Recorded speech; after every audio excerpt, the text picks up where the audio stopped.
Hey y'all, welcome to Ooh Ladies First Panel on this lovely Thursday. How are y'all doing? Good. How y'all doing? Boom, boom, I'm good. boom. I have a new phone, so it I went and got that bitch from Walgreens, girl. Apparently, FedEx dropped stuff off at the Walgreens. So yeah, they be having those little like drop off locations. Yes. And stuff. I hate that. I'm like, but I won't deliver to my house. Well, they tried, but I was working out feverishly, so apparently I did not hear them. But either way, I like the fact that I was able to go and get it instead of having to wait all the way until tomorrow for them to try to drop it off again, only for them to knock one time and then run off with my phone. Right. So, I just went ahead and got that thing, and then I already had the case coming from Amazon.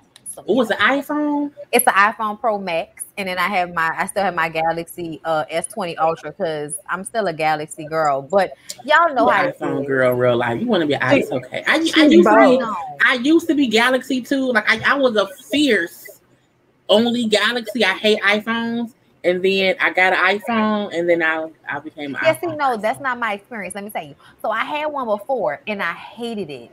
But it wasn't until I got this MacBook Pro.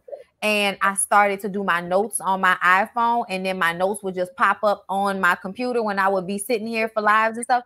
So like just that happening. And then also you find out that all the developers make their apps for or on Apple phones, especially Instagram, TikTok. That's why the graphics and the video quality is better on iPhones than it is on Galaxy. Not because the quality of the phone is worse, because it's not. I actually like it better for my like picture taking and all of that other type of stuff. But as far as apps, but I mean, I just like new techie stuff. I'm a techie person. Child, I was one of the first people I knew to have an iPhone. So I'm still like. You had a brick, yes, 2008, that iPhone. Yes. Well, welcome to the iPhone squad. I was waiting for you. I had a mini. I had a 12 mini. Oh, well. All right. Drinking? What y'all drinking? I always got to run that by y'all before we start. 504 Red Blend. And I'm ready for you. I thought you said H2O. I got water. Okay. I told y'all I can't have liquor because, I got both. I mean, I got some kombucha over there, child. I mean, everything's at my disposal currently, but we on this liquor because what's up? I'm on one. What's up? Oh, we doing.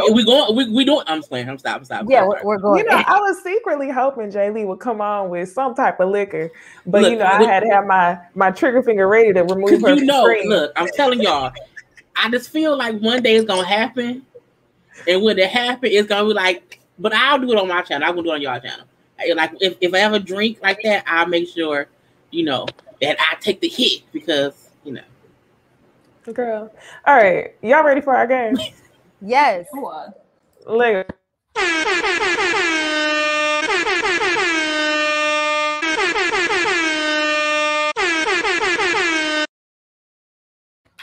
Bow. All right. We got 4 rounds of MFK tonight.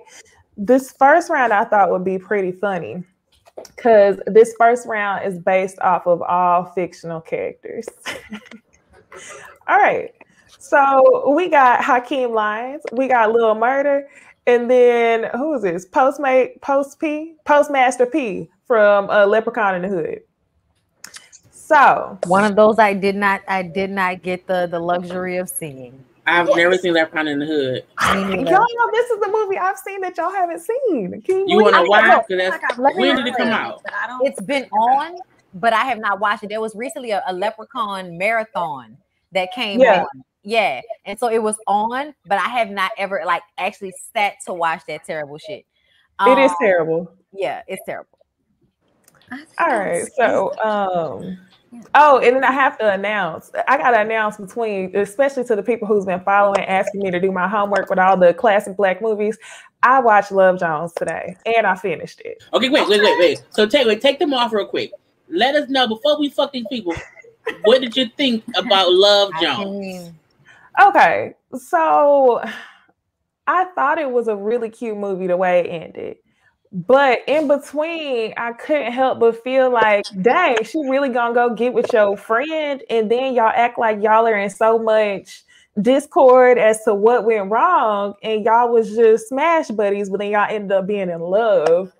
I mean, the ending was satisfying. I actually saw, when Issa Rae came out with that, I think it was called like Note something with Lakeith Stanfield.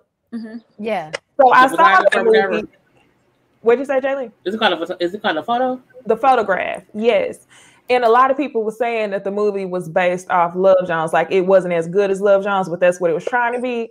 And I see it clear as day. That's exactly what it was trying to be. It was cute. It had a little twist on it though. Yeah. Okay. At least you liked it. Okay. I like the most important part. And the soundtrack. Yeah. Yes, the soundtrack. And okay, so the soundtrack to that movie, those were songs that I had already loved, that I had already heard all the time. And for me to see them or hear them on the movie, I was like, oh yeah, that takes it up a notch too. Sweetest thing. Yes. At the end of it, I was just like, damn, that song just makes my heart. But okay, so one movie down, I got a bunch to go. So y'all in the comments, go ahead and tell me what y'all want me to watch next. I won't be up here clueless. All right, so back to MFK, y'all. The first round is the fictional rappers. We got Hakeem Lyons, Lil Murder, and then we got Postmaster P from Leprechaun in the Hood. So what are y'all about to do? No, right? Postmaster P. He thought it was really Postmaster. You know what?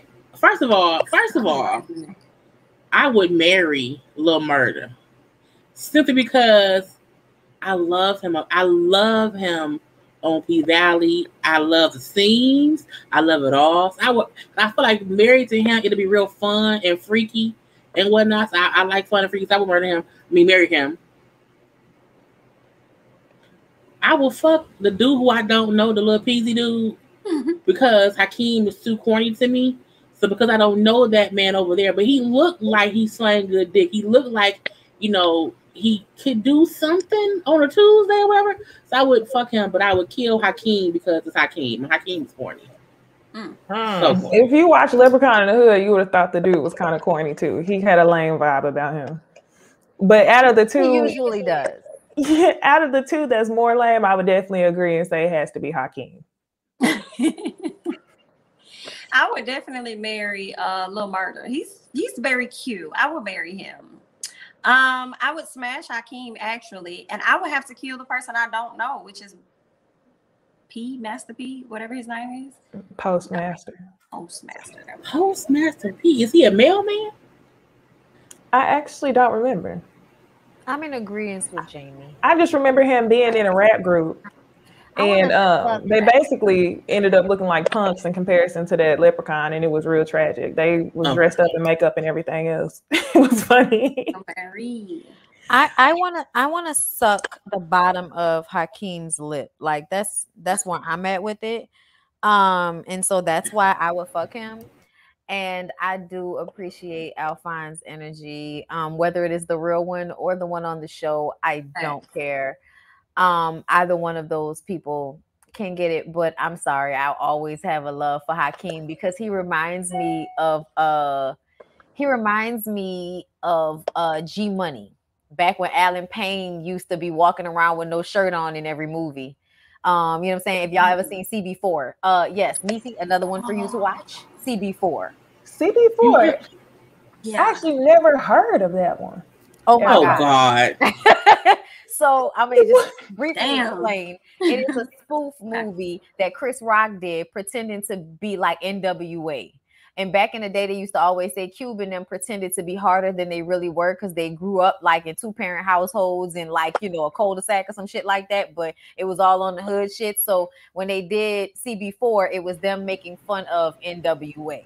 But it is hilarious. You've never seen it? And it is like one of the best. Like it's that's what we get that because I'm blacker than black and I'm black, y'all. Because I'm blacker than black and I'm black, y'all. Wait, yes. So someone says, have you seen Higher Learning?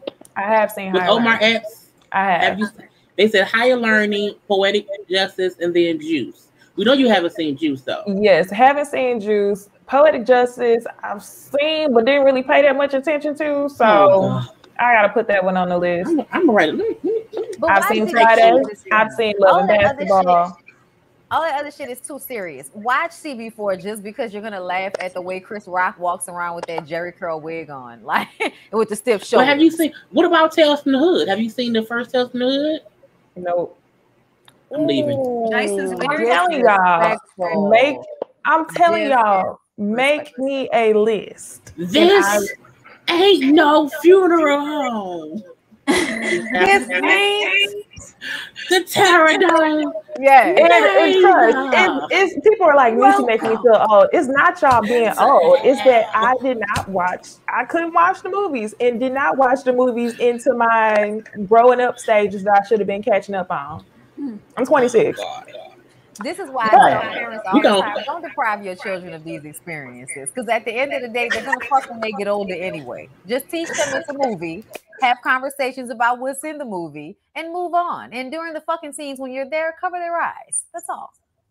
Agreed. Bonnie was like, see, take Necey as a lesson. This is why. This is why. All right, y'all. We're going to move on to the next round of MFK. This next round is our Potomac husbands. Nope. Come on. We got Michael, we got Juan, and we got Chris Bassett. This is easy. I'm going to go first. I would absolutely marry Chris Bassett. I would fuck Juan Dixon, and I would kill Michael with the quickness.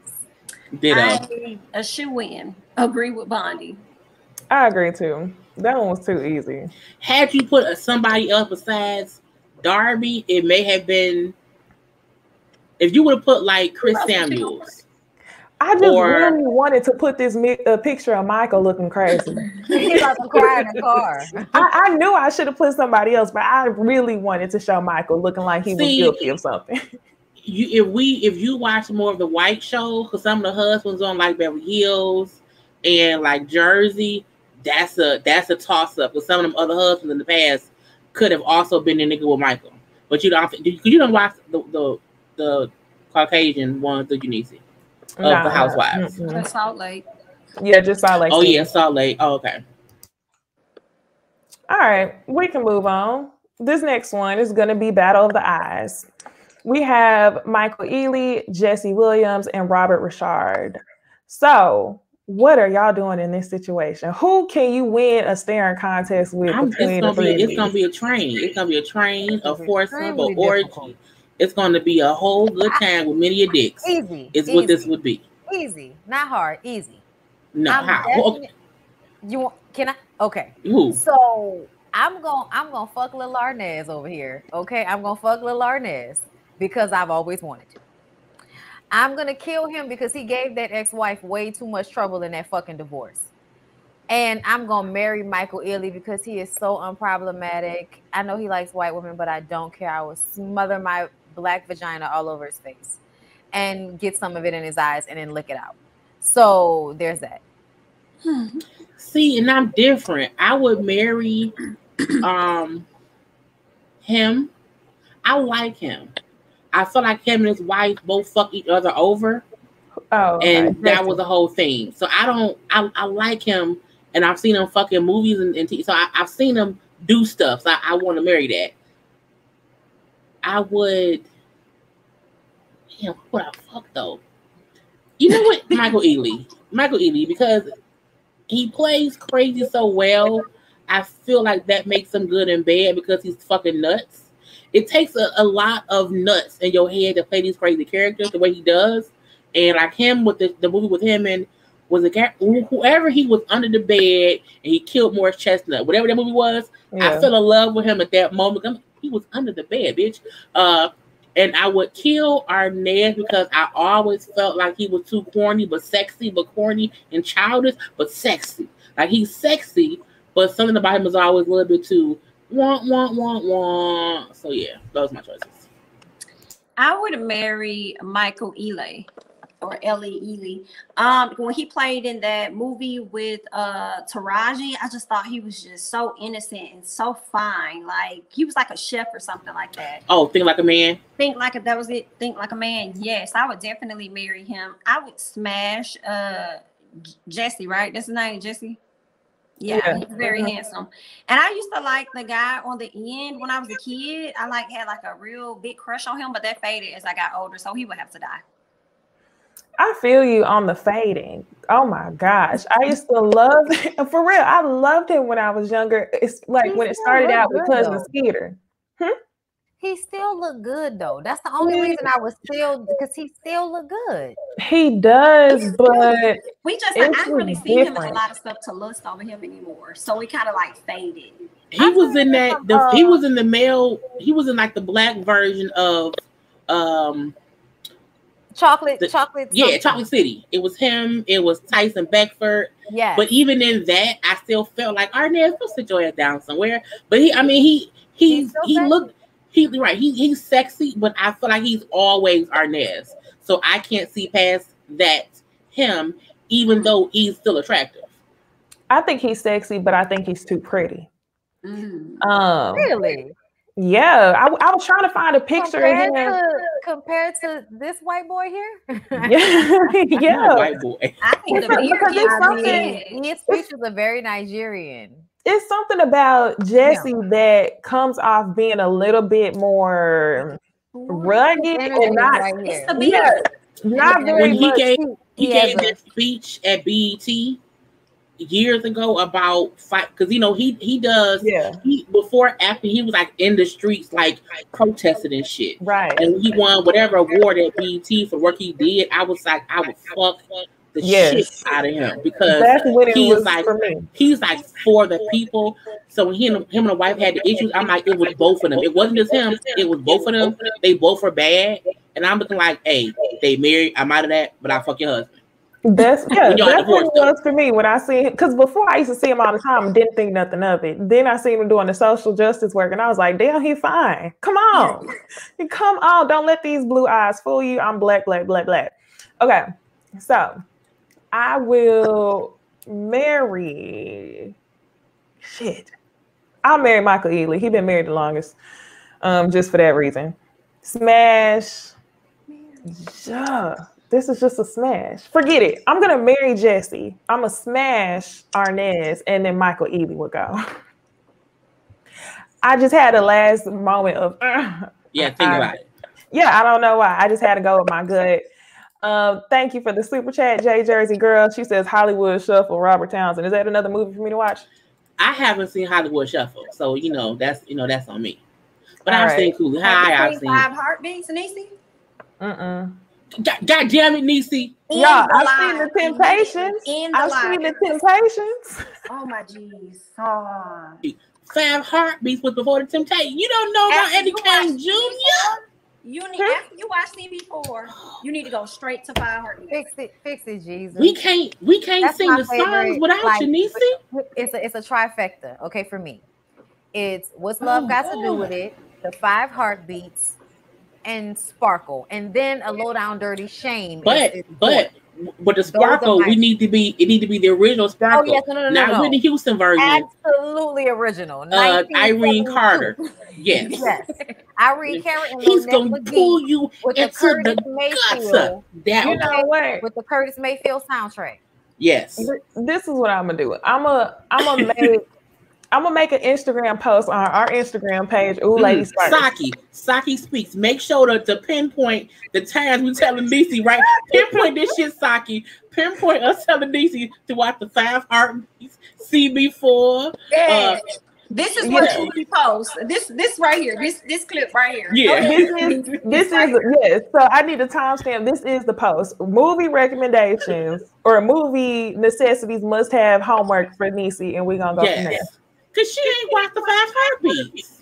There's other movies on screen. No, because you have to watch. Because when I posted the whole my spot flash, you can't get it because you ain't got it. You have to watch it to know.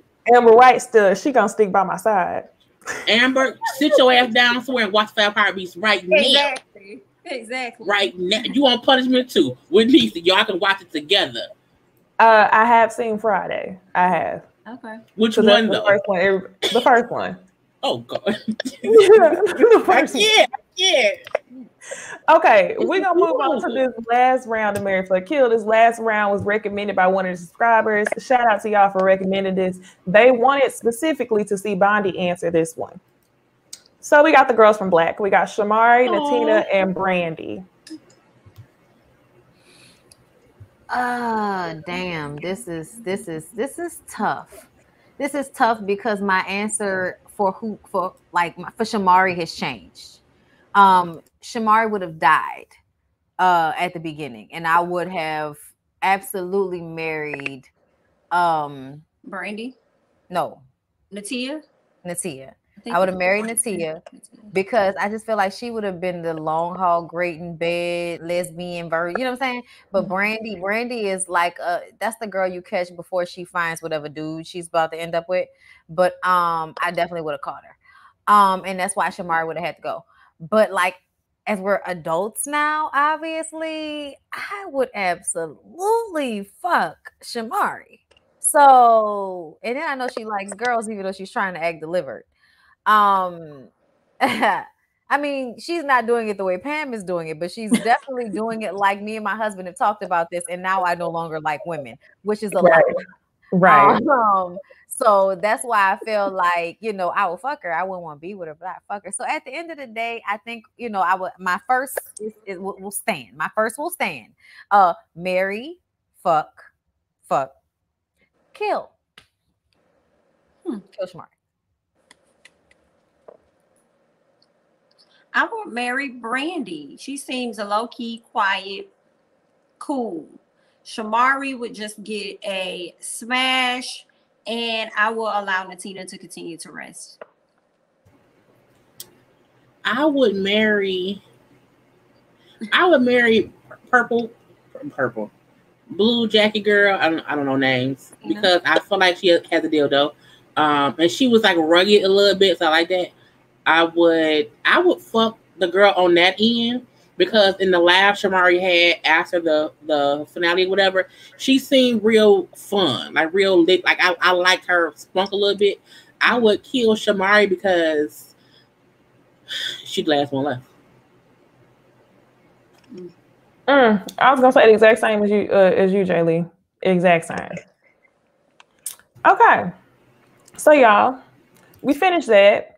I am going to ask y'all a question and then give ourselves another situation because y'all know we had so much fun with the situation last week talking about the child. The car. We was talking about the car last week. I ain't saying nothing. So this week, let's go ahead and start off with the question. That's the easy one. So I want to know, what's the most simple thing that you ever cut somebody off for? And when I say somebody, I mean somebody you were in a relationship with, somebody you were just talking to. What's the most simple reason why you may have ghosted or cut off somebody? Because they text in abbreviations and that aggravates the fuck. I hate abbreviated conversations. I'm like, I don't. So yeah, I've done it 3 times to people. I was like, no. I need full sentences. That's so hard because as a Gemini, we're known for like just kind of changing our minds about people on a whim. Like we're really known for that. And I definitely prayed about not doing that to my husband early on in our relationship. Like, please don't just up and, because I tend to do that. But I'll have to say the most minimal thing I can recall is their breath stunk. After that, completely out. That's big though. That's like that's not minimal. That's because as an adult that smokes now, I feel like that's minimal. But I guess I felt like because it was like I don't know if it was like every time, but it was maybe like one time. So Was it like bad? Was it like bad cigarette or smoking breath versus I don't brush my teeth breath? That's different. It might have been like bad lunch, bad breath. Like, you know what I'm saying? Thank you. Like you had onions or something, and I was just like, yeah, no. Okay. That's not minimal. I'm gonna tell you why it's minimal, because I have probably like I've sucked somebody's tongue whose breath wasn't the best, but it wasn't like gingivitis-y, but it was like we just Bondy. Wait, but did you know that? Did you know, or was you mid sucking like what this don't taste? It's like eating a bad pineapple. You don't know. No. in your I mouth. mean, I knew his breath stank before we started because we had smoked, so it was that type of situation. I'm not doing this with today. And I did not care. He will find me. He licked his tongue and everything. It did not bother me. I didn't taste anything. Listen. That's because you killed your taste buds. Yep. You ain't know it. Don't care. You didn't kill my taste buds. It was extremely satisfying, gratifying experience. I honestly don't even know the answer to the question, y'all. I'm having to honestly process it and think. Like, I honestly do not know what the simplest thing was. I just want to say there's a difference, though. I just want to say there's a difference between people who don't brush their teeth at all and like smokers' bad breath. Yeah, it's like different. Yeah, there's a difference. Yeah, it's a different thing. Especially like if it's not like a tobacco situation. Like, understand me, tobacco is a whole nother situation. Just saying. Just pointing that out. Man, that made me want to suck some tongue. Maybe I'll do that later. What? You said a tongue. Like that just sounds. I don't know. In the moment, it definitely felt like the thing. Well, no, it's not a bad thing. It was like I don't want to put anything in my mouth that I know stinks. Nigga say yuck. Well, I figured because you said it was stinky. I said his breath stunk. Yeah, but that's why I said it's like. Tongue was like. But when you said that the tongue, that his breath stunk, and you said you sucked his tongue, I immediately imagined that his tongue was white. Yeah. Oh no, that's like that. Why. Nah, not like that. Okay. That's like he not brushing his tongue. Like that's why I said it was a smoker's thing, not a I don't brush my teeth thing. Because I don't brush my teeth, like there's nothing you can do about that. But I'm just saying they can brush their teeth. Yeah, I'm just saying. As they need to do. She said thrush. Yeah, it wasn't like thrush. But I'm just saying, everybody's sitting up here, and I'm like, as adults, y'all mean to tell me every time y'all done made out or fuck somebody, their breath was fresh? All right. No, but I think it's like if you're like I don't like dating smokers. Like I used to smoke cigarettes. I smoked for 10 years. It's like I get the whole cigarette breath thing, whatever. But it's like that's not what I'm saying. You know that's not what I'm saying, right? No, but I'm saying like for me, if I know your breath stinks for whatever the reason may be it whatever. If I know it stinks for whatever reason may be, that day I'm not sucking your tongue. I probably wouldn't even. I can't do that day. Now the following day, when it's better and it doesn't stink out, suck it just goes on. But I'm not saying the tongue doesn't matter. Called me a freak in the comments, and I'll take that moniker very happily because I don't. I think everybody's a freak. Who ain't a freak? We are grown. No, but I'm just saying. I don't think I am. Because I do not like people's tongues on me. I do not like other people spit on me. That's a problem. You mean anywhere? Tongue is two different. Oh yeah, things. now down there you can't. Wet down there, please do your job. Okay, that is below the. Because I was about to be hurt. I was about to be so hurt. But up in here, I was like, no, right. Yeah, that's fine. But y'all know, I already had this conversation. I do not like tongue nowhere near my anus. I do not like that. Do not. I don't like that wet back there. But you can put some wet down there where it's wet, but up here, don't put your tongue on me. I don't be liking that. Because I don't like the exchange of spit up in. No, don't do that. So how do you kiss? Jamie, go tongue kiss that man right now. I'm slightly on your side here because I have to be in an extremely nasty mood to like tongue kiss and like but it don't take me much to get there though. But that has to be like Drinking in a, a like few. I don't want to just like tongue kiss you just like as we're kissing, like regular kissing. Right. That's not going to end in us fucking. Kissing that's going to kissing during fucking or kissing that's going to end in fucking. Yeah. You know, you It can should go be ahead some and do that. fluidity game. changes. But Yeah. I gotta be nasty. I have to be in a nasty mode. You know what I'm saying? For that. But that's Well, I think that's did regular realize stuff I though. processed y'all what the cutoff was, but I don't think this was simple. It was if we smashed and it wasn't good, I'm not hitting you up ever again. And I actually give you that disclaimer prior to. So what do you say? So what do you say? Yo, oh so my it's god! really not like I'm ghosting you. You kind of got an idea. What's I've the never disclaimer? had a bad smash. That's hilarious. If it's whack, I'm not hitting you back. Like, that's just what it is. That's like, crazy. I never even thought about that. I've never had a whack like. I've had two whacks. one whack Bonnie, you are very blessed if that's the case. Yeah, I've had two whack people. I seen one act like I never knew one before. Yep. Like all of them in, you know, And like in relationships. there have been times. Like, let me know. Like within relationships, there have been times. But like ultimately, like the first time or the first few times of fucking any one of those niggas, yeah, no, always, you know, it was just different variants of good. But never. You was doing the most work, Bondy? Oh no. That's what it sounded like. It sounded like she made it great. Oh no. With these niggas, I'm a pillow princess. With these niggas. Okay, but okay, so my first was my first. Like my first is just, you know, it was my first. It was good. It was good. My first was in, you know, well endowed, all of that good stuff, right? The second one was the toxic dick, like the one that you be out here losing weight and crying over because it's so amazing. It's like you felt like somebody fucked you retarded 10 minutes ago, like that type of shit. And then the one after that was even bigger than the first one, and he really just had to lay on his back for the most part. But it wasn't always like that, but that didn't last that long. But that was like just a little short thing, but it still was not bad ever, like out of the couple of times that we did. And then, you know, the last, my husband, obviously that wasn't bad. So yeah, so it's just kind of like, and then with the girls, I've had some bad smashes with girls. But I've had some all my smashes with dudes were like, but I also I don't fuck nobody I don't know. I make niggas work for that shit. Like none of them niggas knew me less than a year before they fucked me. Like, to be clear. So like I had to marinate on their ass. Like I couldn't cause I'm weird like that. Like with girls, I'm a little bit more like easily like bendable. But with dudes, I don't trust you niggas. So I need to know y'all. I need to know where you stay at. I need to know where your mama and them. I need to know your people. I need to know where you work at. I need to know those types of things before I let you penetrate me. But again, like I said, never had a bad leg. Jay Lee, just drop the story time, Jay Lee. Well, see, my two bad people were one night stands. Well, because it was bad, but. Well, you know what? I used to fuck a dude named Bone.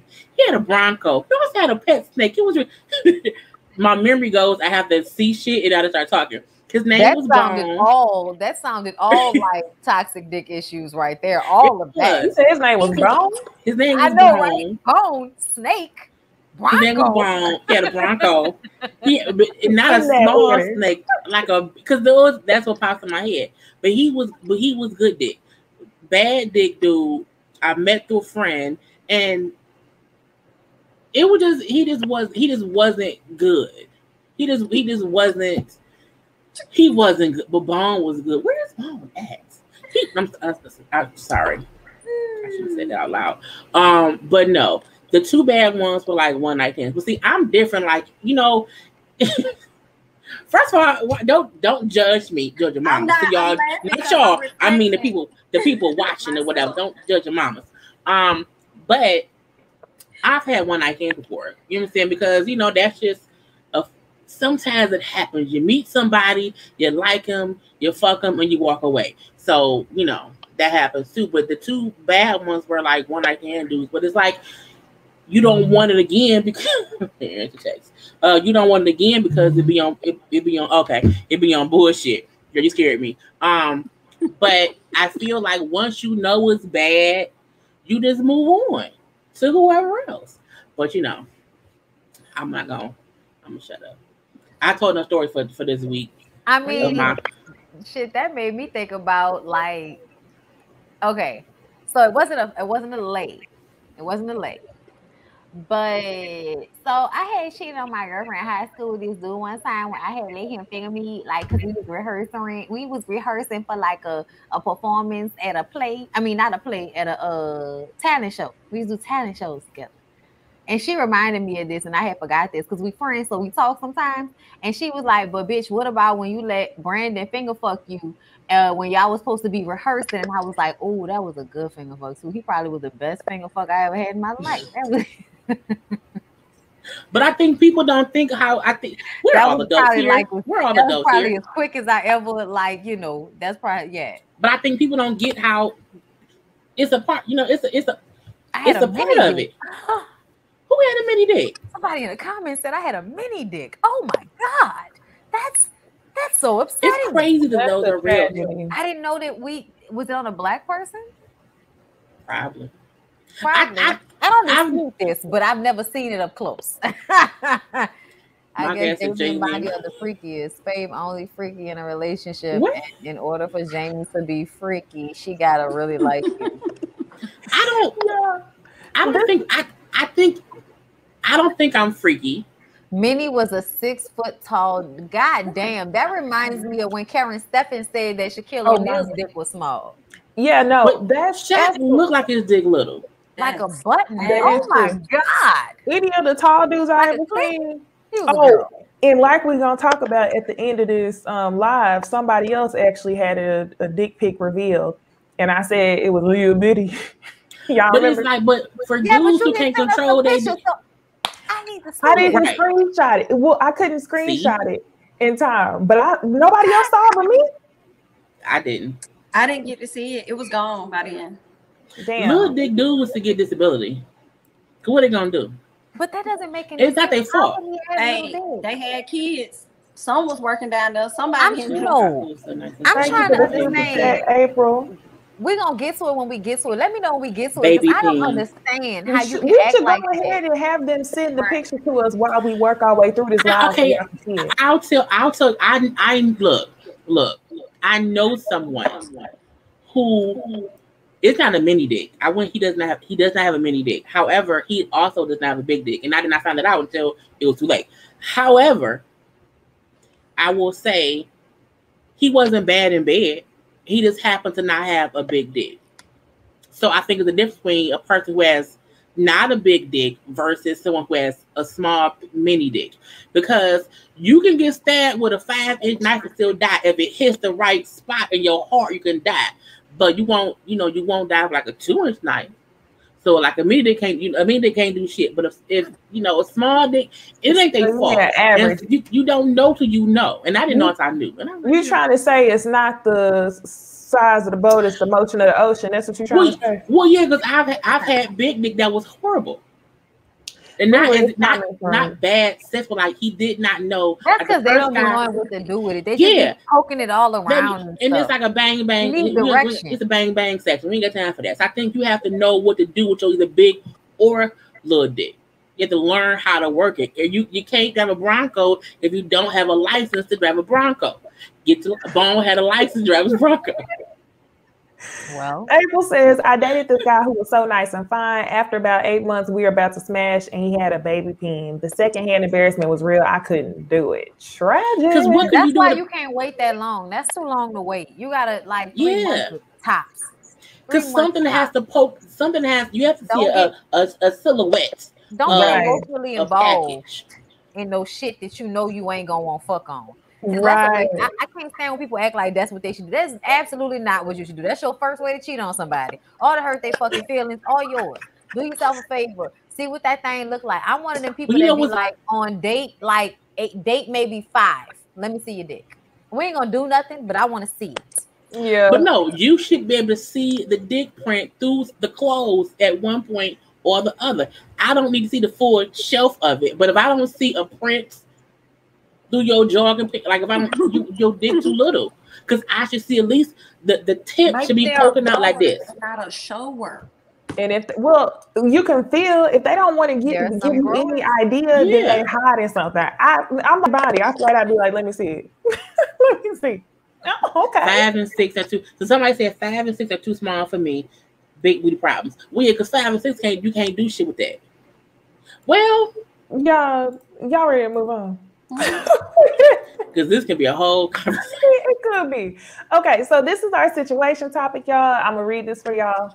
Somebody says, my boy gave his baby mama $450 a month for his daughter. His baby mama's friend suggested that she should put him on child support because she could probably get more money. The court's order to give him only $183 a month, and that's all he gives her. Nothing more, nothing less. Is he wrong? I said yes. I saw everybody else say no. She should get what she get, but I'll be the villain, and I'll happily tell y'all that I'm tired of y'all acting like women being solely responsible for these kids equals to that little raggedy ass amount of money them niggas send every month. At the end of the day, if you are not there on a daily basis, which you add to the household, yes, it helps. It's an addition, but you're not also providing the care or the time. And what you give in money is to make up for that. So yes, she shouldn't have listened to her stupid ass friend for sure. But at the end of the day, you are now telling me that you're okay with giving your daughter less than $200 a month when you can afford to give her $450 a month, and that's your daughter. Let's be clear. Okay, go ahead. I felt like they were both wrong. I felt like she was wrong for listening to her friend and being greedy.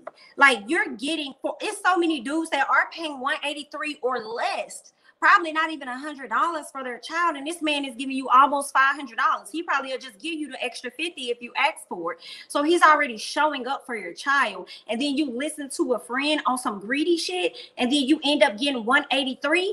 A part of me is like, that's what you get. Okay, that is what you get. But also on the flip, I feel like with the guy, at one point, probably a year or however long, you were comfortable with giving that $450. So what's wrong with giving her the other half? Or if you're not going to give her all of the $450, give her maybe like $300 if you're not going to give the full $450 to her. So I just felt like they both were wrong. I feel like for him to say he won't give anything more or less, if this woman reaches out to you and needs more than what this $183 is going to pay, then you should be able to willingly give that to her because you was already doing that. So I kind of felt like they both were wrong. What you thinking, Jamie? Because I see this smile. Right. I see the smile. Come on. What's she going to say? Well, look. I'm wondering if his issue is I was giving you this amount of money and I didn't want to be on paper. And you then take it to court and I asked you not to. And you did it anyway because you was being greedy. So I'm giving you what you wanted. You wanted me to pay you what the court said. Ooh. You were trying to be petty and get more money. So I'm going to do what you wanted me to do. I'm going to pay you what they told me to pay you. Is he wrong? Yes. Is he wrong? No, because he doing what she wanted. She wanted the court. I think people don't get, once you on paper, it's hard to get off. They be in your bid, they be in her business and his. I feel like he was giving you more than most regular parents get in that situation. And if he was already giving you $450, why not have a conversation about, you know what, can I get $550? Let's talk. Because giving her $450 off rip, he's already probably sensible until you put him on paper. So was he wrong? Yes. But was he wrong? No. I'm doing what you wanted. You wanted the courts to do this. So here you go. But again, the daughter will suffer.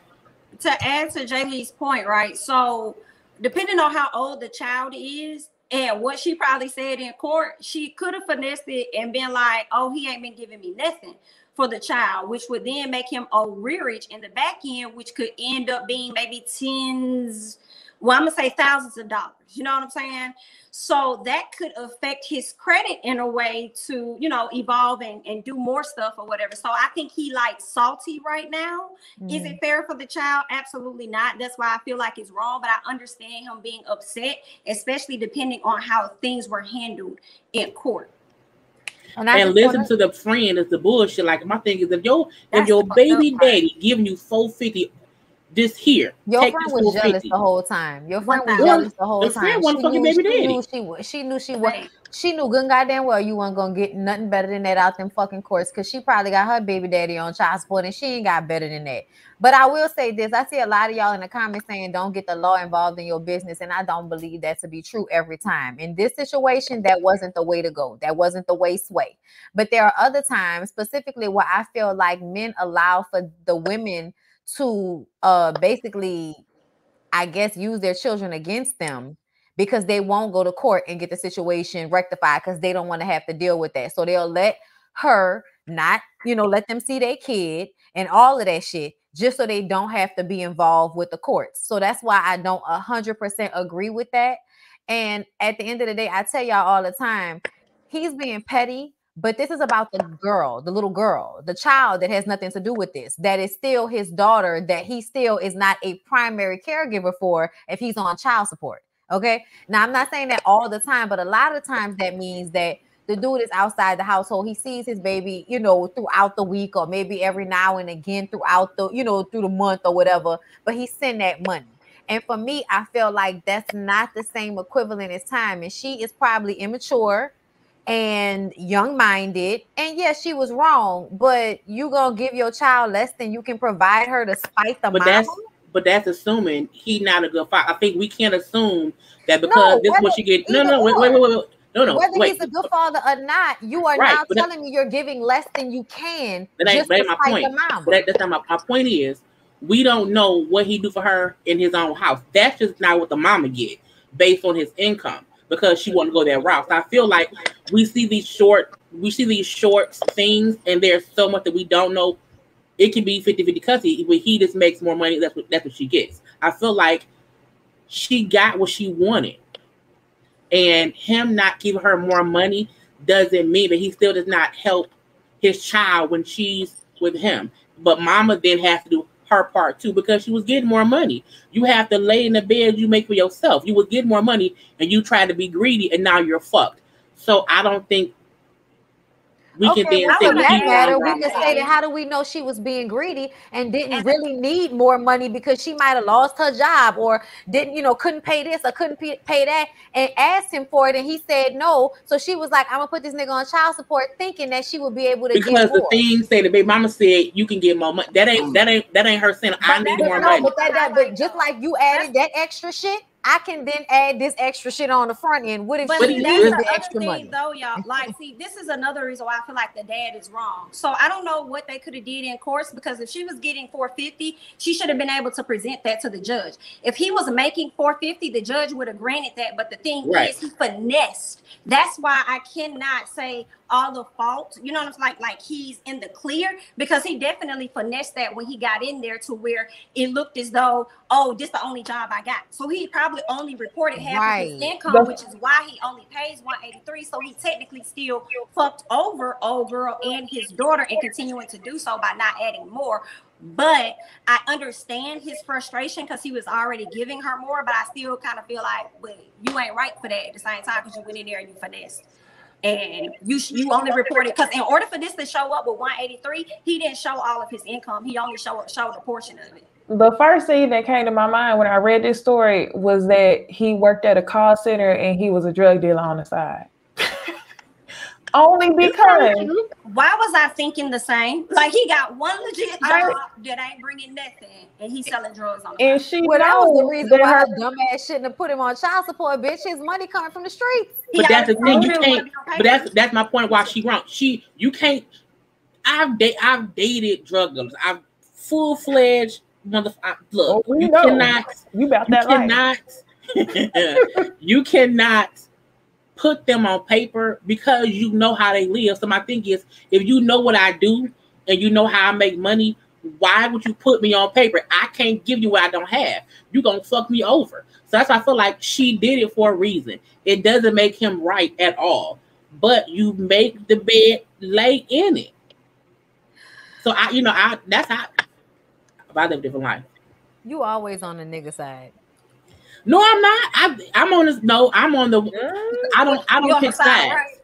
Right, I'm not even right, but I wouldn't say I that. can't. She had to add a whole scenario that wasn't involved in this. I add scenarios based because you always. But if that's the case, you always against niggas. So I think everybody has their thought. Niggas. Absolutely. But I don't do that because I'm like, if we keep picking female sides and they wrong, then how can it be an honest conversation? I say she was wrong for believing her dumbass friend, but I still. But so did I. But so did I. I think I'm never on anyone's side. I give both sides. I said she was wrong, so was he. So I give both sides. You will say, "Fuck the nigga." No, Jaylee. I feel like it can say, "Dude, didn't give." I do like toxic dick, but I also know it's two sides of every story. I don't look at something. I don't go, he wrong because fuck niggas do this. I'm like, every guy ain't a fuck nigga. And if I always have that mindset, how can I be open-minded? Who said that? You sound like toxic dick, so I pick niggas. And I'm like, I don't. I see. That don't mean every dick is toxic, but you right. But if I can give both sides of a thing, because I can't just say, well, he wrong because I think this because he should have gave more. That ain't my opinion. So you can't say that both of them wrong. That's what you're saying.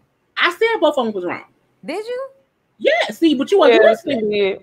She did at the beginning. At the beginning, before she gave all the reasons for why the girl was probably. But the point is, but I said it though. But I said it. So you have to listen first. I heard. And then say I'm tired. After you said all that other shit, I'm sorry. At first, it sounded like we were all on the same page until we start playing these Tyler Perry movies in our minds, and then that's why we get to the judgment. So we should blame Tyler. Yeah, we have to come up with something. In this case, I was imagining old boy from The Shy, the one in the open marriage. Yeah. Emmett. I was imagining Emmett and her a little. Emmett was broke though. He didn't have no real money. Well, he owned the restaurant. Barely. Yeah. I didn't realize it was muted. We're gonna move on. I'm surprised that conversation didn't last as long. We are going to get into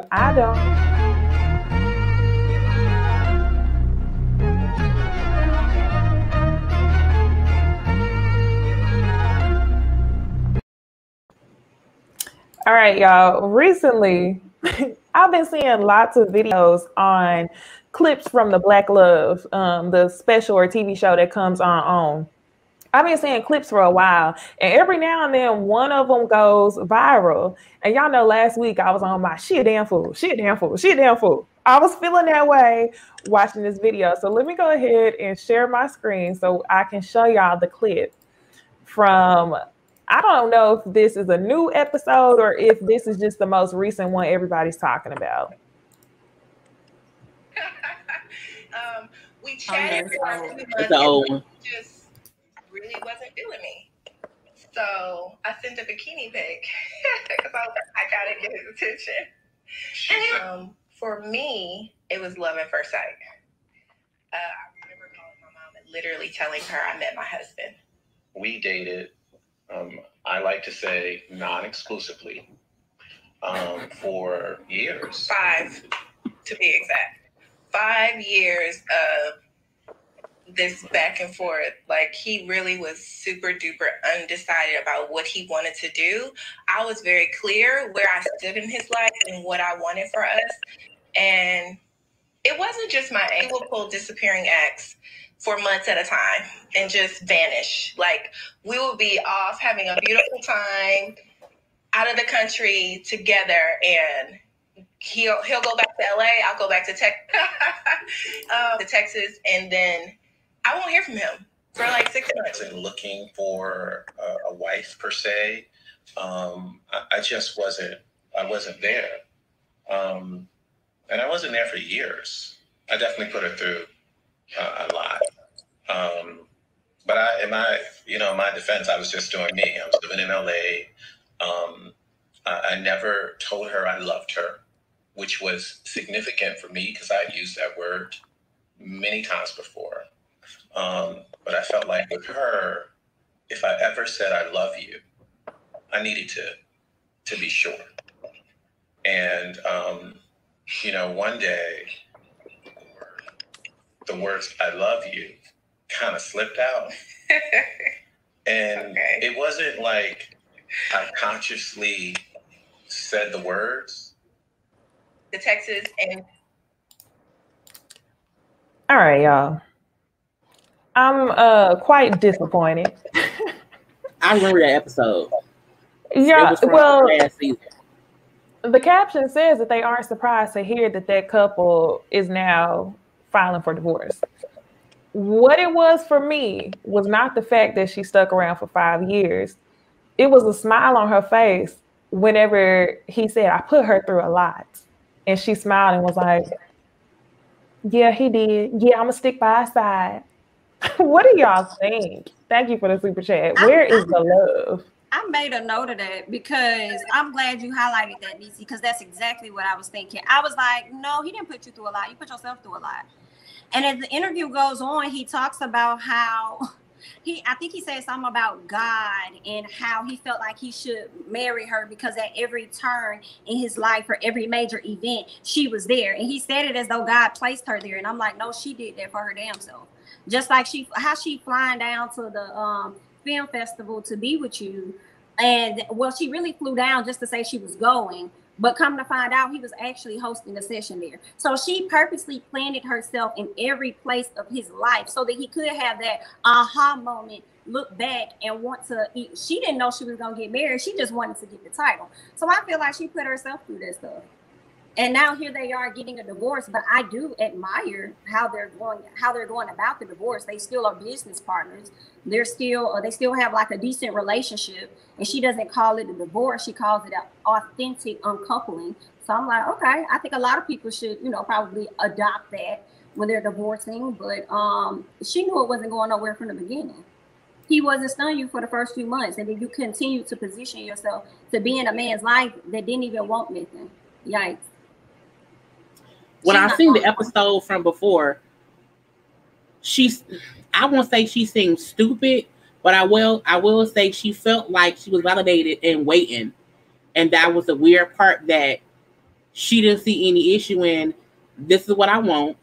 I know he don't want that, and I'm gonna stick around. And I feel like Black Love, the show started off about couples who really had a love story. And I felt like their thing wasn't a love story. Just because you get married does not mean it was a love story. It means you put up with enough shit and got a ring. That happens every day. And I feel like, it's cool if they're uncoupling, that's fine. But I felt like they always knew they wouldn't stay married. And that was probably why she was okay sitting around waiting. But she didn't mind it. And he allowed her to do it.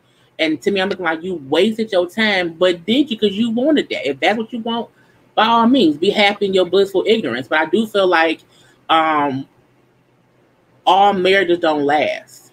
So if they went into it knowing we had a fucked up beginning, a fucked up middle, but we happy right now because now he wants me and I'm happy right now.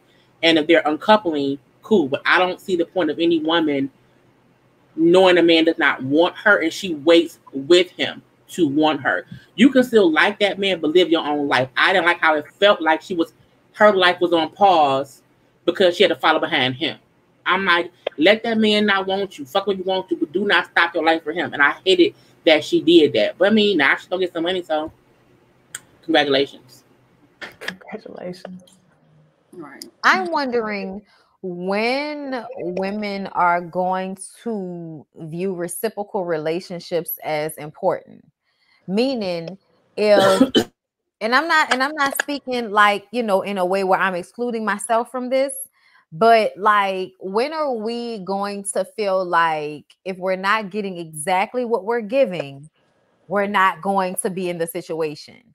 Because I feel like, women in general in society are made to believe we have to make allowances for certain things, no matter if it's because he's a Black man or, to suit his ego because you may be more powerful or, whatever. I just see women all the time trying to fit themselves into fucking pretzels around men and then ultimately end up not getting what they view as the prize.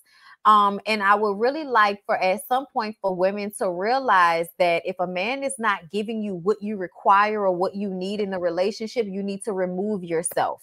And if he can then give you that and you want to revisit it, then fine. But I feel like the fact that women so often just say, I'll take you as I can have you, or I'll take you in a capacity that I'm willing to have you, we end up with the short end of the stick.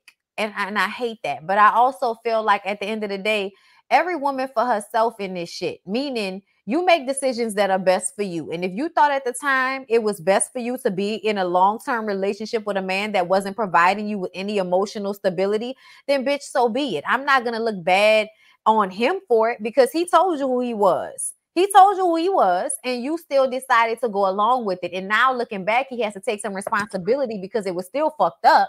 But ultimately, you agreed to that treatment, and you have to take responsibility for your part in that. And who knows, maybe at this point she's realized that. But I think it's funny when people get on Black Love and talk about how successful their relationships are. And while we're watching it, we're like, yeah, this shit is going to implode. They're not the only ones. There are several relationships from Black Love that I watched while they were on there. Like, why did y'all clear for these people to be on this show? Because this is definitely ain't giving what it's supposed to give. Who cleared it? Okay, that was a whole word.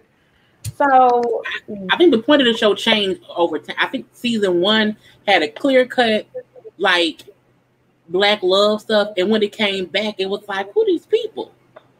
And I think they got to the point of love is different for everybody. So how some couples have been, divorced and got back together, how some couples had, it was all these different things. I do feel like they started telling stories about how love is different for different folks. So like even their story, how they got married was different than how somebody else did. But in that moment of them being filmed, they were happy. And I think sometimes people want this beautiful love story, and sometimes that's not everyone's life.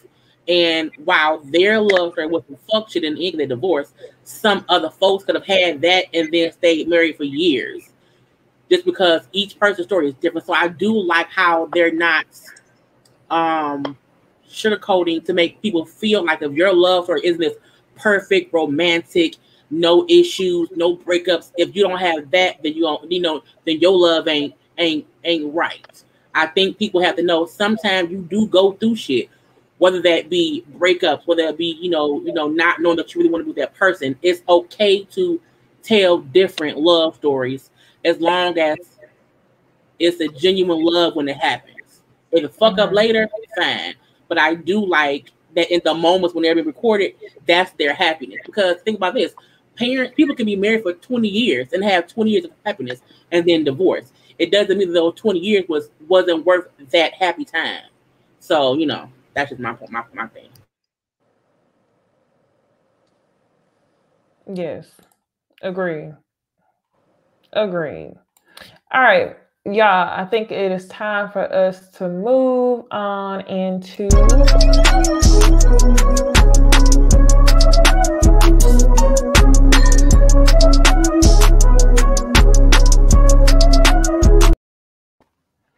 all right, so this is gonna be gossip / hot topics, y'all. I got on Instagram and I heard the news. Now, I've heard several updates since then. Well, not really, just one. I heard the news that OnlyFans is going to block adult content starting October 1st. However, a couple hours later, the Neighborhood Talk had posted an email saying that it wasn't true. I know, but that was the only outlet that I saw say that it wasn't true. Everywhere else is still saying that it's October 1st, and OnlyFans has not made an official statement themselves. Well, somebody put out the details of what they're blocking now, and the details of what they're blocking isn't blocking sexual stuff. It's like it's specific, like you can't do mutilation, you can't do it's certain things they won't allow them to do. So when you read the new terms that start October 1st, there are things that they're blocking that you can't. I don't know who was on their thing doing fucking codes or whatever. I don't do that, but whoever was can't do that no more. So I did see they were like, whatever terms they have starting October 1st, does block certain things, but it's not sex. You can't do like sex work. You can't do like younger people, but you can't do shit you're not supposed to do. What do you mean by you can't do sex work? So like you can't have prostitutes who are like being prostituted. A pimp can't put his hoes on camera to fuck somebody for a buck because that's against the law. But if you want to fuck for a buck because it's your channel, you fucking your dude or whatever, that's cool. But you can't have, sex traffic people. You can't have, underage. You can't have like bondage. You can't have, so it's like it's specific things that they're not allowing. It's not necessarily adult content. It's certain things. Okay. Within adult content. So when it's not them, it's their, how people, they update the terms and agreements or whatever. And their new stuff, but it does not have stuff.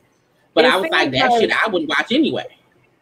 Right, but there's plenty of people who do. It seems like they're getting closer to regulating OnlyFans a little bit more. I watched a documentary on Netflix on it a couple months ago and was hearing that they wanted to rebrand the website into something that's a little more for all, for gamers, for artists, for this, for that.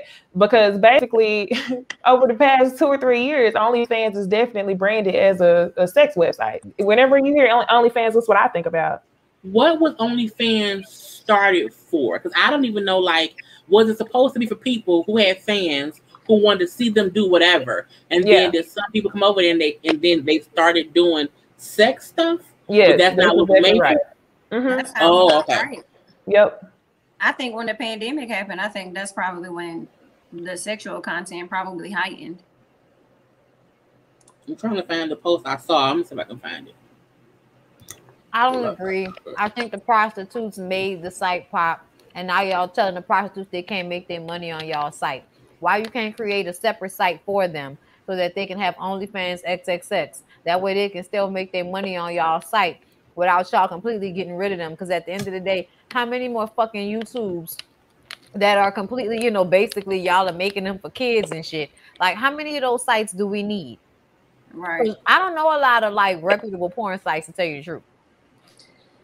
I mean, that would be a lick. They would hit a lick if they did that. OnlyFans XXX or whatever, because you get money from both worlds. Like, why would you cut off one source that's been helping you get to where you are now financially? Now you're at a place where you can, I guess, afford to block them out and bring in new individuals like K. Michelle. I think Masika even Carly has OnlyFans.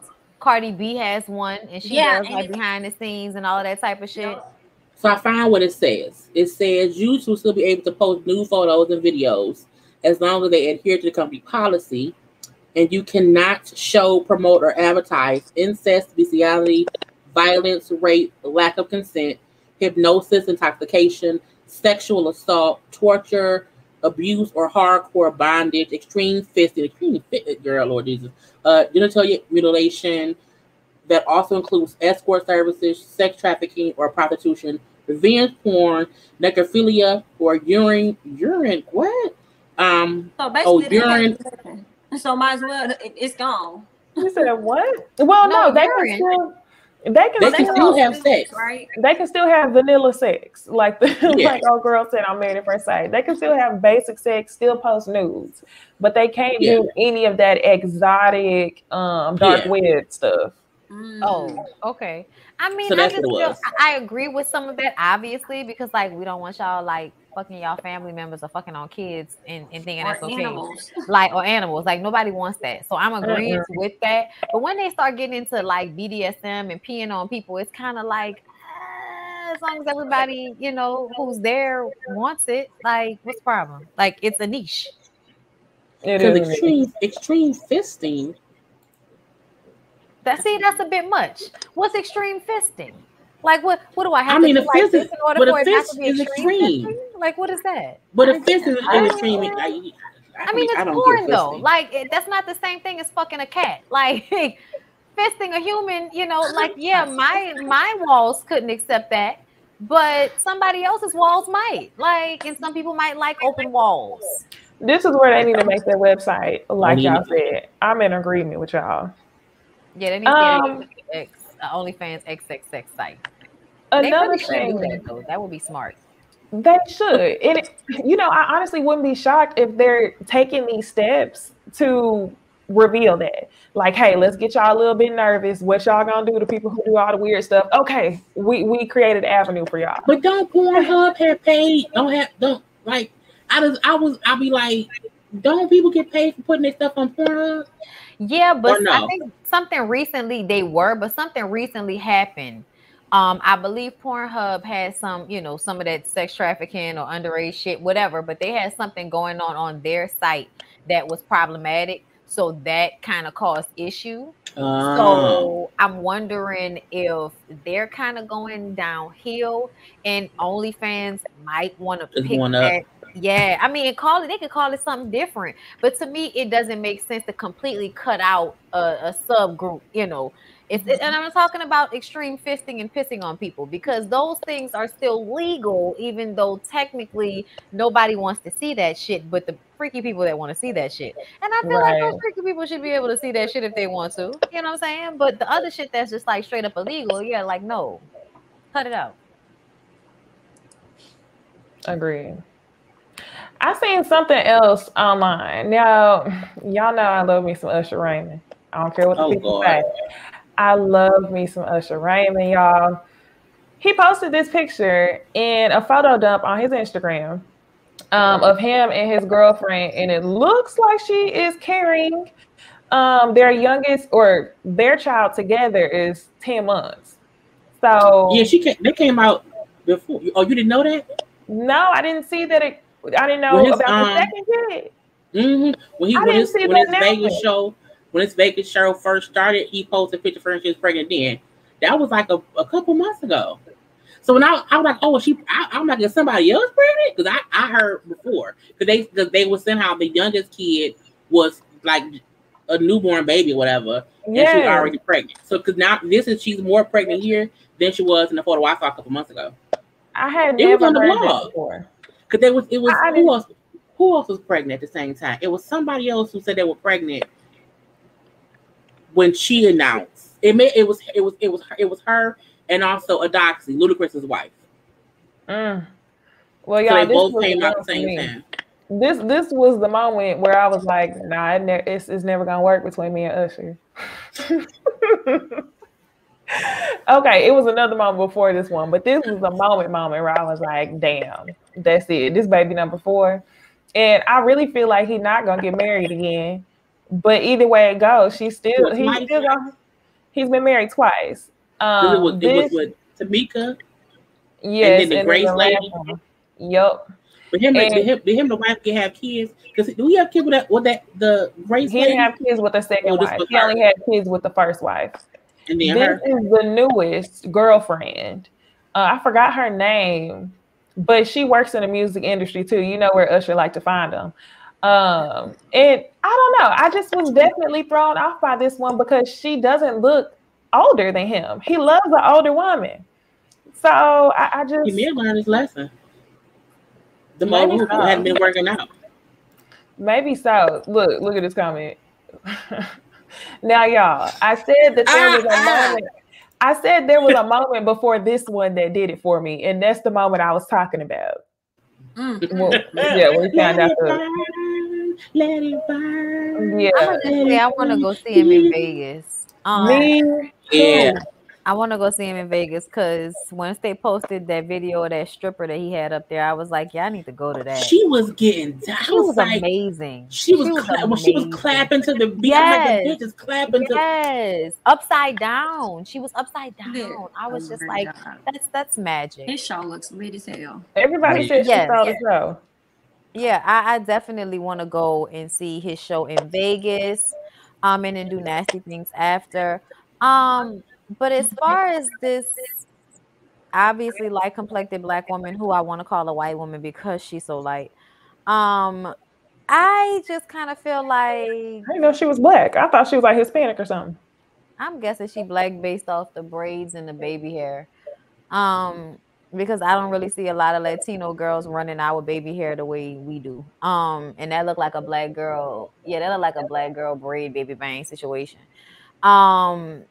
Yeah, I don't care about. Oh no, not an echo. Go to hell. I don't care about who Usher's fucking because he just something about Usher when it comes to relationships irks me. Like something problematic, assholey, narcissistic. I've been fucking for too long. Like, you know, I've been around women wanting to fuck me since I was 13. So I'm an asshole to deal with. I'm tough to deal with. But you know, I'll fuck your life up and probably give you herpes and, you know, break your back and sing to you while I do it. So you want the experience nonetheless. But a baby in the womb by Usher baby, I mean, he'll take care of it. He'll love it. It'll be his little, you know, his little scion, you know, so he'll see it in that way. But the haircut, the jacket, the picture itself, yeah, it's a no. Congratulations, but you know, I don't care. Dang, Bondy, I ain't never heard anybody go so hard on Usher. That actually hurt my heart because everything he said was true. Tragic. All right, we're gonna move on, y'all. What else we have been hearing is that Phaedra and Eva will be making a return to Real Housewives, but not in the way that you think, y'all. This is a spinoff for Real Housewives All Stars. Are y'all excited to see the ladies? So basically, it's going to premiere on Peacock. This is the second season of Real Housewives All Stars, and it's basically just going to be a week of housewives from different franchises spending the vacation together.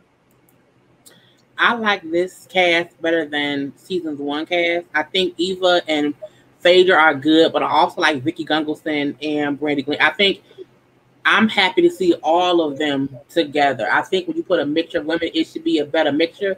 Season's one mixture to me was bullshit.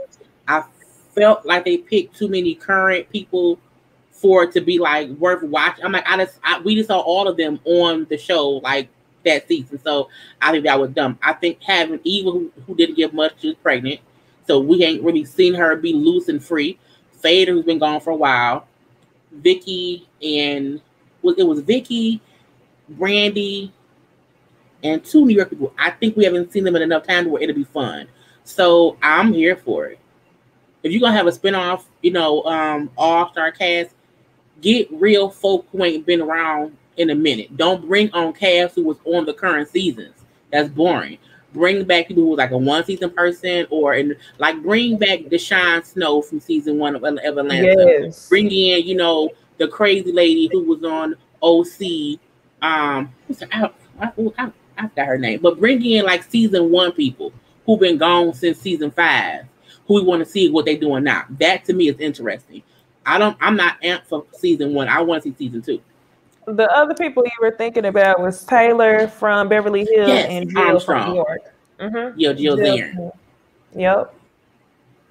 I mean, I think this is gonna be entertaining because I think on a one season, different, you know, people all in one house, it'll probably be really entertaining. My only thing is that are y'all gonna be authentic or are y'all gonna be trying to like prove a point on the show?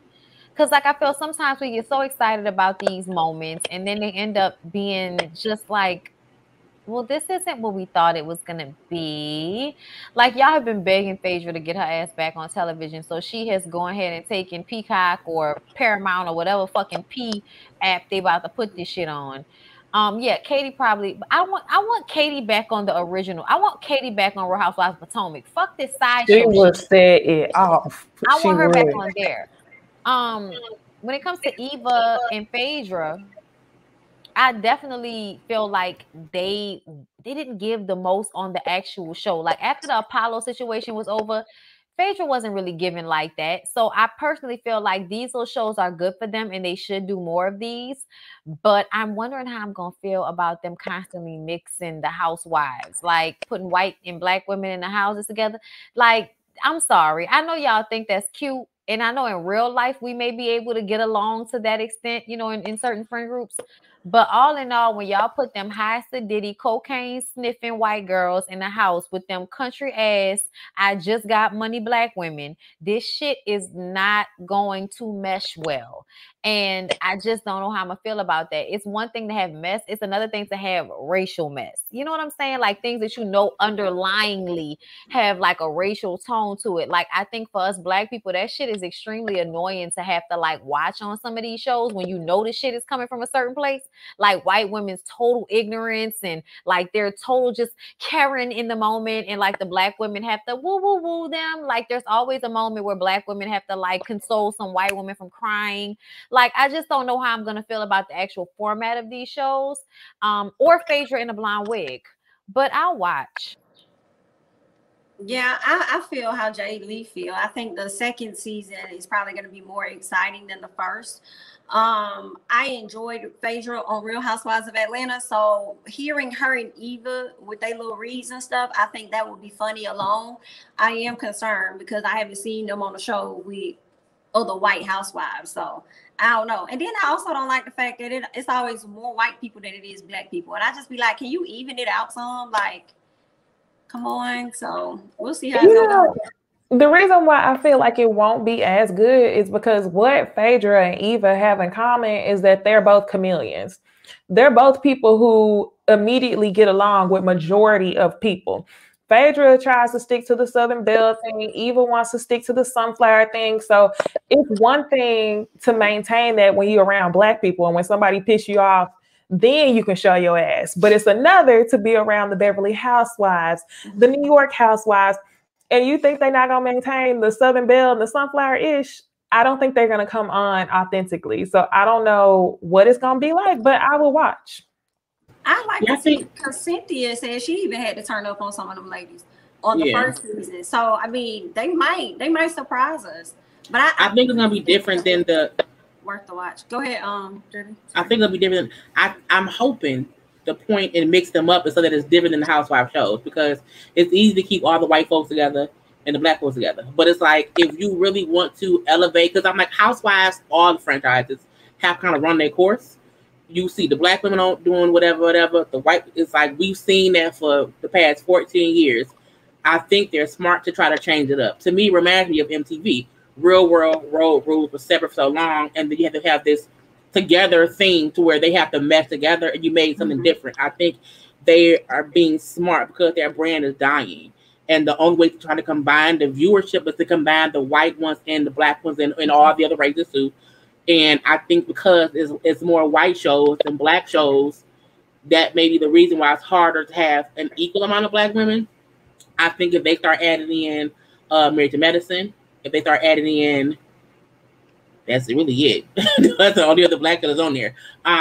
Potomac too, because Potomac isn't being included in it right now. So I think, but that's a newer-ish show. So I do hope they do more seasons, and each season it gets better and better, and it has a point to it. Like, I don't want to see them just sitting around doing like, let's go to, no, I like do some real shit that will either cause conversation, cause conflict that needs to be conflict to make it be a conversation, or like, don't bore me. Don't read each other. Like, make it be a point to it so that way we're watching for a reason. That's why for season 1, I'm looking like, why would y'all have Kenya and Cynthia? I'm like, they're so friends for that. I'm like, they have each other's backs on that show. Right. Even though I know something happened, but again, I'm like, no, it should have been a black person from each show. I heard that there was like some type of dissension between the two. That's what I mean. That's what I mean. I'm like, I think we would have expected them to be friends, but that's why I said, it was some bullshit. Okay. But I think even to have them, because in my opinion, Kenya likes to attach herself to other folks. So I do feel like that could be the bullshit it was. But I'm like, I didn't like they had Kenya and her together anyway. Because I'm like, it should have been Kenya and Drew. Just because it's two separate people who they on the same show, but they not gonna be friendly to each other. Like, that would have been good to me. But I'm like, Kenya and Cynthia is easy. Yeah. Mm-hmm. Because we know Drew only been on for one season, but personality wise, I think that was a good example. Yeah. They need to hire me because I can do some casting. Well, shoot, they listening to the reviews and getting the intel for free on YouTube. That's what they doing. We're consultants. Bastards. Okay, especially Tyler. You can tell Tyler listens to us. All right, y'all. For the last hot topic, we are talking about this girl again. Tired of talking about her, but not shocked at all. Fallon is pregnant. She says that she's not 7, 8, 9 months pregnant, that she is newly pregnant. Her stomach isn't even hard yet. A lot of people think that this cleans Portia's plate. In my opinion, it does not.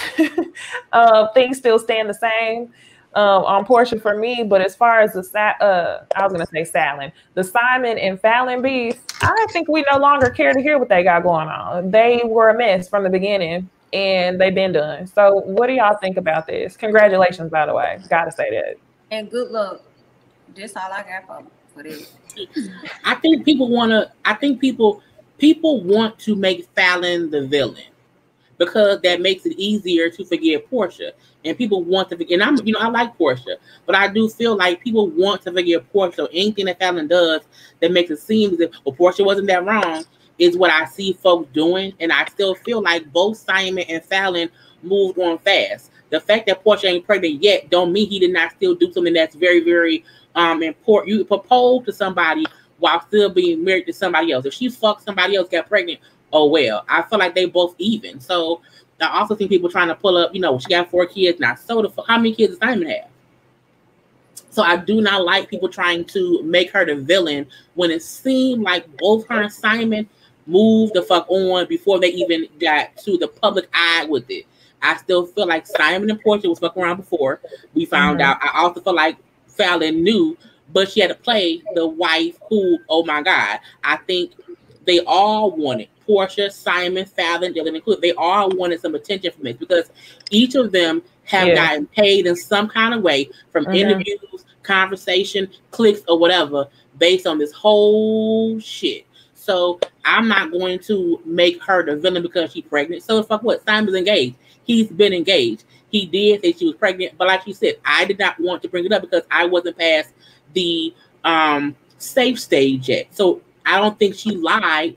She didn't want to say I'm pregnant yet. What if she would have lost the baby? You know what I'm saying? So I feel like people like to be so black and white about shit. And I'm looking like Simon was engaged to Portia and made it seem as if after a month, I love her. Somebody like, fuck Simon, fuck Portia, fuck Fallon, fuck Dylan, bless the baby. Literally. Why do the interview? Yes, say it again, Bondy. Go ahead. Why do the Up and Adam interview? We were saying in it that shit was pointless.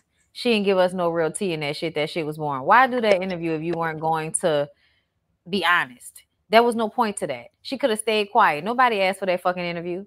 Okay? So I personally feel like I said from the very beginning, that everybody had their hand in the pot to get something out of the situation. But I also believe that everybody's at different points in their lives.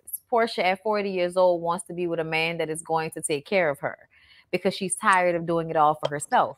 And, Dennis wasn't really giving much of nothing. So she didn't got with Dennis' daddy. And I think that Fallon is so used to having a man that controls everything that she ran in the opposite direction to Jalen, that is an assistant. So she has all of the control in the situation. She's also 33, newly pregnant, also has 3 kids, been through a lot. I think she's in a transitional period in her life. And I don't think that the relationship will last that long. But either way, I don't look at her as a bad guy. I don't. I look at Portia as being flawed because even though I'm not necessarily that mad at Portia, I feel like the fact that you would even go about your relationships in this way is fucked up to me. And then when it comes to Dennis, I feel like Portia's relationship with Dennis is momentary, just like Jalen's relationship with Fallon is momentary. She's only in this place right now, but I think eventually she'll find out, if she hasn't already, how much of a bitch ass nigga Simon is. Because to me, the way Dennis' daddy got online and talked about that girl unnecessarily, when you know good and goddamn well that you had did a lot in y'all relationship in order for you to also be the bad guy. It wasn't just her. So for you to all of the times he got online, y'all, to talk shit about that girl, to make her look like the bad guy, to spray her pregnancy before she was ready to talk about it, like all of that shit. To me, that was some bitch ass shit. And for Portia to want to even be in a relationship with a man like that, I feel like she is on some bullshit. And I think eventually that relationship will run its course as well. And I don't think they'll get married. If they do, I will be hella surprised. But I can't wait to see her little 30-minute special. Yeah, that's really it. I think they even. Congratulations. Good luck. I was like, good luck. Okay, sorry. So we on some thank you next. Now it is time to get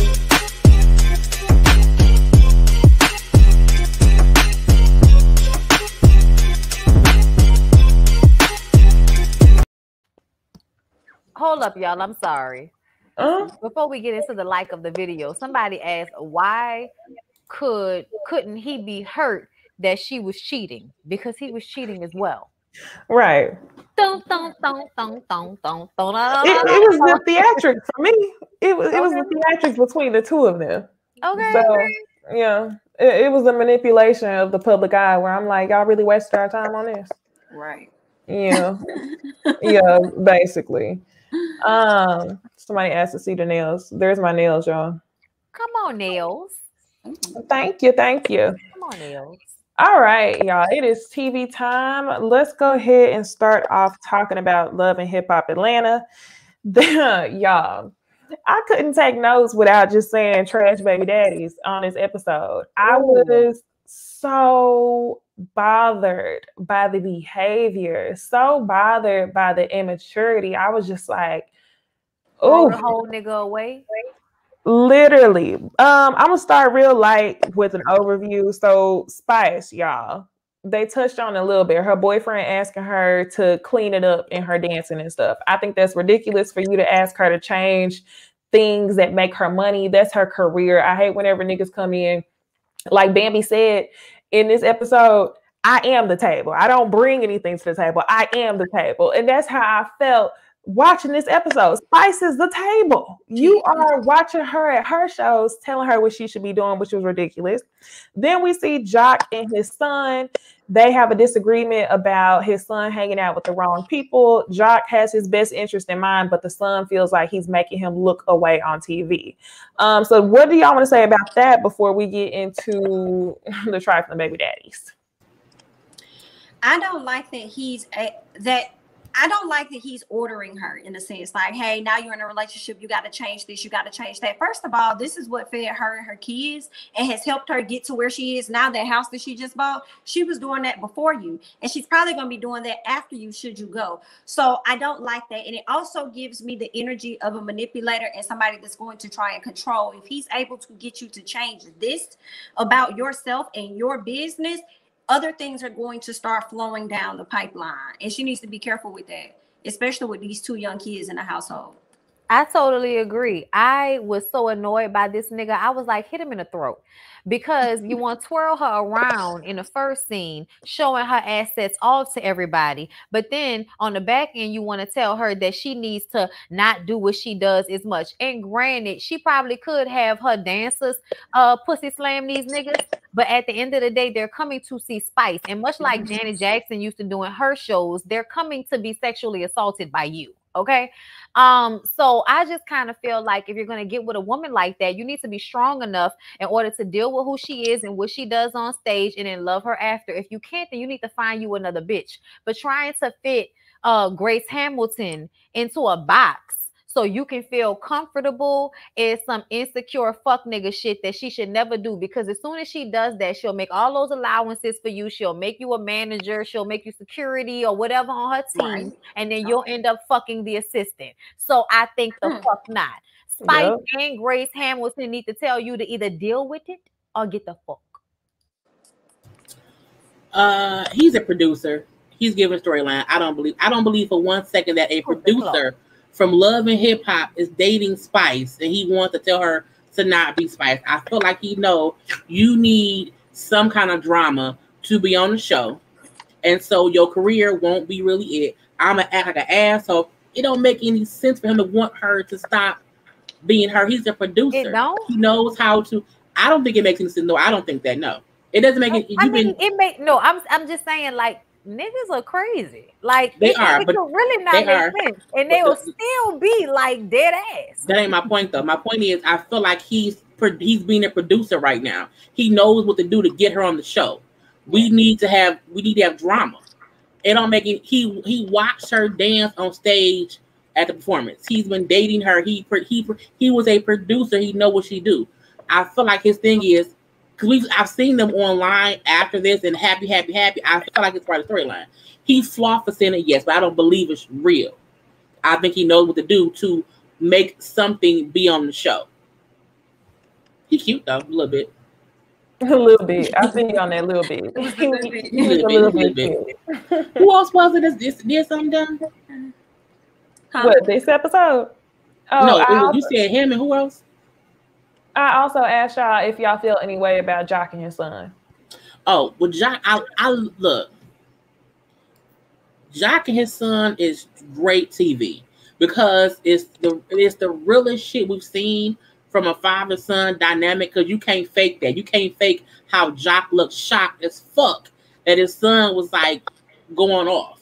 I love it. I think it needs to be seen for one, because you want to see a father like, I know my son can be better, but he don't get it yet. I love even Mike Sign saying, you know, I wasn't listening when I was young either. I had to wait for it to click, and Jock said, I just hope he has time for it to click, because he can die any day because it ain't clicking yet. So I feel like I love that Jock is not on no, you know, me and Kendra shit or me and Carl. I'm like, no, make this about you, your son, your club, the dude who shot 555. Like, I like that. I think it's entertaining because the 555 was funny. I'm like, nigga, 555, that was cute. But I liked him talking to his son, like, you know, you want some fuck shit by this dude or whatever. I also like the son being authentically stupid, like, but why you mad, Dad? I'm your son, Dad. You should never want to be done with me because I'm your son. It's like, no, if you do some fuck shit, I'm done with you because you not listening, and I can't keep fucking with you. So I love those things. I just didn't really understand how the young man did not see his dad's point. I didn't understand that part. This person, like this job or this business your daddy had was helping feed you and your siblings, and now he had to shut that down. And I just don't understand. And I didn't like when he said, I don't know how to do that. I don't know how to just tell somebody I love them, then not show up. Bruh, you tell your daddy you love him, yet you still disrespect him. So what is the difference in you telling your homeboy you love him and then you piecing out like, I love you, but I'm gonna have to, you know, you slowly start to distance yourself. So I hope that he's watching the show and he's seeing that about himself and seeing that he needs to make some changes. Because one thing about your parents, they're gonna always be there for the most part. Your friends ain't always gonna be there. And if this person can come in and disrespect your father's workplace like that, and I know he probably did it off some humbug. I know the owner. I'm cool with his son. You can't tell me that type thing. So I'm like, if he can come in and do that and disrespect your father's space, what do you think he's gonna do with you down the line? You need to check that soon. So I hope that he is paying attention to that. I just feel like Jock, I was on Jock's side, but the thing that really irked me was the son saying that it was for TV. I can't stand when y'all sign up to get on this fucking show and then y'all act like y'all people is forcing a real reaction out of y'all only for television. Well, at the end of the day, you knew what you signed the clearance for, right? You knew what you was coming to do. You didn't have to come. Like, his son didn't have to show up to tape. He didn't have to get mic'd. He didn't have to sign the clearance. He didn't show up to the last event he was supposed to go to. Okay. So why show up now and make it seem like it's all about the show when Jock said he had these same issues with you when you were on the family reunion show?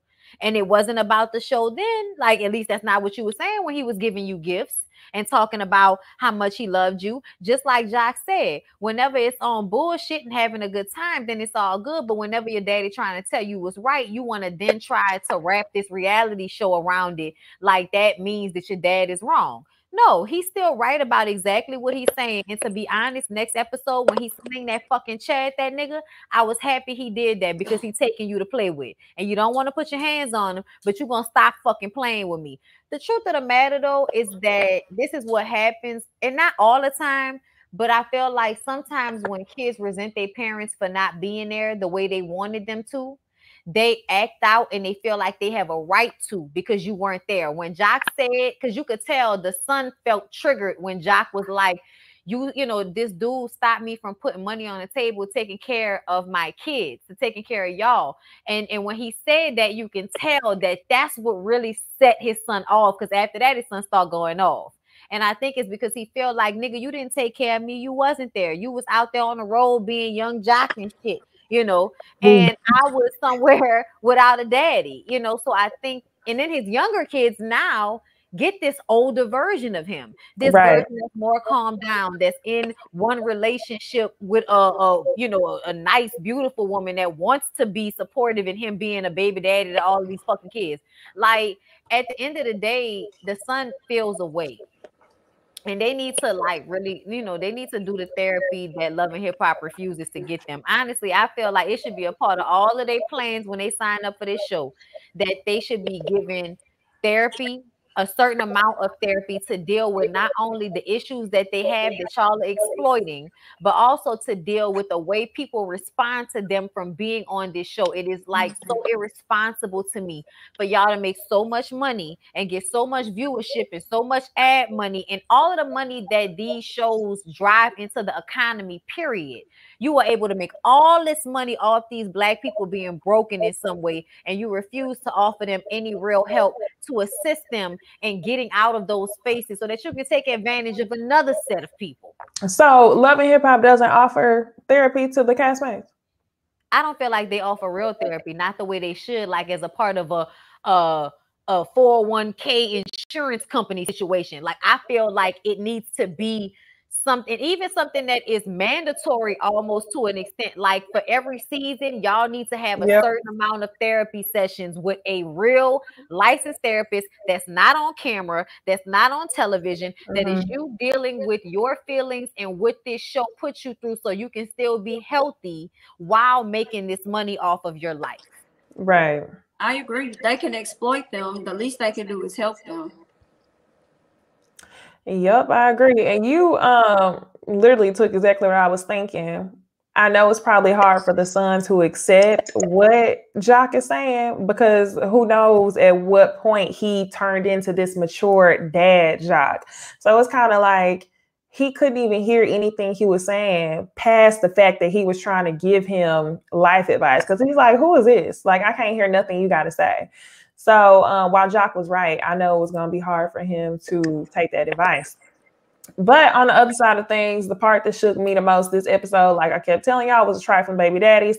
So we see Sierra, Bambi, and Erica go out. Sierra's actually throwing a surprise baby shower for Erica and Bambi. This is where Bambi tells the women that she wants a divorce for sure, because Scrappy wants to travel and he wants to go to Miami and catch a vibe. On the other side of things, Bambi is also at her boutique. Scrappy shows up. They start arguing real bad. And this is where I immediately was feeling like, why are you arguing with her like that? She's pregnant. Just walk away. Why are you stressing her out? Walk away. Like, that's the least you could do, even if she wanted to turn up on your ass. I hated seeing that scene. She talked about how she was paying for Scrappy lights when the lights was turning off. I was like, damn, y'all gonna go there and expose all the information? I like Scrappy. I'm like, cause Scrappy the one that brought it up, and I don't know why he always do that and diverts when he's arguing with people to what I guess he's done for people or whatever. I feel like he did the same thing with Erica, but he was like, "Oh, do you even know how you got this shot?" It's like, we're not even talking about that right now. We're talking about you being inadequate as a husband and a father. Like, that's what we talk about. Like, how you get over here. And I didn't like that. And I cringed seeing them argue. I hated that he was arguing with her, but I do say that as soon as he came in, Bambi led with a certain type of energy. And I ain't like that either. It was like it was, let's go at it. And period. And that's why he should have walked away. Yeah, exactly. I totally understood Bambi in this moment, because when he would argue with her, he would agree with what she was saying, but he was still somehow arguing with her. So you agree that you do come home and pass out and get high and get drunk, and you're not there to help her with the kids, and she should just be okay with that because you and her relationship has her on this show? Because that's what you do. You hold the fact that y'all are on this show over everybody's head. That's what he did to Erica. Oh, the reason why you able to do this is because you on the show, you scrappy baby mama and all this shit. And he does the same with Bambi. But the truth of the matter is Bambi was going to be successful either way because Bambi was Bambi before she became Scrappy's wife. Period. Or his girlfriend. And we actually wanted y'all to be together because we already knew her. Okay, so the funny part is that the bitch was always gonna shimmer, okay, because y'all know she shimmers. The bitch was gonna shimmer either way, and I feel like he sometimes gets caught up in the the Prince of the South Grussel gang, and and he gets caught up in the fact that he's Daryl and he's nice looking and tall, and women like him, and he knows that he's the good guy too, and he plays up being a good father, and I'm sure there are people constantly coaxing his ego, and I think he lets that shit get to his head. And the truth of the matter is, nigga, you would not be shit. You was out here with perm straight blonde edges and ends before Bambi came back to you. He was in Miami looking a fucking fool, acting wild, getting into accidents, hanging with that crazy ass nigga that was on drugs that just cut off all his locks. I mean, he clean now, but he wasn't before. Y'all know the one from Miami. But, Gunplay. He was out there with Gunplay wilding, okay? And now everybody got their life together, and that's great, but I'm gonna need for him to like grow the fuck up. Record, fine. But at the end of the day, sir, when you go out, don't get so fucked up that when you come home, you have to sleep it off. Come home so you have enough energy to deal with your kids and give your pregnant wife a break. And like y'all kept saying, why was he arguing with her like that when it's like, what the fuck you arguing about shit that you not disputing, nigga? You not disputing none of the shit she complaining about. You just telling her she shouldn't be complaining because you do other shit. Like, no, that's not how this works. Yeah, it's like she should appreciate the 40% of effort. Yeah, that's how I understood it. Like, well, I do 40% of the effort, but you complaining about the 60% of the time I don't. Like, what? You want a cookie? Do more. I feel like Scrap has always been the same. Erica said it, Shay said it. So I feel like Bambi chose her husband. So I feel like when you see from baby 1, he not helping, you then get pregnant with baby 2 and he not helping, and you pregnant with baby 3, I have no sympathy for you. Because like with Erica, yeah, that 3 it's new enough where she didn't know what was going on. Like Safari slowly got worse and worse, and they had the second baby. But Scrap had horrible issues with Erica, and Bambi saw that, and Bambi felt like because he proposed and they got married, she won, and she held on steadfast to that. So I feel like when her and Scrap argue, I don't feel bad for her because you're arguing with the man you refuse to leave. Is he wrong for not letting her one have a peaceful pregnancy? Yes. However, she allowed herself to stay and get pregnant 3 times by a nigga who you saw wasn't helpful in the beginning. I could not feel bad for people who continually make the same mistake over and over and over. And I like how Kirk said, y'all got either Kirk or Necey said y'all got married fast, had babies back to back to back. So that's why it's stressful. But however, I blame Bambi because she now sees it's all on her shoulders. But I feel like she saw that from baby 1. So I feel like I can't blame Scrappy for Erica knowing how hard her life already was. And then she kept trying to like fix this shit, but knowing he ain't gonna be fixed. Because he's the same motherfucker he was with Erica. He does not have more kids. So I'm like, Scrappy is Scrappy. Okay. So I'm like, people like, oh my God, it's so bad. It's like, but he is, leave him. Do not have more kids with him. Because as you say, you had to help that nigga pay light bills. My thing is, that's not a brag. If I have to help you pay light bills and you Scrappy and you supposed to be the star, I had to help you. Why would I then not only marry you, but have 3 kids by you back to back to back to back to back with no help? We have to learn when to help ourselves. We have to learn when it's not the nigga who got pregnant. It was your fault for knowing he's a fuck boy and you stayed and kept getting knocked up and kept getting knocked up. And now was on your, so now you have a hard life because he ain't shit. Can I say something though? I agree that she shouldn't have continued to have children for him because when the baby number 3 happened, I was like, girl, you just finished complaining about the fact this nigga wasn't helping you. What the fuck you doing that for? So I totally agree with you there. But the only thing about not blaming him and blaming her is he knows better. And no, I'm not blaming him. I'm not saying that. My point is, we know he to blame already. That's the easy read. That's easy because we know that. However, when you know someone's the issue, why stay in that situation to make your life harder? Because her knowing he's the issue isn't helping her. Her fussing with him isn't helping her because that you see, he not changing. She complains since baby number one about how bad he was, and he ain't changed. She views having him sometimes versus not having him at all with three children as a better option. That's her flaw. Because the better option is not being stressed with that motherfucker. I refuse to be stressed. But I think she thinks she would be stressed alone with three children. You can't. Versus she's stressed now by herself. Yeah, but that's not the same stress as somebody not being there at all. And I don't. I would have been stressed with one baby and not three.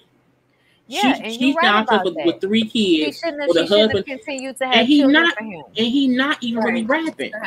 He not scrappy of crime, mind really. He's scrappy of hip hop. But so you not even making the money you used to make. Scrappy shows up sometimes in a way that makes somebody believe that he can be different. And that's what I was trying to say. Scrappy has seen different. Scrappy has a daddy who has been married to the same woman for a long time. Scrappy, his mama might be like the main issue, I feel like, because she's constantly giving to him in a way that makes him expect people to bend to his will because she did. But I feel like sometimes Scrappy acts exactly like he knows what the fuck he does, and he knows how he can come off and, oh, I'm gonna try to work on da-da-da-da-da. I think there are definitely times where he makes it seem as if he can be better for her. And he does that for a little while. But I think that that's the thing. You can't rely on that. You can't rely on that though. That's stupid. I also think that they are blowing up their issues for the show. Because we have yet to see them actually file for divorce or get a divorce or move out of the home. But that's the thing. That's why. I think that's probably true for them both. But I feel like that's my point. I can't be pissed at Scrap or Erica because she's keep getting pregnant.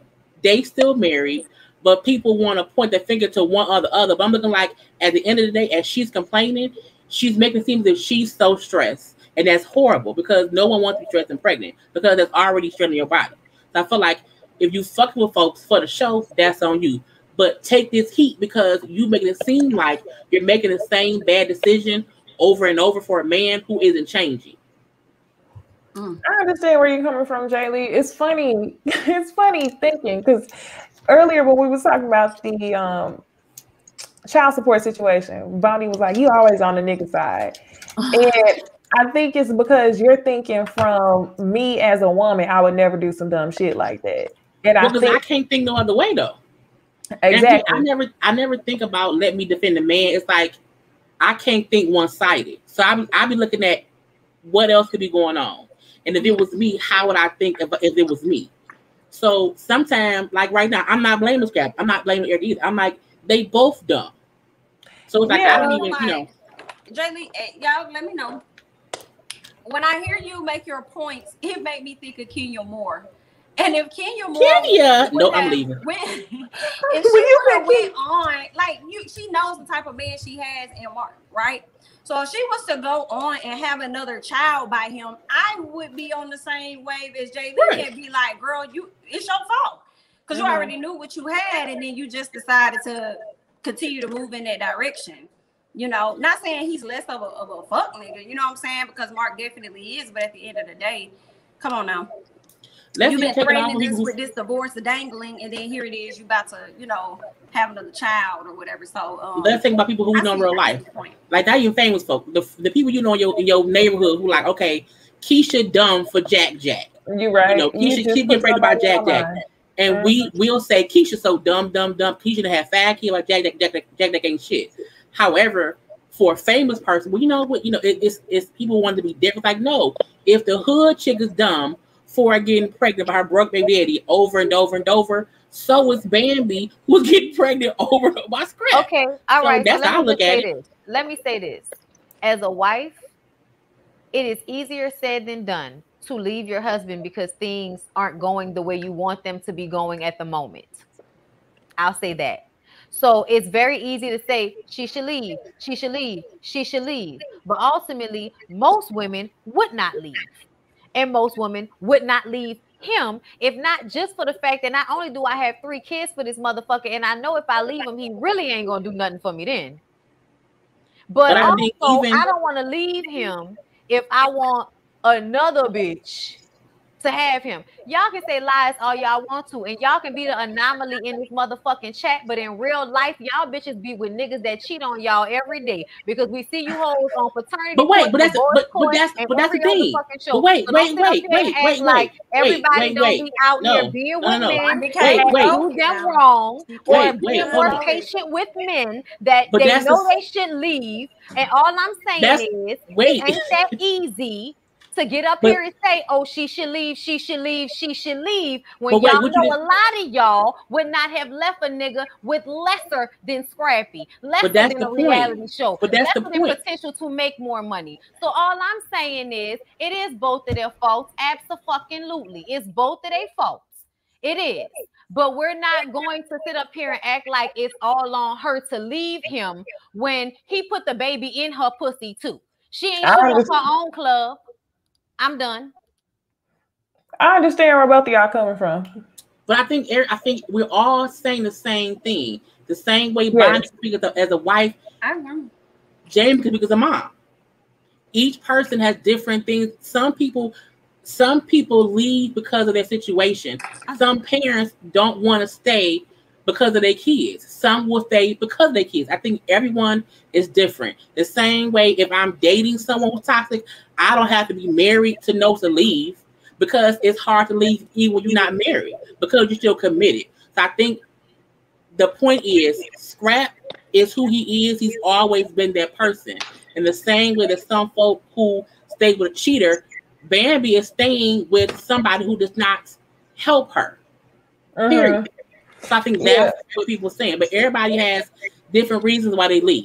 Some people leave because they don't want to stay.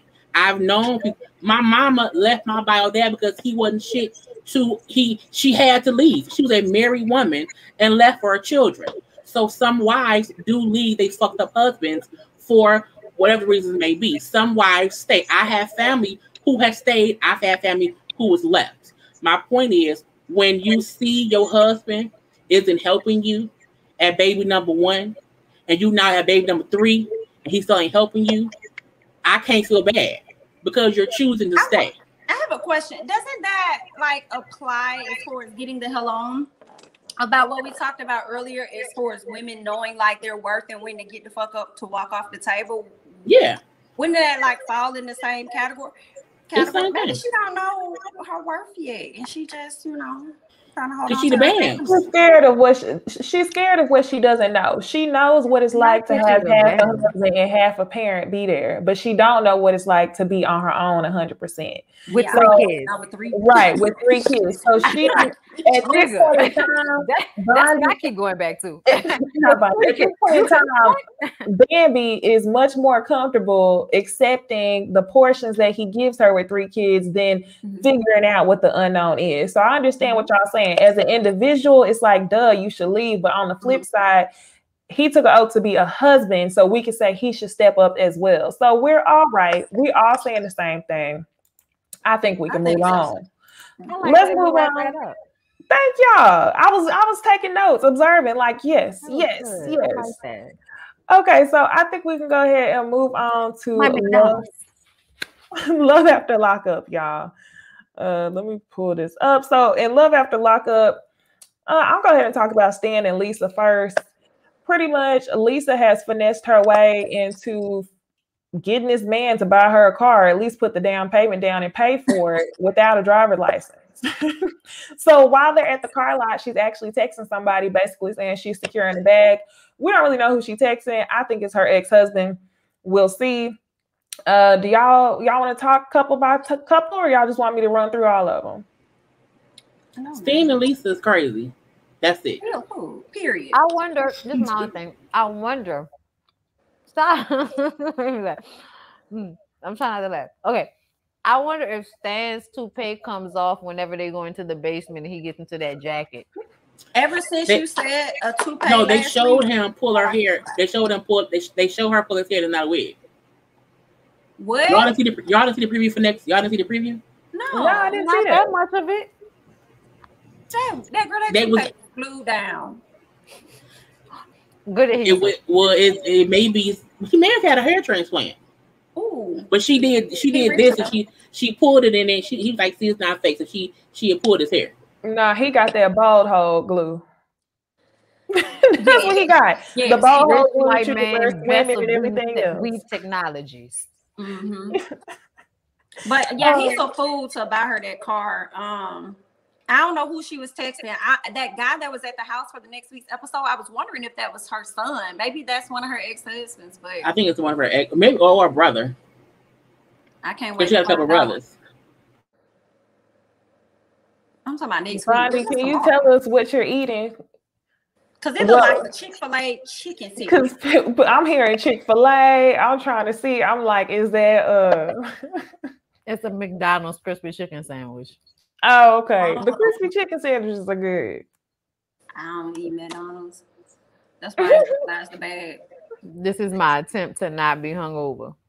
Right. Wrong. You gotta do what you gotta do. So the next couple we're gonna talk about is Rachel and Doug. Rachel and Doug get engaged again, or he reproposes to make the moment more special. The moment that took me out, I was laughing so hard, was when he took her down to the park and the bench said remembering crime victims. And the whole reason why he is in prison is because they said that he shot and killed somebody. But this is why that's fuck shit. Because where he went to Belle is literally our beach. It's huge and it's beautiful. I'm like, why did you pick that space to do that? Like, it's a whole waterfall. It's a whole beach. It's shit that's like beautiful. People get married there. I'm looking like, why the fuck would you pick? Well, you're an asshole. I'm gonna do that shit on purpose because he thought it would be ironic or funny. He's that type of psychopathic fuck. Mm-hmm. That was so aggravating. I was like, that is fucking Belle. It is so many places there that you can. Why not even show y'all pulling up? Because it can be romantic if you show the right places. So I'm like, he made it seem it's not a park. It's actually a huge island, like Lake Michigan. That's where they were. I'm like, you went to the fucking. Or he's dumb and production basically told him, oh, you should do it right here. And he didn't even look at the bench and was like, yeah. No, set him up. He's not from Detroit. He's from Kalamazoo. And people want to act like they from here, they not. So they drove down here to be where we do stuff, and he don't know no better. Okay, so Kalamazoo is a real place? Yeah. Yeah, I thought it was like Transylvania for the longest amount of time. I thought it was, wait, y'all thought he was from a fictional place in Michigan? I thought Kalamazoo, like, you know, like the Bermuda Triangle or some shit. No. I thought it was Kalamazoo. What kind of shit is that? Yeah, it's Kalamazoo. That is hilarious. You learn something new every day. It's a different city. That's why they were saying don't go back to Kalamazoo, because she lived. Because like I stay in Warren now, so she's in Warren. So Belle Isle is in Detroit. So, but he don't. Everyone from Michigan knows about Belle Isle if you come to Detroit. So to drive down, you had to go down there for a reason. Something like he was on some fuckboy shit, like did not know where to go, but like you had to ride. He had to ride past the beautiful waterfall to get to the goddamn park bench. So that was the part that was done for me. Somebody just explained it as the difference between Slidell and Metairie. Gotcha. I don't know what that is, but I go, yeah. We need our own landmarks. It's somebody on one of the characters on Issa Rae's new reality show is from Kalamazoo, and I was like, "Dang, it is a real place." Dang, yeah. Y'all thought it was fake. That is. I really was thinking it was something. It's a whole city.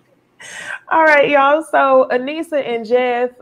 Jeff is yes, 8 Mile is real too, y'all. I see the comments and it's 8 Mile real. 8 Mile is real too. Yes, it's the actual street called 8 Mile, 7 Mile, 6 Mile. The Bermuda Triangle is real, but people often use it as a metaphor for somewhere that you go and get lost in. Right. Or like go off to Timbuktu. Timbuktu is a real place too, but it's also like far away. Timbuktu is a real place? I did not know that. Mm-hmm. I did not know that. Thinking of all these imaginary places. Is Transylvania a real place or no? I feel like Transylvania is a real place. I'm logging off because I'm not dealing with in Pennsylvania. Transylvania, I feel like that's something I heard in a cartoon. Like it wasn't real. It is, but I think it's also real. Yeah, it is. It's real. You looked it up, Jami? Yeah, I had to.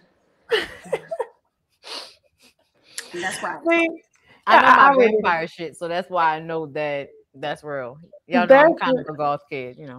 Okay, I had not a clue. Okay, Anissa and Jeff. Jeff is spending up. Jeff is spending up all the money, y'all. Buying drones and everything else. And Kyle ends up telling Anissa about this 18-year-old child. Why don't Kyle date Anissa? I don't get it. I don't either. I felt like that was so, in my opinion, not his place to tell. He didn't even give that man enough time to say anything. It was like they had a conversation outside. He came in the house and told the information. No, remember, because like when he first told him, that was when he first got there. And then like that time had went by, they ordered all of that shit. That nigga hair had grew in. That's right, he did. He still could have gave that boy some time. That's his team. After he told him to stay out their business, Kyle was like, "Oh, stay out your business after you didn't put me in your business." Okay, then, bitch, I'm about to go tell him. That's how I want Kyle to just like Necey said, please go and date this woman. Please go. What killed me was when they never want their friends. You know, her and Angie never gonna want their little simple, loving friend. They want a problematic thug nigga. Girl, she ain't. Well, he's an ex-convict as well. Remember, he said that. Yeah, he did. He said that. He was upset.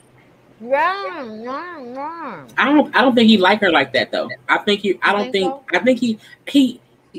talks to Jeff. Yeah, it's more like I'm protecting my sister. She told me she broke, so I'm gonna come to you as a brother to say what the fuck going on.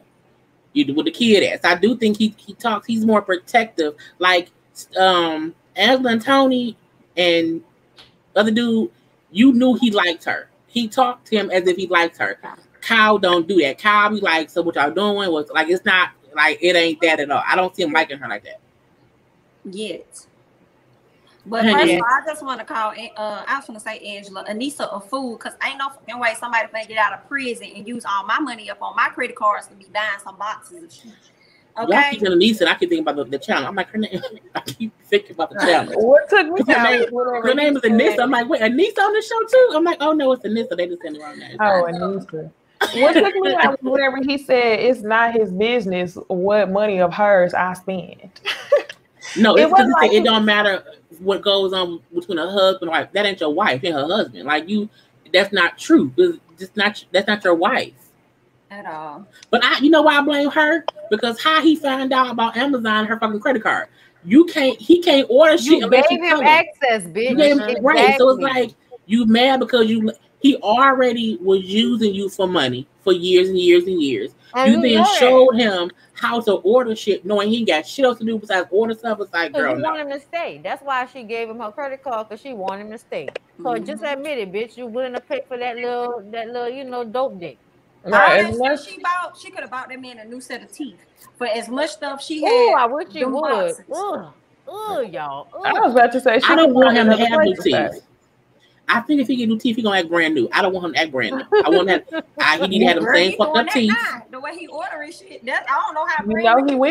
He ain't gonna be able to afford no good teeth. It's gonna be the dentures that slip out every now and again when he. It might happen too. He gonna be like Mama D in the middle of a performance.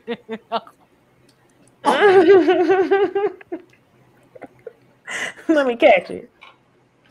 Okay. Be a mess. So y'all, Brittany and Ray. I'm so tired of Brittany making Ray these corny ass t-shirts. He was wearing a t-shirt that said something like "My New Life, Day One" or something. I'm like, girl, I think it's cute. I think she thinks he's a project.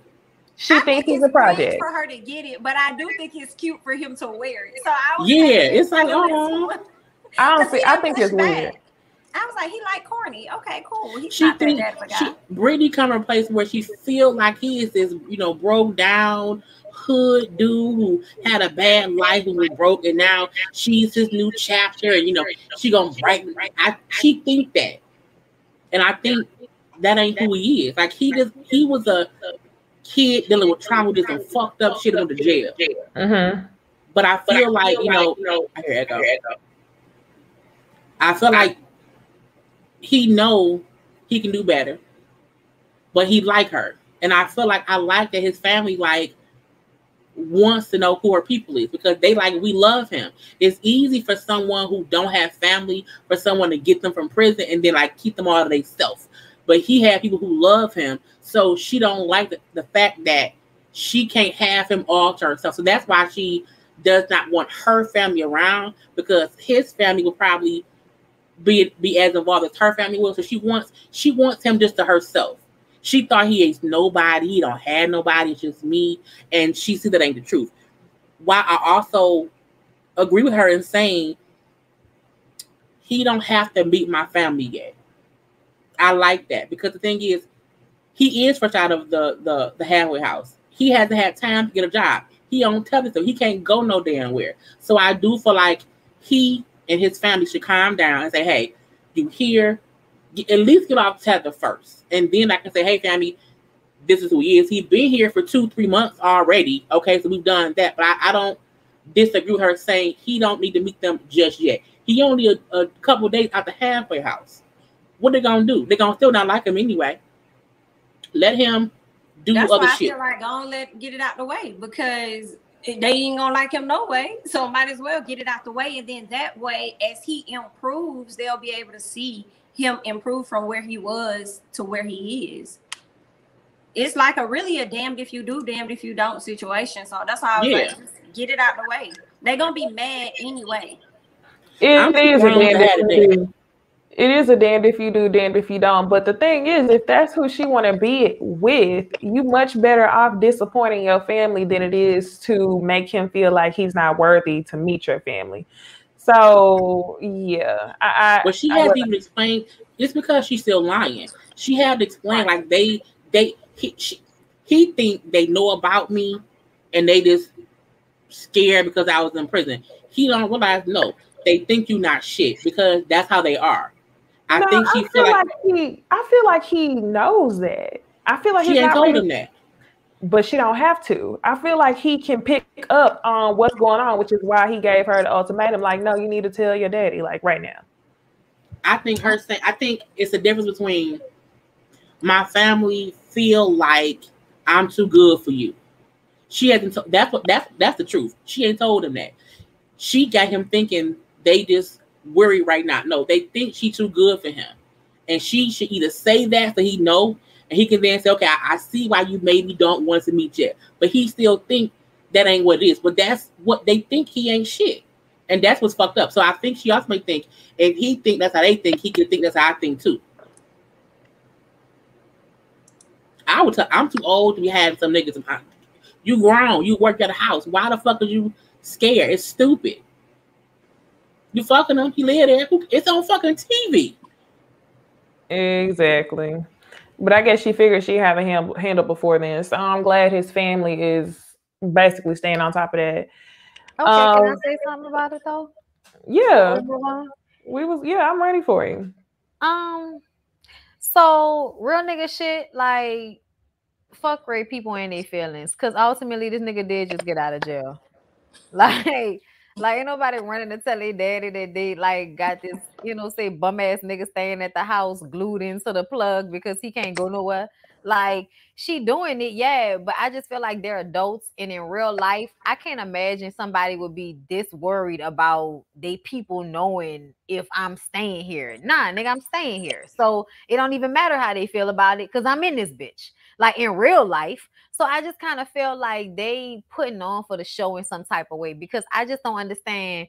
Like, nigga, you just got out of jail. Are you really delusional enough to feel like she should just be like super duper proud of you at this moment? Mm-hmm. Like, how about you get a job, get off that damn ankle monitor and show up in some way first, and then she can display you to her parents like, oh, look what, he's accomplished in this time with my help, but they're adults. The parents don't need to be involved. Like, I feel like since he is with the he got the whatever the little ankle bracelet on, right? So he's confined to the house, can't go nowhere for a minute. I feel like tell your parents now, because if they pull up like, hey, Brittany, I'm around the corner, I'm about to drop this stuff off, about to come over. They come in the house and they see this man, that's a rude awakening. So it's kind of like, girl, get this out, because you just never know. You may be gone, right? Let's say she gone to work. This man at the house. Your daddy just pop up at the house and think somebody burglarizing your stuff, and then pow, pow, pow. Some things may go down. It's like, girl, get this out the way and tell this man that he at your house. I also feel like that's why she should have kept his ass at his dad's house until he was done with the process. Yep. So I feel like that's what, like what Charlotte's saying makes sense. Like, you don't have anything to show when you meet my parents. However, she been blowing his head up, making it seem like she was so proud of him. She was gonna stand by his side, and it's so much so that you want him to come live with you. You think that didn't come with him assuming that your family would come over to your house? So that's why you should have let him get his stuff together where he needed to be at. You could have visited him at the dad's house, but you didn't want to do that. So it's like, he's probably confused. Like, you are proud of me, but now you're acting like you're not. So what's going on? Exactly. I don't know. Nigga seem a little slow to me, but we'll see. I don't know. He didn't seem slow to me. I don't know. Who knows? But yeah, Deontay and Nicole. Deontay ends up telling his friend Derek about the whole Nicole situation. I was very disappointed in how he was even telling the story, because he was saying everything that was happening, but did not explain the heaviest impact, which was that she drove off in the car with her ex. He was like, I saw her get in the car. She got in the car. And his friend was like, nigga, what are you talking about getting in the car? So she calls him on the phone. They agree to meet up, but not that night, because she is busy meeting up with Tia, which is her ex-prison bae girlfriend. Mm-hmm. And they go on to the hotel room, and that's basically what she's been waiting for. She said that Zach's peen didn't really hit like that, and she's still been thinking about women. So it seems like Tia, that's going to be the one. And I don't know what she's going to tell Deontay. What y'all think? I don't think Deontay gonna care. I think she's gonna tell him enough to put him right back where he needs to be with her. But I thought it was crazy for him to accept that she was busy that night and we can meet tomorrow. No, why did you call me? Why you ain't called me on tomorrow? You called me tonight. And he just went along with that. I ain't like that. So I think she just checked in to see if she got him hook, line, and sinker. And just off of the fact that he was willing to meet with her the next day, was like, boom, I got him where I want him. So he'll be all right. Let me go do my thing.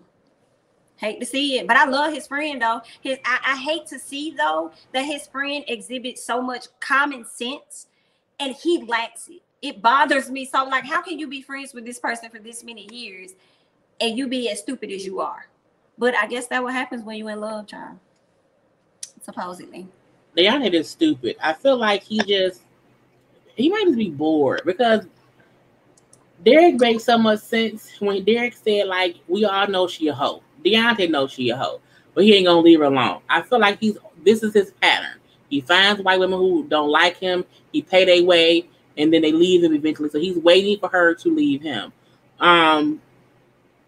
Nicole and that girl who's a lesbian, it was weird for me.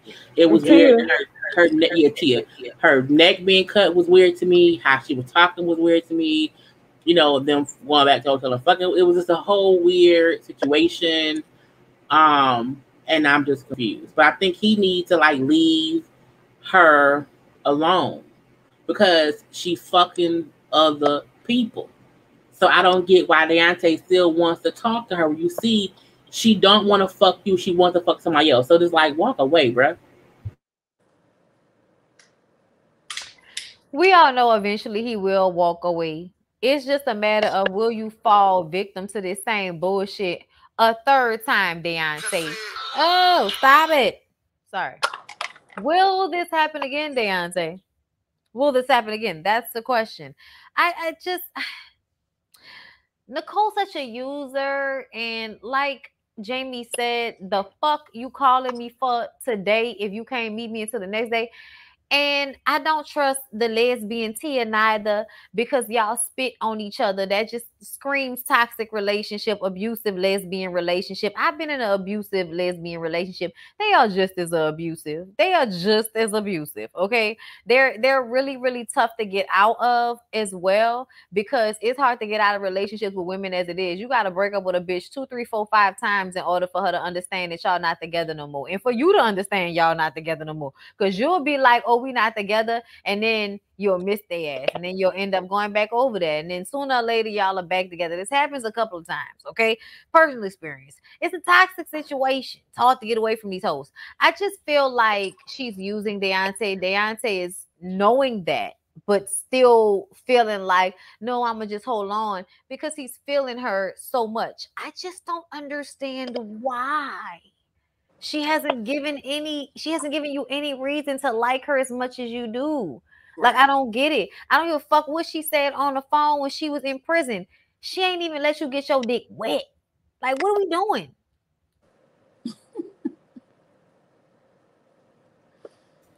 What are we doing? No message from Deontay this week. No message from Deontay this week. Tragic. What does it say? Okay. All right, y'all. Before we get into the next show, y'all go ahead and like the video for us. Well, we have through. So go ahead and like the video. Thank you so much. Don't be stalkers. Right. Yeah, don't be stalkers. And thank you to the mods holding down in the chat. We got great moderators on all of our. We are amazing people. We do, right? Mm-hmm. The mods are everything. Oh my gosh. I at least know I'm gonna have one person in my life. They gonna stick beside me. All right, y'all. In the playback though. Right. Let's go ahead and get into sisters, y'all. This was a finale. It seemed like everybody had like some sort of a more closure than the last finale, I felt like. So we'll talk character by character. Let's talk about Andy. So Andy catches Gary doing this therapy session. That part was so annoying. The therapist. So do you want to tell her? Do you want to tell her? This is the model. And then the thing she said was, touching one more time. I'm calling the police. Andy, what exactly was the police supposed to do about your fiance cheating on you? Like, girl, what? So, y'all have any comments on that scene, or y'all just want me to round out Andy? Embarrassing. Stab. It was thoroughly. I feel like it's weird because it's like Andy's supposed to be a lawyer, but she never thinks logically in any normal way. Like, it was weird that she walked in pissed, but like he had a whole wife for one, and then for two, the lady standing there in a suit, and she's like she's talking to him, and he got his pants. He had fucking pants and socks on. And then she was all gang. She was all gang when she was getting her ass whooped by Jasmine. But I think, look, I get her frustration, like, cause I'll be pissed too. But at some point, you have to think about the context. Okay, wait, his pants and socks is on. Why is the socks on? No one has socks and pants on. They fucking. And the girl also, even though she had on lingerie, the lady standing there talking would have been like, well, why the fuck what are you doing? And then when he said, oh, that's my therapist. Okay, well, what's going on? Andy want to fuck Renee or whatever that man's name is. And so I think for her, Robin. So she's pissed for one because it's a bitch in my bed. I've been pissed too.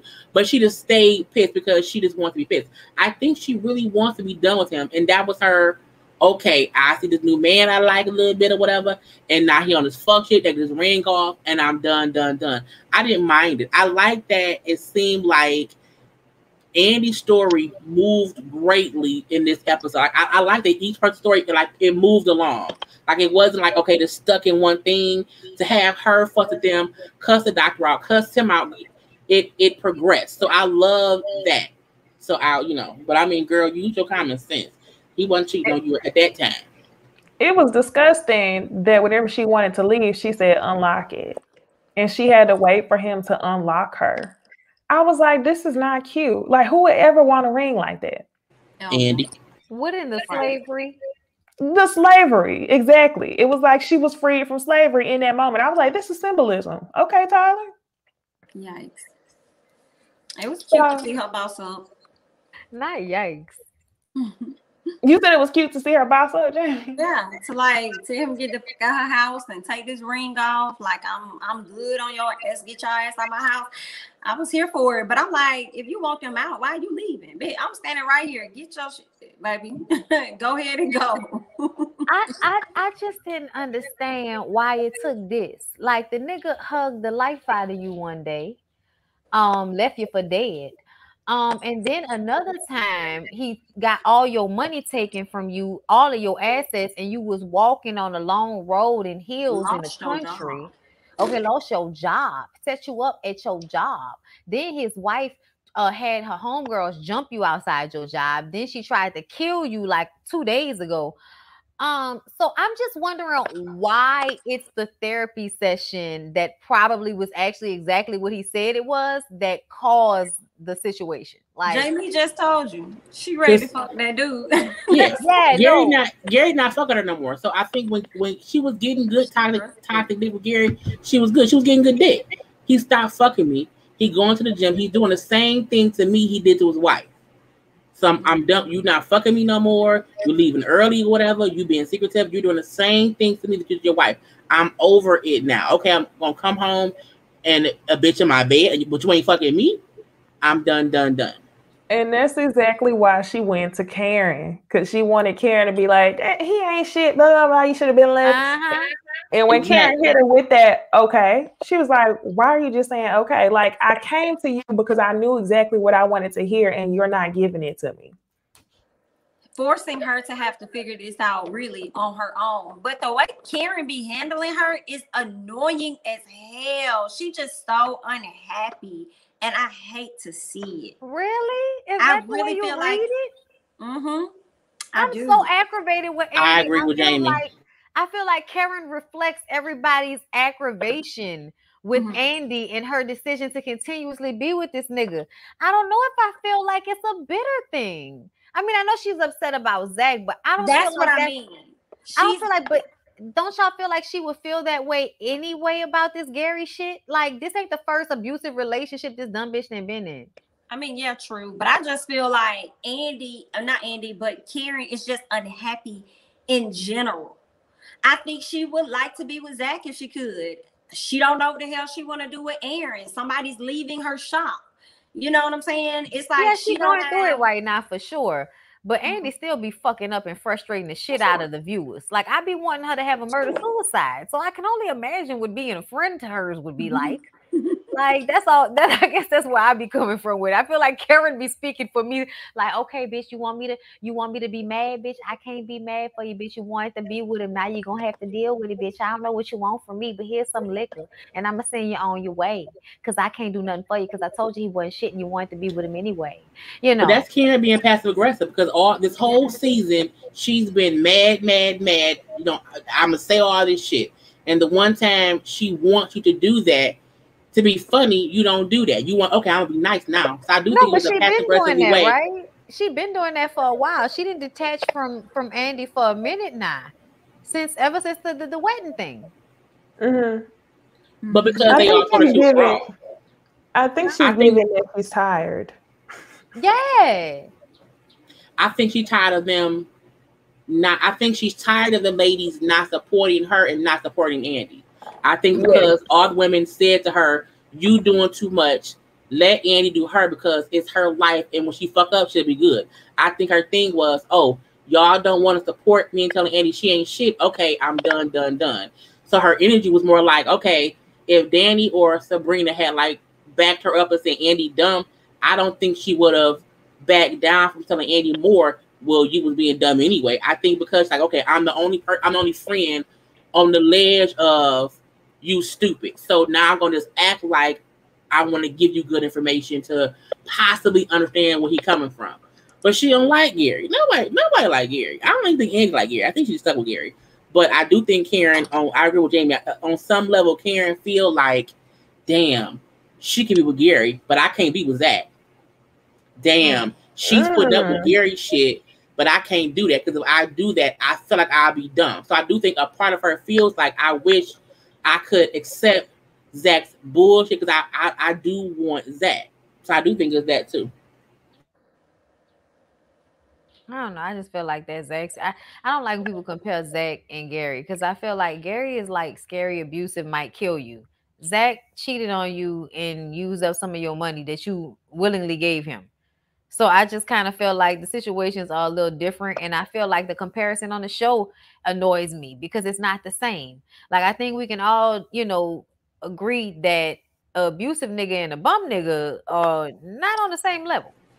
No, but I think a woman's concern on if she stays is still a concern. Like the concerns, the reason Andy is with Gary is her reasons. However, they both feel like they're with somebody who they shouldn't be with, and can I make excuses as to why I stay with them?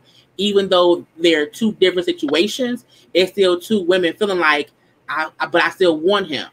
They just both still want them when the men are doing two different things. But they're still. You think Karen's projecting?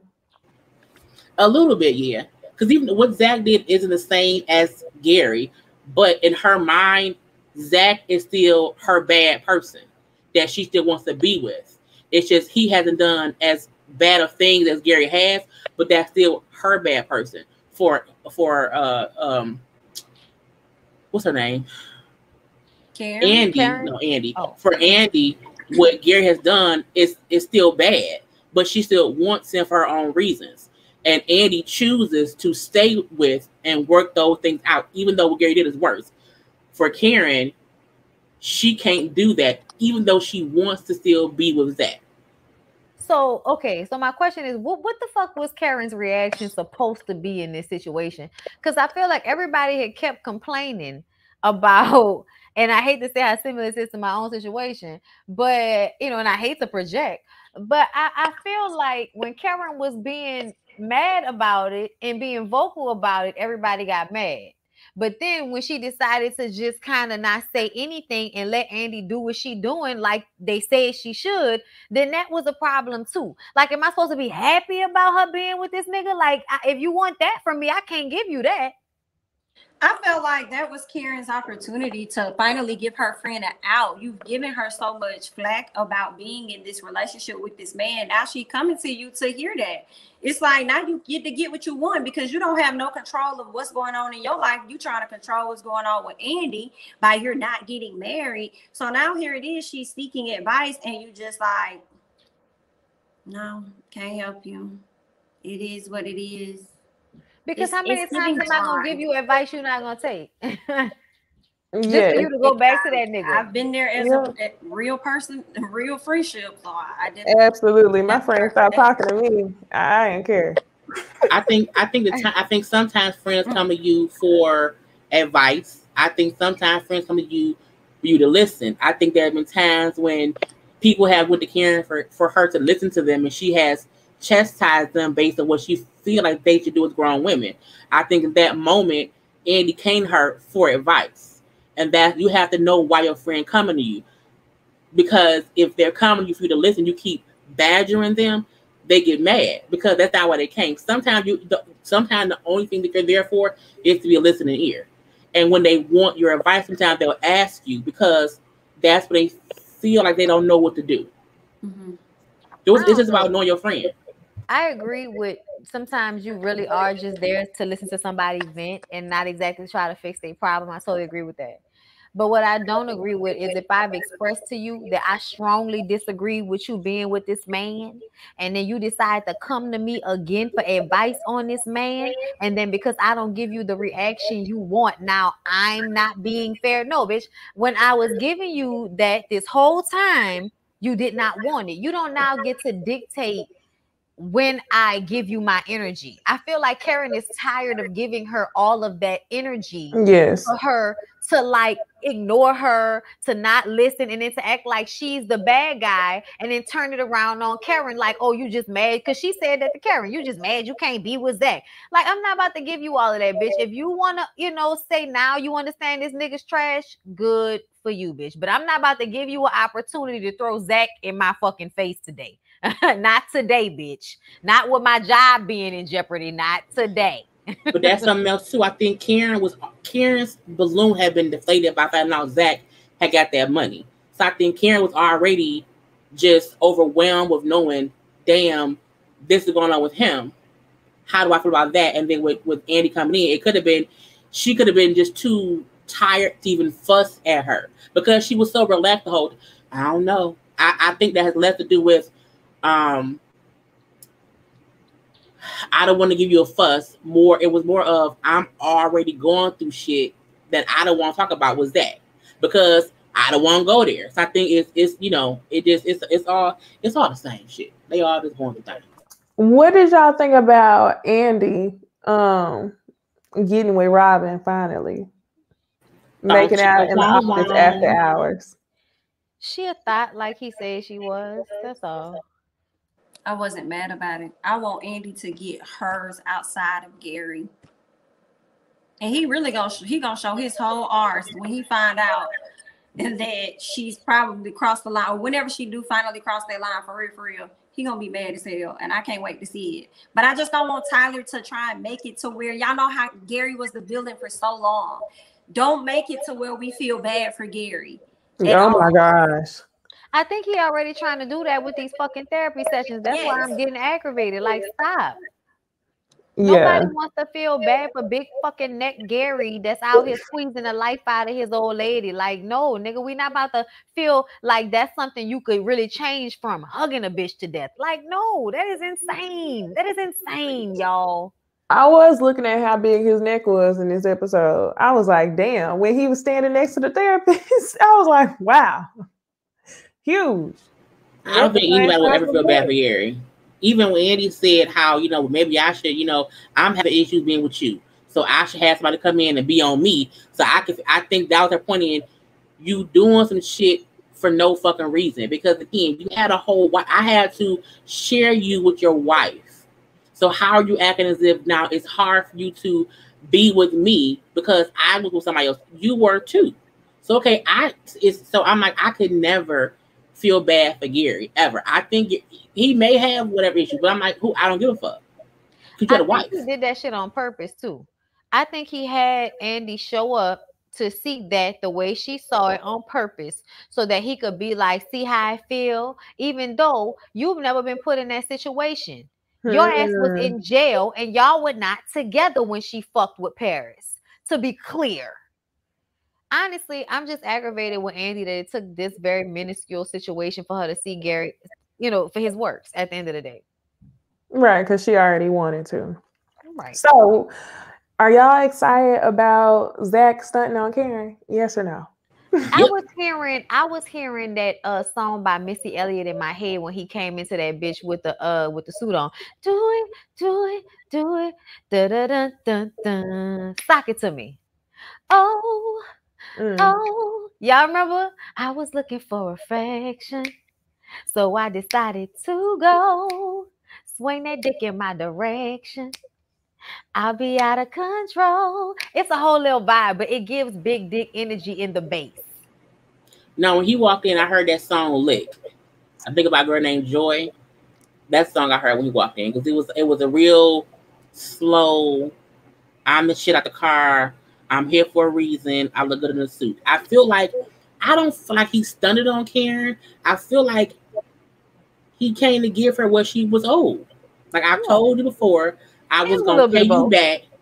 It was because he like, I'm not gonna come in my work outfit. Like I'm always in my work uniform. I'm not gonna do that. I'm gonna come in a nice tailored suit, a fresh cut. He probably smelled delicious. I got a whole little check for you. Tight ass Martell suit. Yeah, it was like he came to give her. People like to feel like Zach make it seem like Karen won shit. I don't think Karen won shit. I think Karen is who she was to Zach. However, I also feel like as bad as Zach was, Karen also was not pouring into him because of fuck shit he did. And once he got with Fatima was able to pour into him. But Karen would have never been able to pour into Zach based on their history. So I don't feel bad for Karen and Zach not being together anymore. I don't feel that Fatima was done for being with Zach. I think they were two different women with him at different times. So Karen would have never been able to build Zach up because Zach had been, as he said, my mama, my grandmama, my aunts, no one ever poured into me. So he then got with a woman who did not pour into him. So he got the same woman in his life as he had been used to as a kid, and that was Karen. That does not make Karen a bad person or make Zach cheating right. However, she wasn't the one to make him better. She was what he was used to, just as a woman. Mm-hmm. And Fatima was like, she was just different. And so that's why he got with her. When he said how, you know, I was scared to do the stock, but I heard your voice saying to me, you can do it, Zach, because you have to pour to your man. If you do not pour, you know, affirmation, he won't know it. And that's what Fatima was. And Karen can't be that to Zach. She can maybe be that to somebody else, but not to Zach. Agreed. Because when he gave her that money and he was leaving, I didn't want her to think. I was like, don't even try and think, that could have been me. I could have been with him. No, he wouldn't even have gotten where he is had he not left you. So I didn't even want her to think that. But I also didn't want their conversation to last long. I wanted him to walk in. Hey, Karen, what's up? How you doing? You doing good? Okay, perfect. Listen, I got the money that I owe you. Here you go. Okay. Whoop de whoop. Have a great one and leave. All that extra slow talking and kiss on the cheek. No, dead. Every time you look nice, I know. You're about to go, I am. We don't need all that extra stuff. Just don't go, Zach. Don't waste no more time because I don't want y'all to end up in the back room. It still was one of the best scenes I feel like Tyler has written on the show. Like as I was watching it, I was enthralled and like glued to the TV in the moment. And so I feel like it was one of the only times that it wasn't like, oh my God, how long are we gonna do this? I was kind of annoyed because I'm happy for Zach, but I don't like the way that they wrote it up. Like, you gonna tell me that he really just was not shit for years and years, and all he needed was somebody to say, you can do it. All you gotta do is feed into a man and he'll be better. And I'm like, this is so, I didn't like that. It was whack. Then on top of that, the shit that he did was illegal. So y'all making it seem like he just started a multi-million-dollar business. The shit he did was illegal. I mean, technically, it wasn't illegal for him. It was illegal for the wife because he has no. It wasn't insider trading for him. Right. Someone has told him something. Right. And he did not. Had he used her money, that would have been illegal because you got money from her to do it. He was smart to not take her money because you told me something, and I said leave me alone, and I said well, I'll listen a little bit. So technically, he wasn't illegal, technically. Yeah, I get what you're saying. I just don't. I'm looking at it very simple-minded. Like if you take a man who really don't have much, can't provide much, but if you fuel him with love, you know, you never know that he could have been the one. So I'm like, why would you write that simple ass shit? I don't know. I think it was hard though. I think it took a lot for Fatima because again, Zach didn't believe Fatima. He was like, man, cut that book. Like he was like, I don't want to hear it. She had to keep like to us it was quick, but I would get mad when he was like, man, whatever. I'm like, nigga, listen. Shut the fuck up and listen. I think Necey's point is why should she even have to do all of that shit in order for him to show up as a fucking adult? Like why write it so that women always have to be super save a hoe for some dumbass nigga that should have been able to deduce these things on his own without somebody having to pour into him. But I do take it back to Jay Lee referencing childhood and how if you never had a woman positively pour into you, how detrimental that is to men, specifically Black men, to never have a woman speak positively into them so they don't hear that in their heads because they never heard that. We hear it because we heard it as a child or because I think it's instilled in girls to take care of ourselves. Versus whatever the fuck fanatical fantasy shit they put in niggas' heads, that somebody should be taking care of them and you know all of that type of shit. But like I think mostly as Black women, somebody is always telling us we got to take care of ourselves. And I think that this show shows that all of the women have to work their asses off and go to school and get businesses and all of that in order for them to amass the wealth that they have. And a nigga can come along and get it taken away in Andy's situation. Okay. In Karen's situation, nigga can come and steal her clients and cut prices and take her shit. Okay. Danny could be dependent on a nigga who she don't even really want to fuck with just so he'll pay her bills. And Sabrina, she may not be dependent on somebody for money, but her relationship situation, she's so needy and codependent and don't know what the fuck she want to do that she might as well need a nigga for some money because she ain't got no mind of her own. So I think a lot of the times what we're looking at is why is it that the man gets to come in after fucking up for all of this time and boom, bow, pow, he gets $700,000 and his life has been fixed. And now he can be the nigga walking around with big dick energy after Karen and worked her ass off for this shop. And Yes. then, you know, and a nigga then took her shit and cut his prices. Like, but this is the thing about that too, though. Karen helped support Zach all them years. They didn't break up. He didn't get money the minute she's in a bind right now. No clients. Money gonna be funny. He come give her back the money that she was owed. So I feel like, in a way, Zach coming up is helping Karen. But as she said, this is a blessing right now. He didn't know that she was probably hurting for money because her customers are gone. So my thing is, Karen still got good karma in the end because she was acting no more. But again, he still was able to come back and help her. So at least the good shit she did for him helped her with her business right now. So like at least she won't be like struggling because again, he came back and paid what he owed. True, but it looked like he saved her. That's what it looked like in a way. And I think that when, you know, if we're thinking about like, you know, I guess some form of feminism because it's Black women, you know, feminism. But I feel like there's a certain extent of I work for my shit and this nigga gets some out of the air shit and then gets to come and be the savior after I put in all of this work and saved him all this time. And he get to show up with one check and act like he didn't just fix all the years of lying and cheating and going to jail and using the fuck out of me. So there's a level to this that kind of is annoying. Like it's misogynistic in a way, you know what I'm saying? But that's Tyler Perry for you. You know what I'm saying? That's church circuit plays, TV shows for you. And it's so unfortunate on the ladies' behalf because it's like all of the weight is put off on the ladies, but what about the men? You ain't had no positive men in your life to pour into you. But it's also interesting, right? Because Zach's saving grace worked to women.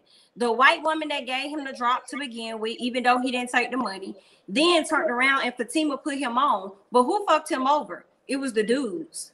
That's the interesting part for me. Good luck. Right. So we all saw how they slick added in that proposal. Marry me from Aaron, right? Ain't that his name? Aaron to Karen. Yep. So I guess they'll talk about that next season, but we really didn't get much from that. Then we see Danny. Danny ends up telling, oh boy, I can't remember his name. What's his name, y'all? Preston. Yes, I can never remember it. I literally took my notes and said, oh boy. Danny told Preston that she needed her space. He agreed to go ahead and leave.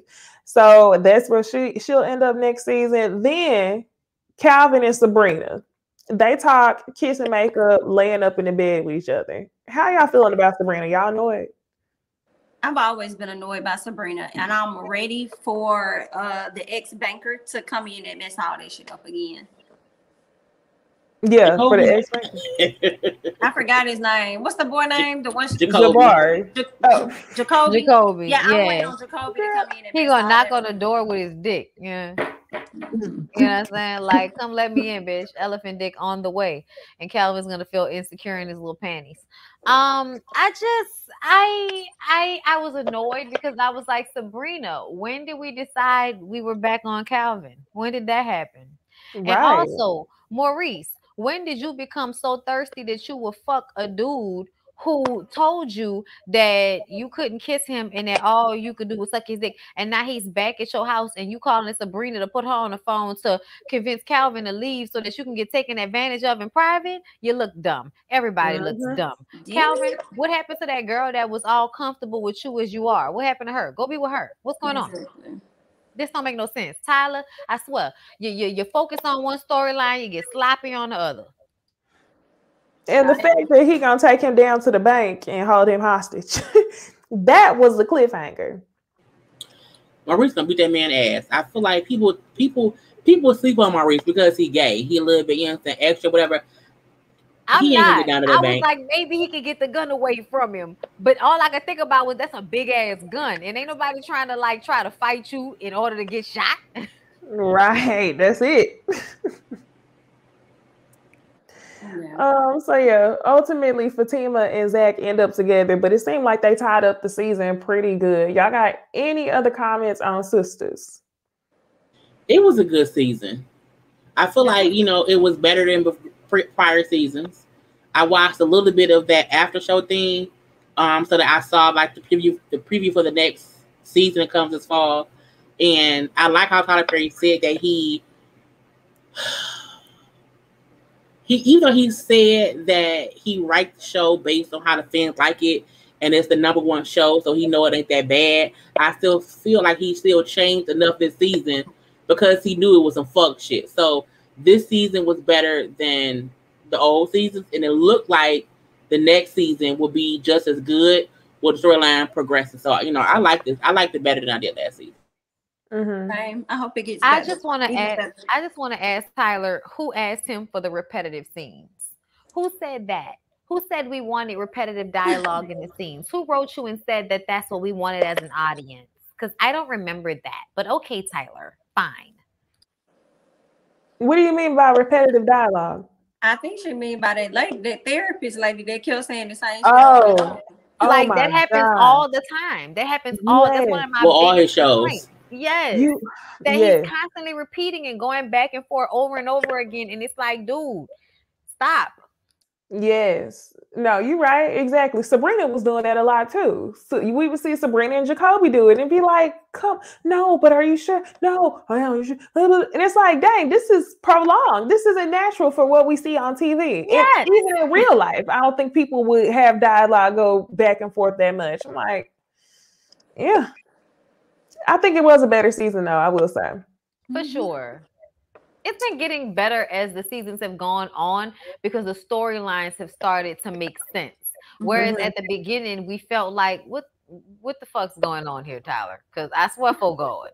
But now we've seen things play out. We've had beginning, middle, and endings to certain things. And I think that the one thing that Tyler is good at is overall storyline. He may not be good at dialogue, but he's good at overall storyline arcs and getting you to stay interested with these ridiculous, nonsensical cliffhangers and storylines that we can't get enough of. Like The Young and the Restless for Black people. Definitely. Yeah, The Young and the Restless. That's what I was telling somebody the show was like. It's a soap opera. All right, so now y'all, it's time for us to talk about Put a Ring on It. Ooh, messy. Oh, y'all. Who knew it could get this messy, y'all? I'm gonna come back on screen right now. I got a headache, but I'm gonna come back on screen for this shit. Okay, I'm gonna sum up LaRonda and Sean, and then we can discuss Kai and Darian. So LaRonda and Sean, LaRonda goes on a date with Derek. They getting along. Derek is telling her that it's time for her to apply pressure on Sean. She's not gonna do that. The task this week was for them to have discussions about marriage. Her and Sean banter back and forth about where the wedding's gonna be at, how many people are gonna be there. Ultimately, it sounds like they're on the other side of this challenge mentally, and they're gonna put a ring on it. That's the way I look at it. Jessica and Eric. Eric wants Jessica to have. Yeah, Eric wants Jessica. Okay, I was making sure I said it right. Eric wants Jessica to have another baby, but she feels as though he doesn't even respect her as a mother now because he missed Mother's Day. I was like, wow. So I was trying to figure out if they had kids together or not. But either way it goes, if that's the woman in his life, he should be celebrating her. They don't. He got 2 older kids. He got an older son. Well, like teenage kids. Like they don't have kids. Well, you know, think she's pregnant. Their kids not together. Well, he messed up. I feel like it was this episode that I realized that he really does not take her seriously at all.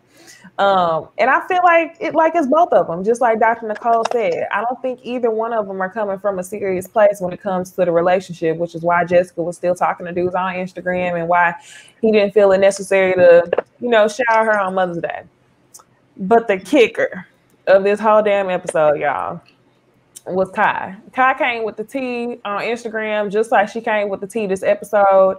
She let us know that after the fourth date, which I thought was a little odd, she says after the fourth date, they had sex at the condo. Y'all, I really thought it was sooner than that. I thought it was after date number 1. But the way that Kai was spilling tea, I'm like, why would she lie? I feel like she would have said if it was sooner. I think they've been messing around in some kind of way since the first date. I don't think it was like, I think the show, I feel like the show was always like, they go on a date and they can like maybe text in between, but not like see each other. I feel like Darian and Kai was seeing each other outside of the show in between these dates. And that's why they ended up fucking on date 4, as she said.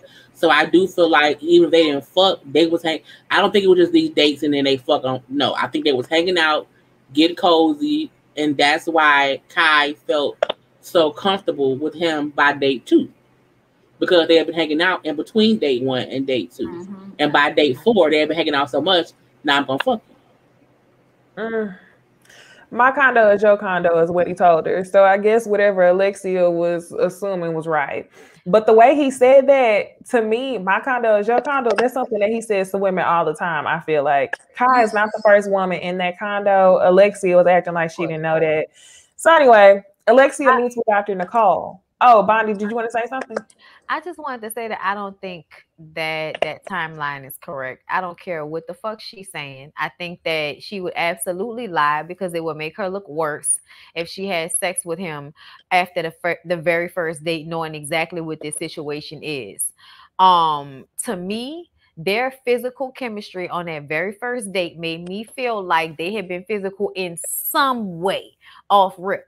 Because the arm over the shoulder, like the way she was, like all of their physicality made me feel like they had touched each other in their nether regions. And I know you can be comfortable like that, but they was talking about fucking on the first date. Ain't nobody like the way she's throwing that heavy ass around and fooling around with that straw, in a way that nigga gives me the energy that he could not wait to go and fuck on something else. I absolutely feel like they're both lying about the timeline. But I will say this. I still look at Darian as the blame here because I feel like he's a dog-ass dude. But Kai played herself in this situation so desperately. But I'm sure we'll get to that in a moment. Go ahead, Dr. Nicole and them. Dr. Nicole and Alexia. Alexia meets with Dr. Nicole first one-on-one. Man, I feel bad for her because you can hear the tears in her voice. But I also feel like Alexia is smart enough to convince herself of things, just like Dr. Nicole said. Dr. Nicole said to her, you say things that dishonor yourself so you can believe what he says. And when she said that, I was like, damn. And Dr. Nicole definitely handled it as a come to the light, baby type of situation. So she acts like she gonna leave. I think it's only a moment in time. I don't even really know what to say about Alexia at this point. I hate that she's hurt, but I guess it was just like a tough realization for her because everything she was already thinking, she was right on the head. So it was really nothing. It's really nothing else to say after Dr. Nicole sat up there and told her you was convincing yourself or whatever. You was dishonoring yourself to go along with the idea of what you thought that you wanted. You know he was flawed. That's why you brought him on this damn show. True. I feel like, the weave with the leave out told a story, and I feel like her from 14 years ago, she was stuck. Girl. And then like the funeral wear, like what was the funeral wear about this episode? Like with the curls, I was like, girl, what is happening? Both of them in the all black. I hate it. Oh, we didn't get to that yet. We didn't get to that. Go ahead, Jami. I just like Derek. So it was like you was feeling bad for Alexia. And then it kind of went away a little bit because she hung around and waited on Darion.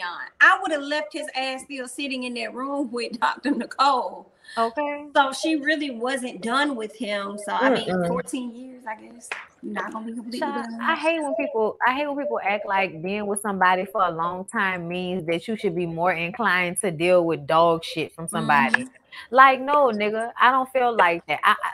I've never felt like that. I don't never want to be somebody to be like, well, we've been together all these. No, motherfucker, I don't care. Let this shit get too unbearable for me and watch me be the fuck out. Okay. Like, I don't care. Like, no, I'm not doing that. And I feel like that's just such a self-pitying attitude to have.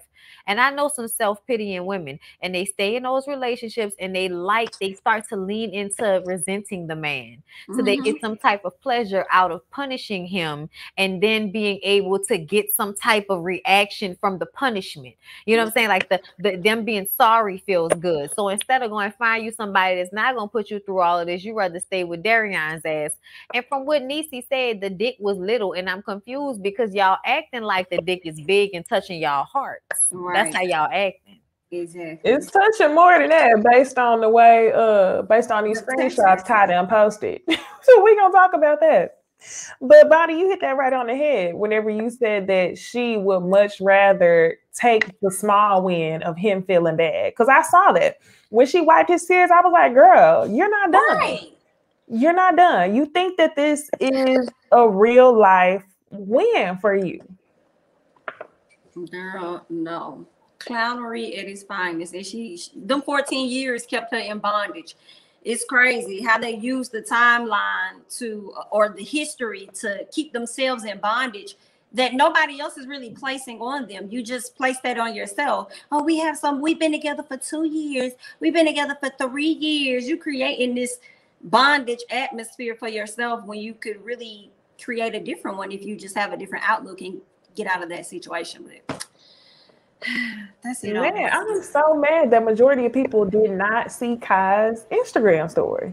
Nobody follows Kai. She's unimportant. I feel like she posts enough stuff for me to want to follow along with the storyline. She was important on that day, girl. I'm making a rule to not follow people on. I don't want to follow people from these shows because it just clouds my timeline.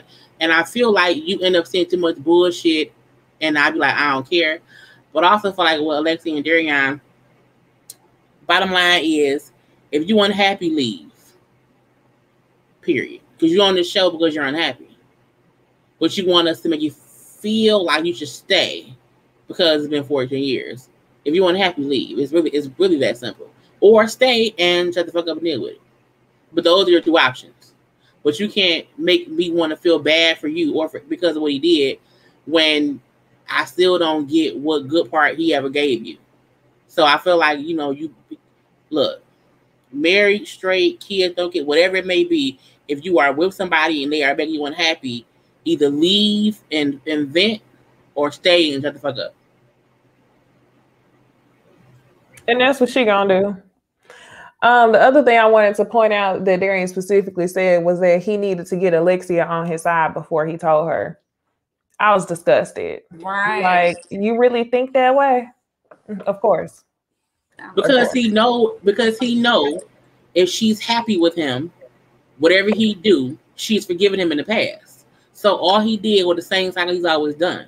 Because every time before when they was together, broke up, he got somebody pregnant, he did whatever to get her on his side, and she forgave him.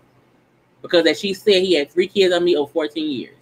So I think he did the same thing to her he's always done. If we okay, the bad shit I do, she's more inclined to forgive me. Hence, him on his knees, forgive me, and her wiping his face. Because he knows all I have to do is get her on my side. That's where you get that from, huh, Jay Lee? Yep. That Kingdom Come. So you forgive me. I'm sorry. From Jada Pinkett. Yes, girl. That movie tickles my spirit so much. Oh, Lord. Alexia ends up saying that in this moment, she just has to worry about herself. So we know she ain't going nowhere. Right. In the As future, I'm gonna be thinking about Darian again. Yes. Then she takes her ass to the couples meeting and tells all the other couples, embarrassing AF. Nobody goes up to her to embrace her or anything besides Dr. Nicole. And I know the girls was looking at her like, that's why it was even more embarrassing. Nobody. Nobody.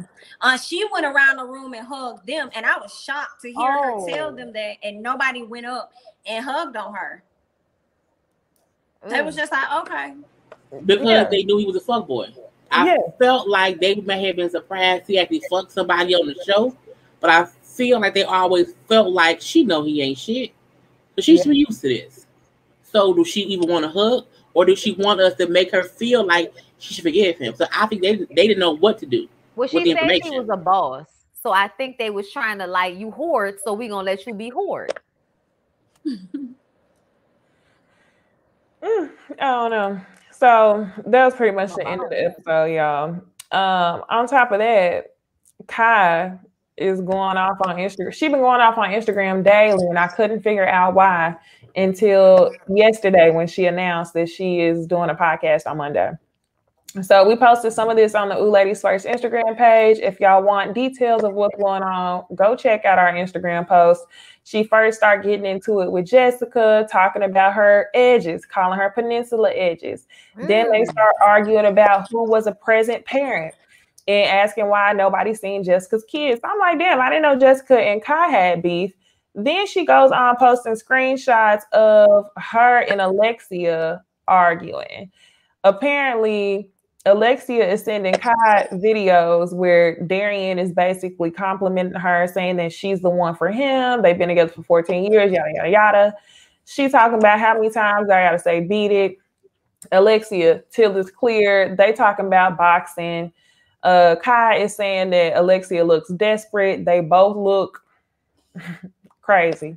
I don't know why. I don't know who was with Darian, why y'all arguing about Darian.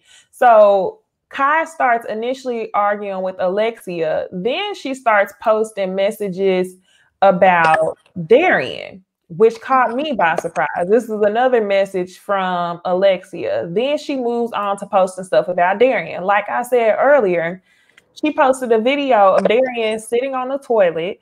You can see his penis. She then posted his driver's license. And I was like, wow, this is a lot. Then it was deleted within 5 minutes. Then she's posting these screenshots where I guess she wants us to know where he says, Kai makes my life brighter by the minute. I thank God in this experience and on the show. Kai is here cooking for me and my son as we speak. This must be from a fan. They said, I'm happy about that. I'm happy for you. Darian says, this is one of the greatest things to ever happen to me, because if it wasn't for this, I would still be on that merry-go-round of toxic love with legs. I don't know if it's just me, but I kind of feel like Kai may have sent these messages from Darian's phone. It just sounds like something she would have said. On top of that, Darian makes her seem crazy because he posts this. Kai pulls up to his condo that he still has, I guess, and she draws on his car. It says, you suck balls. And then it was another picture where it said, field mob broke as fuck. So his building manager wanted him to press charges. He decided not to.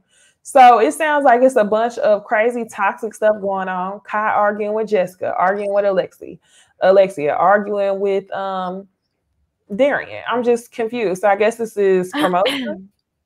I'm gonna say this about that Jessica situation. From what I understand, Jessica started that shit because Jessica got up there and said some shit about why y'all weren't about my kids, why y'all not asking what cokehead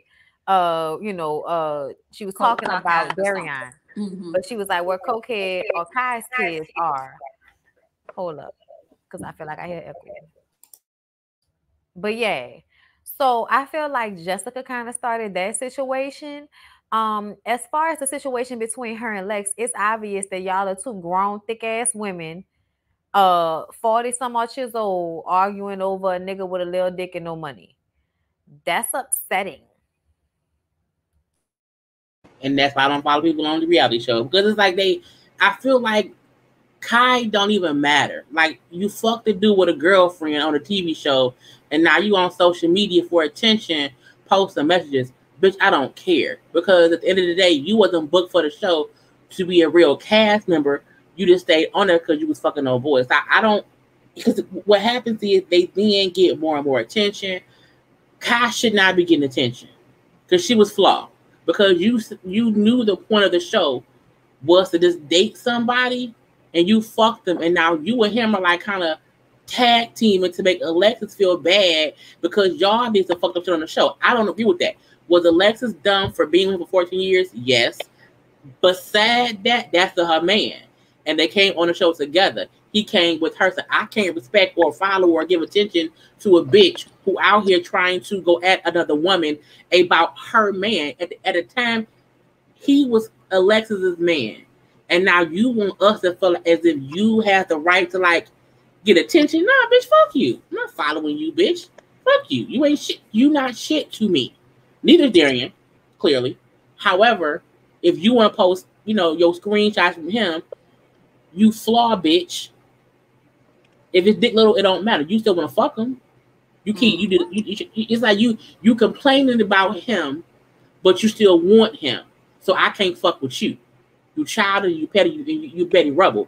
Fuck you guys. I agree so much with that, Jay Lee. Like, that is crazy because here's the gag for me. So Alexia was with this man for 14, however many years, right? 10 plus. She ain't got no kids out of the situation. Bitch, you got kids. You got like 3 of them or so. And you about to go and hop in this situation with this man. What value is he adding? And if he's already shown you how he moving with the chick he was supposed to have loyalty to, what you think he's gonna do with you in a short amount of time? She's just trying to flip it. Honestly, she's trying to flip the bag for whatever short amount of time it was gonna be. She was trying to flip it. That's the benefit she saw. I don't know what kind of bag. Her business. She was trying to get the publicity. Overnight bag. What she do? What she sell? Hair, edges, eyelashes, eyeballs. Yeah, she does. I think she does have like a beauty bar.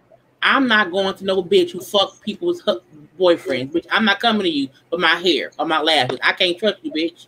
You can fuck my man. I don't trust you. So you can't build your business off being flawed. She flawed. Period. Darian wasn't single. You can't, like Kim Kardashian built her shit up. At least right there was single. You fuck for $1, fine. Kai, you fuck somebody dude on TV. I'm not buying shit from you, bitch. I'm not. Because if you can't admit you was wrong, I can't support you. That's it. Well, y'all got any other comments on Put a Ring On, or are we good to move on? We can move on. Okay. It is time to get into Married at First Sight. Ooh, y'all, they are really irritating the F out of me with these 2-hour episodes for the show. Bored. Extremely. Like, why do y'all? I always say the show, the wedding episodes and the honeymoon episodes are always slow. So that's why sometimes I skip certain shit in the beginning. It don't get good till they get back to the house and they gotta be like together. So I feel like these episodes should not be 2 hours. I wouldn't mind if when they're back at home for 2 hours. But me and Jamie was I was like, I'm watching Married at First Sight. And we had a whole like hour conversation. I said, fuck the show. I'm talking to Jamie. It was like 2:30 in the morning because it was that boring. I was like, you know what I'm saying? The bitch on the bottom and stay there, okay? And now I was over it.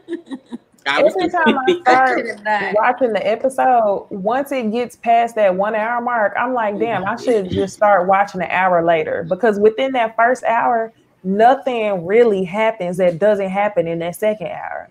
So I was like, so y'all watch it live with the commercials and everything? Yes, I do. See, I don't do that. I watch it on my DVR and I can fast forward through shit. If I catch it sometimes, because I have Sling, so sometimes I can fast forward and sometimes I'm stuck having to watch it in the commercials. Oh no, I'd be like fast forward. I like to tweet during the show, that's why. It makes sense. And I don't have nothing else to watch on Wednesdays. So I just cook. Like I have I get off of work, cook, wash dishes, do all that within the whole 2 hours because it's so long. So I guess we can go couple by couple. Let's talk about Mirla and Gil, y'all. Mirla did the same damn thing she always do, which is complain. And it was kind of funny to see that Gil was, you could tell he was low-key irritated with how much she was complaining, but he was trying to be a good sport about it. He also ends up talking to the other couples at the pool day, asking who all has kissed. Come to find out, everybody has kissed except for him and Mirla. Mirla wasn't at the pool. She was working. He surprises her with a little dinner date. They have a conversation about kissing. She ends up saying that that's just not her style. She's not going to do it. She's never kissed a guy before the third date, blah, blah, blah, which is fine in real life. But if you knew you was going to be that type of girl, why would you sign up for Married at First Sight? You should have just did you should have just dated traditionally if you knew or you felt like he was going to be a stranger for the whole time. Then we find out that Gil hadn't been in a serious relationship in 6 years, but she's been in 4 serious relationships, which to me was kind of a red flag because you can't keep nobody. Because she has a personality that's hard to withstand, I feel like. She's very negative. But yeah, they went on a surprise seaplane date and she participated, complained the whole way down. Do y'all have go ahead, Mirla and Gil. I'm not a fan of Mirla at all. And I feel like she purposely is restricting herself from getting closer with Gil. Like being in the airplane, he got his arm around her and she's sitting like this the whole time. And I'm like, that's your husband now. Allow him to comfort you. I just did her energy. And then for her to sit up there and say, oh, it takes some time for me to get to that place with you. But I want you to upgrade my ring. I was like, he should have cussed her out. I thought she meant eventually. I didn't think she meant like right then. I thought, that was like a eventually we stay together type of situation. I want a new ring. Because that ring was ugly, so I would have wanted a new ring too. And then like I'm annoyed with Mirla, don't get me wrong. I do feel like she doesn't have to like vocalize every single complaint that she has the way she does. But I also feel like she low-key be doing that shit to aggravate him. Because I think there are things about him that she may not necessarily like. Like, I think he makes fun of her a lot. And because he's trying to deal with how she is, I think she does passive aggressive things. And I also think she's the girl that likes to play hard to get as well. So I think even though this is her husband, and I know like she's supposed to change because of that, she's still gonna roll. And that's why she keeps saying she's not gonna change herself, because she's still gonna roll the way she always has. Meaning that I don't give a fuck if you are my husband. If I say I don't kiss a nigga on the first 3 dates, then until we done been together for about 4-5 days, I ain't putting my mouth on you. That's probably how she feel, which is stupid considering the fact that you married to the nigga and everybody's been tested and all of that, and you're laying in the bed with him. So why you can't kiss him? But at the same time, like, I want my almond milk if I order almond milk. Why is there not a beach Lifetime? This is Lifetime. Why are there gates around the pool Lifetime? Like, what's going on here? This feels unsafe. I don't know, but I low-key would have felt a way about those accommodations myself, even though I know y'all it's free, but it's Lifetime. Like, you mean to tell me you couldn't at least got us secrets? We couldn't get secrets on Lifetime's dime? Come on, now, y'all could have did a cross, y'all, in secrets commercials right after the Lifetime. You know what I'm saying? Like, y'all could have did a whole little situation where y'all could have worked that in for advertising. Y'all did not have to have them people out there with them gates around that pool like that. I was like, why are there gates around the pool? It just felt real Holiday-ish. That's all. So yeah, there are some things that she said that I wasn't exactly that mad about, because I felt the same way when I was looking at the shit. But she didn't have to say everything all the time. She could be more affectionate. But I also think that Gil is used to dealing with annoying ass women. Like, I think his patience level comes from the fact that he probably deals with women that have attitudes like hers often. I think what's really going to be the issue is the money situation, whether he can provide the lifestyle that she's accustomed to, and also her allowing him to like actually, you know, get in emotionally, because she has a lot of walls up, and I really want them to dive deeper into whatever her relationship history is, because she was judgy of his. But I'm like, bitch, ain't nobody trying to marry you, so can you tell us what the fuck is your problem, because we know you have one. Tell us some. Okay. So for me, I feel like it's COVID. I feel like that was the best they can do, because even last season it was in Vegas. So even last season they didn't go to like a beachfront, whatever. So that's why I felt like that's why they went somewhere in Florida that was available to have them shoot there. Because you know that you don't see anybody else there. They probably rented the whole space to shoot safely for them to be this. I feel like Mirla, I'm calling this bitch Myrtle. I feel like Myrtle complaining about it being a, you know, retirement home is bullshit, because bitch, you didn't pay for anything. You haven't kissed them yet either. So why do you feel like you deserve a real honeymoon? You had a real marriage. So it's weird for me the thing she's complaining about when she won't kiss that man. You came on the show to marry a stranger, but you won't kiss him, but you want an upgraded ring. That ain't a conversation for right now. Do that after you kiss him. Y'all back in the house and y'all get along.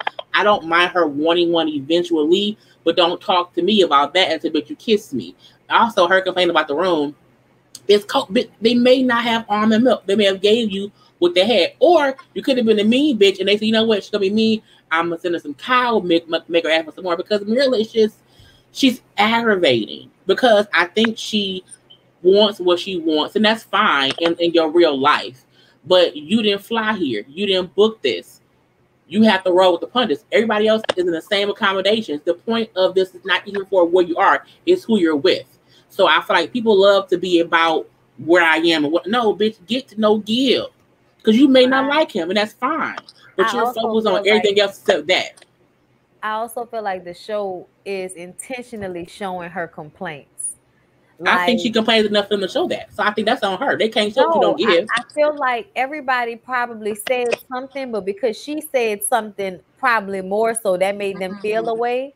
So they want to like continuously show her as a complainer, where everybody might have mentioned some of those same things when they got to the hotel. Nah, Mirla likes what she likes. She has a life that she's accustomed to. I think it's both. I said well, that how in the did first Jami review. and Bob, didn't they find sand somewhere on the thing? Yeah. Everybody, no, I'm gonna tell you, it's like it's a beach, but it's not a beach you can get into the water. It's like a lagoon. Little lake. Okay, I got you. Okay.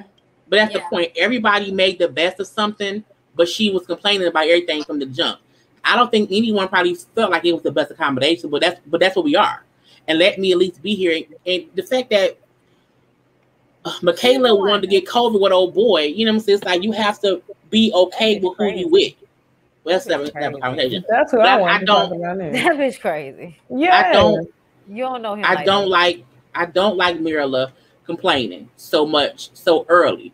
I just wish she would want to get to know Gil, because if you don't like him, at least know that up front. But don't keep worrying about everything else except who you. Yeah, it's like that's dumb to me. You more concerned with, I want a new ring, I want gifts, I want that, I want this. I'm like, bitch, you haven't kissed him yet. You concerned with the wrong shit. You are materialistic, and I don't like that. Maybe she's an escort. Maybe they don't kiss. Lord, that's actually acting. Jami, did you already go? All right. Michaela's a trip. To me, I was okay. So let me give y'all the background of what happened. Zach is sick. Come to find out, he has COVID. He tested positive. Michaela tested negative. While they're telling us that he tested positive, they are in the same room, no mask on. And it looks like it's a little less than 6 feet apart. And he's basically telling her, I don't want to get you sick. And she said, I didn't come here to do single shit. I didn't sign up to do single shit. And I was like, is she mad that he got COVID? And then Zach ended up saying, I hope that my wife doesn't resent me for the rest of our lives. And I was like, really, Michaela? This is what... It just made me think about that scene where she slammed the door, but we don't know why she about to turn into Hurricane K. One thing that I am concerned about, though, is if he does have COVID and has to quarantine for 14 days, that takes away 2 weeks of their experience. They only have 6 weeks. Definitely. does do that. You're right. I feel like Michaela was just highly selfish for this person she just met, and like, I want to spend all my time with you. I want to be with you. Okay, that's things people may say when they really care about somebody. You don't even know this man for real. And I just didn't like how she was being selfish in that moment instead of just making sure he's good and getting your ass off that island, going back to where you need to come from. So she's gonna be a problem child a little bit. That's the only thing I had from Miss Michaela. She was being selfish. I wish they would have let her stay, because I do feel like there's a way they could have still been in separate rooms, but still like talking through the door or whatever. She still have time together to send her home. They could talk on the phone too, yeah, but I feel like sending her back home to me didn't make any sense if he's still there. I didn't mind her wanting to be there, but not be in there, like in the room with him. Like, that was dumb. But like, you know what? separate. I wonder if they were afraid that she could at some point test positive, and in order to delay, go ahead and get her back to the house, so that if she happens to test, she could quarantine at home, and it doesn't have to extend the honeymoon longer than being there longer. Because I think she probably would have tested positive. It probably just didn't show up yet. That's what I'm thinking. I mean, the dick was COVID infested when she got it, and she got that COVID infested, dick. So it. Yes, and y'all know she was all up in his face, like literally attached at the hip for the first 2 days. So right. She probably licked him and everything. Because she's talking about how beautiful he is, and I know how people like to lick beautiful, black men and stuff. So that's why she was showing her ass. She had got some DIC. She got some dick. Y'all forgot about that, huh? I want more dick. I forgot. My bad, Haley. Go ahead. What I do? I had cut you off about the first thing. Oh, no. It's all right. I'm done. All right. We can talk about Ryan and Brett. Ryan and Brett are still kind of boring to me, but it seems like they make a little progress this episode. They both discuss intimacy. Ryan says that he's sexual, but Brett isn't really turned off by it. I get their names confused because they both sound like dude names. Right. He Ryan. That's yeah. I that's the way I can figure it out. I have it on the screen. So they go to dinner and they discuss kids. Brett explains that she never wanted to just be a mom, that she wanted a family, while Ryan wants to have a gang of kids. It sounds like they're on the same page, and it looks like they are in like. So they finally established that. They are boring. Yeah. But I think they like each other, but they're just boring. I think he still, I don't know about him. I don't know how I feel about him just yet. I still feel like, my head still hurts. I still feel like he is mourning his friend or whatever. And so that can be why he's just not as receptive to conversations with her. I think he's just kind of something mourning. But I do think they like each other, though. And for him to be such a jokester, that's the highlight for me from this episode. For him to be such a jokester, he really didn't laugh about much. Like, he always has this face like he's just here. Like, I'm just existing. I'm just a walking zombie. Kind of like that's the vibe that he gives. The only time I saw him crack somewhat of a smile was when he was talking about Bao and Johnny and how the ball is kind of in her court now, because of how things was in the past with him ghosting. But other than that, he just plain. We'll have to wait and see. The bag's under his eyes. They keep zooming in on it, and I wanted to stop. I'm a little bit annoyed with them because there were times, like the way the editing is, I have no idea what the fuck is happening in their conversations. Like, are y'all getting along? Are y'all not getting along? Is he joking? Are y'all engaged in conversation? Is this going away? Because it often seems as if she's trying to pry information out of him. I mean, his lack of eye contact, but then they're kissing, and I feel like they fucked. So I don't know what's happening with them, and I almost feel like production is trying to, guide us in a certain way when it comes to certain couples. I think this is a part of that. I think they want them to seem like the boring couple for right now.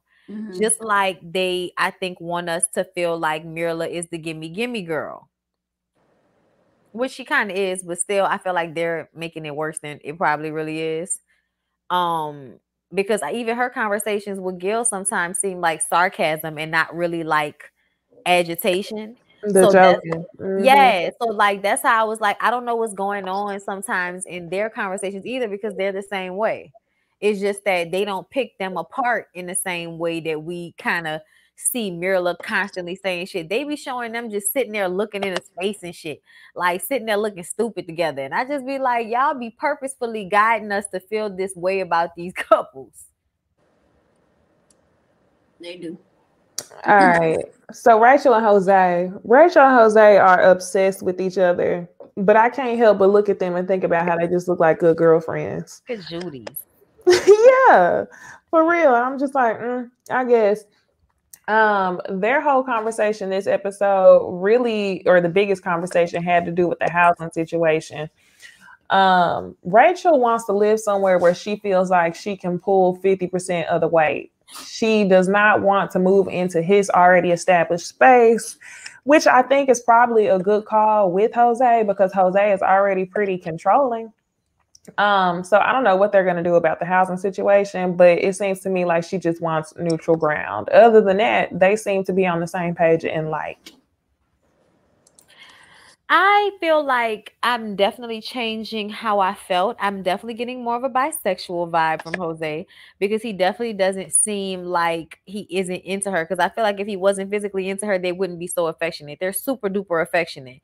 But I also haven't seen how we got there. Like, I really feel like it's like we're skipping things. We're not seeing moments. Like, I don't know what the fuck is going on. But it just seemed like all of a sudden they were like all over each other, and we missed when or how that happened. But I did enjoy them this episode. I think they were the most enjoyable couple on the episode, because they were like enjoying each other and having a good time and still giving friction. You know what I'm saying? Because he's trying to brush her teeth and she's like overbearing and doesn't want to, you know, have him take care of her. And then they're arguing about joint accounts and shit, which I kind of feel like this is a no-brainer. 2 separate accounts, 1 joint account. It's a no-brainer. Stop fucking arguing about shit you don't need to argue about. Like, stop it. But yeah, I'm waiting. I'm waiting for the other shoe to drop, because I feel like it's going to.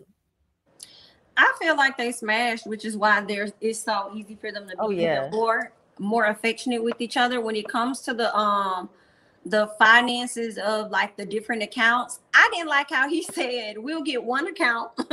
I'm going to go ahead and use everything I need to use, and whatever's in there, you know what I'm saying, it's yours. And it's like, well, what are you using the money for? What is it going towards? All bills? What is happening over here? But I do think they both should have a joint account and a completely separate account. Like her paycheck going her account, his money going his account. They both put whatever they need to put in a joint account. That's Right. And I wonder if I think she probably is going to change her mind about moving in to his home.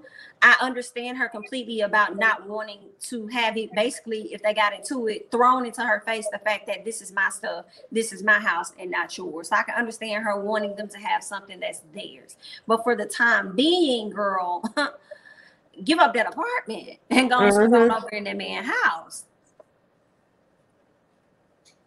I never understand when people get on these shows and they get buried and they like, I don't want to live in his house. Well, where do you want to live? If you have an apartment, he owns his house. So that aggravated you with her. I also feel like she said that she's bad with money. Her savings account doesn't grow. She got a credit card to go to Europe that she cannot afford. You're bad with money. He needs to control the finances. A part of marriage is knowing who is stronger in certain things. And you being financially irresponsible, you should not be held accountable to pay that damn bill in that house, because you not doing good on your own 2 feet. So I don't like how she said before she liked that he knows how to handle finances, but now she's like, but I don't want you to take care of me. I'm like, why are you upset that you got married to a man who wants to provide for you? She acts as if she knows him. And like, I know you don't fuck up. You don't know that yet. So it's like, until he shows you that he's on some bullshit, why are you trying to create an issue when there is no issue? You admitted to getting a credit card to take a trip that you could not afford. I don't trust you with the money. He shouldn't. Based on that, based on her saying that she's like, I don't, I'm not good. I think her half her own account is fine. But I'm like her saying we should split the bills 50-50. You are bad with money. I don't want to depend on your 50% because it may not happen. So how about as the husband, as the head of the household, let me handle the finances. It does not mean that you can't own your, because he's not saying don't work. He's not saying don't earn your own money. He's saying as far as providing for the household, let me handle that. I don't get what her issue is with that. And I think they like each other. I think they could be good, but she has, as she said, no one has ever been attentive to me. No one has ever showed me love or whatever, how you said it. So she's feeding into that, like, I don't know how to allow someone to be there for me. But don't make him pay for your ex's mistakes because they wasn't shit. I mean, he ain't going to be shit. Let that man be your husband because that's why you got married for a reason. Let him be your husband. Let him provide for you. Accept it all. But have your own account too. He ain't saying don't do that. But a credit card I was like, this bitch here, it was stupid. Y'all know who they remind me of a little bit is Eric and Virginia. Virginia was the same way about living in Eric's house. But you wanted to be with somebody. Eric was a killer though. I don't think Jose is a killer. She knew he was a killer. And the difference was she wasn't ready for marriage. I do think Rachel wants to be married. I think both Rachel and Jose are happy in this marriage. However, she's holding on to the men I've been with in the past have never supported me. So I don't know how to allow someone to be my support system. So because of that, I'm going to keep fussing with him about something that he hasn't even done wrong yet. And that's the issue. Like, you cannot want to fault him for wanting to be a provider. Because like, I can't believe people still think that way. Yes, that's a good thing. He's not stopping you from being, from working. Because some people like, don't work, just sit at home all day. And he didn't say, he said, I just want you to, I bought a house because I wanted to be able to provide for my wife. I want to pay the bills, but I want to help my wife. I want to help your savings account grow. I want to help us both be, free to do whatever. But to do that, because I'm good with money, let me help you. Yep. Yeah, I see that a lot. She don't want anybody to provide for her. Same way Virginia was. And Jose gives me dad vibes, not in a negative way like Eric did though. So now we can move on to Johnny and Bao. We find out some interesting pieces of information about both Bao and Johnny. She really blew my mind when she said that she would go to camp and she would avoid sleeping because she didn't want anybody to hear her snoring. I was like, damn, like, nah, they would have to hear me snore. So she's very self-conscious about her snoring. Johnny, on the other hand, admits that he's been on over 100 first dates. I was like, damn, he's a serial dater too. So what he does is he takes her down to the beach to express that he's in like with her. He does this cute little, her favorite Prosecco. He gets her an outfit, has a picnic basket, and Bao is really impressed because nobody's ever done that for her before. And she expresses that the feeling is mutual. They go back to the hotel room. She ends up saying that she doesn't want to stay in the same bed as Johnny because he was joking about her snoring. So Johnny's confused. Every time something starts out going really, really, really well with Bao, then all of a sudden it's something else and he's unsure about where she stands. It's weird that she is, because I feel like she didn't tell him how insecure she was about her snoring until later. So I feel like the jokes he had before was like innocent, ha ha ha jokes you used to have with your boyfriend. Like, ha ha ha, you snore, ha ha, or whatever it may be. I think that's like normal jokey jokes. I didn't see the malice in it, but I feel like once she told him at the end how, it's a issue for me, even though he was shocked and tried to make her feel like it's, you shouldn't feel insecure about that. He tried to console her, was what it was. I was surprised she then said, I felt like you're like, teasing. I'm like, bitch, you're not teasing you. And it aggravated me because I felt like you're trying to chastise him for something he didn't even know he was doing. And when he found out, he told you, I won't do it again. You then said, okay, but I feel like I'm still want to sleep separately. Well, bitch, bye. Bow, bow, bow. You know, I was aggravated. Right. I don't understand how you embarrassed about snoring, which is something you can't control, but you're not embarrassed about lack of hygiene. Ooh, hit me. You saw that clip for next week. Next week, He said you can't. He said I don't understand why you can't just. He said I don't understand why you can't just rinse off. And she was like, you know, it's just I never thought, you know, what she said, taking a shower wasn't her top priority. Yeah. Really? I didn't see the tweet for next week. That's showering. But you know, we found out most people do that. So she was announcing it last year. What's wrong with y'all? Did you say most people? No, I'm saying we keep hearing how all people keep doing that. So I'm like, she like the other people who've been saying it anyway. How do you wipe them? Right, she is. Mm-hmm. She's clear. You see, I was trying to give her benefit. I was hoping that maybe we just saw a splice and maybe she was saying that she was depressed and she couldn't shower. But I don't know. All I know is, ma'am, that's nasty. And if he has to mention it to you, that's a real problem. We hope that's not what it is, Bao. We really hope we're not going to show up next week and Johnny is going to be complaining about you not showering since the wedding night. Or even if you showered that night, because I don't think we saw her get no shower. We saw her take that dress off and climb her dirty ass in the bed, which is so nasty to me. And you've been around all them fucking people taping and all of that, and you're not gonna take a shower. That's nasty. Be real hot and humid. Let me say this real quick. First things first, he tried to give her out before she tried to chump him off about him joking on her. He tried to let her know that that's a normal thing that you do, like it's fine. She chumped him off. I kind of feel like she was a bit wrong for that, but I know she's very sensitive based on her being young, her past, whatever. My thing with her is you don't want to go hop in the shower, but you want to walk around the house in fucking swimsuits. Make it make sense for me, because that's what I'm confused about. And then you want to say people walk around in lingerie and it's okay, but when I walk around in swimsuits, it's weird. Yes, bitch, it is. Okay, swimsuits are more form tight fitted to your body. It's not comfortable for you to be in all damn night. Okay, when you put on your lingerie, it's loose fitting, some of it, and it's just comfortable. Okay, so I didn't understand that. You want to walk around in the swimsuit but don't want to hit the water. Girl, cut it out. That's all I have from Miss Bow.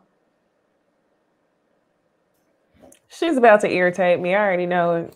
That's it for Married at First Sight. We can move on to Real Housewives of Potomac. And me and Jay Lee started talking about this earlier in the DMs. It was too funny. So let's start here. Karen and Giselle arguing about the same old ish. It starts out at the dinner table. Neither one of their arguments is valid, in my opinion. Karen is saying that Giselle is wishing death on Ray. She is not, but she's definitely being petty with her word choice and what she's saying. And then on the other side of things, Giselle claims that Karen was talking about her family. She was not. At the reunion, she was talking about what her dad said was that he had another child. So ultimately, like this whole Giselle-Karen feud, y'all could just throw it in the trash. I'm with Giselle on that one. I agree. They're both bringing up old shit. I think Karen, I'm mad at Karen because I'm like, Karen, you really couldn't find a better thing to bring up. All of the things that she's done to you, and that's the one you came out the box with. All the shit she done said, and that's what you came up with. Honestly, your argument could be the many times you have said something about my family. I was just inquiring on what was going on, good sis, because your dad said this. Okay, your dad said this. So I was just wondering what was going on there, because it seemed to be true, because you came on the show and told us before that he had children on you. So I did not think that it was too far-fetched to believe your father when he said it, when he came on the show. And then, of course, to then subsequently believe what was in Monique's binder, because we had heard it so many times, and also from you. So I just feel like if Karen would just think a little bit harder about her reads and stop talking out the side of her neck in hopes that things sound good, then we will have, you know, a better argument here. But the truth of the matter is, y'all are always going to dislike each other because y'all are vying for Queen Bee. Y'all are vying for the head of the Goyles. And I honestly don't even think that Karen is vying with Giselle as much as she is tired of her at this point. Yes. That's the perfect explanation. I feel like yeah, they are definitely talking about old stuff for Giselle and others. Before there was a binder, there was a book. Giselle, from my understanding, you wrote this book. This book was about your damn life that you was using other characters for. So you've already talked about your life. So please stop coming at Karen about some shit you done already told America. And Karen, this lady was not trying to wish death on your husband. What episode we on? 5? See, how long they been talking about this? Y'all, and then for Candace to be the person that's the voice of reason or whatever for y'all, let it go. I hope they did that real soon. I guess they're gonna have to when Ashley comes to the house. They gonna have no. It's gonna be some new beef going on. Karen and Giselle fussing and fighting. It's like penis going into vagina. It's gonna happen, and they just let it go. I feel like there's no point in even trying to stop it because it will always be. I think the reasons they fuss back and forth is stupid, but I don't mind the fussing back and forth. I do feel like Giselle is taking out her aggression or her aggravation on Karen because Monique not here. Because Monique was the one who actually brought up the stuff at the reunion. And so because she can't go out Monique this season like she wanted to, she wants to go up to Karen. And at the Karen, she's going to go up to Wendy. So I feel like Giselle, not even the book she wrote, but her whole first season was about how bad Jamal was. So it's like, how you now acting like you are upset because someone stated your own truth that you put out. Because I didn't know who Giselle was and who Jamal was when season 1 started. But you told us how bad he was. You brought up how he was a cheater, and you brought your daddy on the show knowing he was going to not bite his tongue. So you can't get upset that the girls are now repeating what you, your daddy, Jamal's penis have put out in these streets. So it's like, you can't be really mad at Karen for repeating it. And Karen, being mad about that one comment, girl, okay, raise alive. Let's let him be alive. He ain't dead. Agreed. So a couple things happen in between. We get to see the cottage. The cottage is looking like Candlewood Suites. Skylar, Karen, and Wendy are getting along just fine. We see Ashley. She's taking family photos, and that's where Michael ends up telling her, I told you that Juan and Robin weren't going to get married. I told you. Michael's still worried about his man Juan. But the real part of the episode where everything goes down is at this dinner table. So Candace begins talking about how she feels like her and Chris's gender roles have been reversed, how Chris is the husbander. Giselle is crying, asking questions. How's he getting paid? They're worrying about how the schedule is going to work out. And Candace says that they're still figuring that out. I don't think that Candace's mom is wrong for being concerned with Chris, basically that being his sole job or income and Candace being the sole income. Mm-hmm.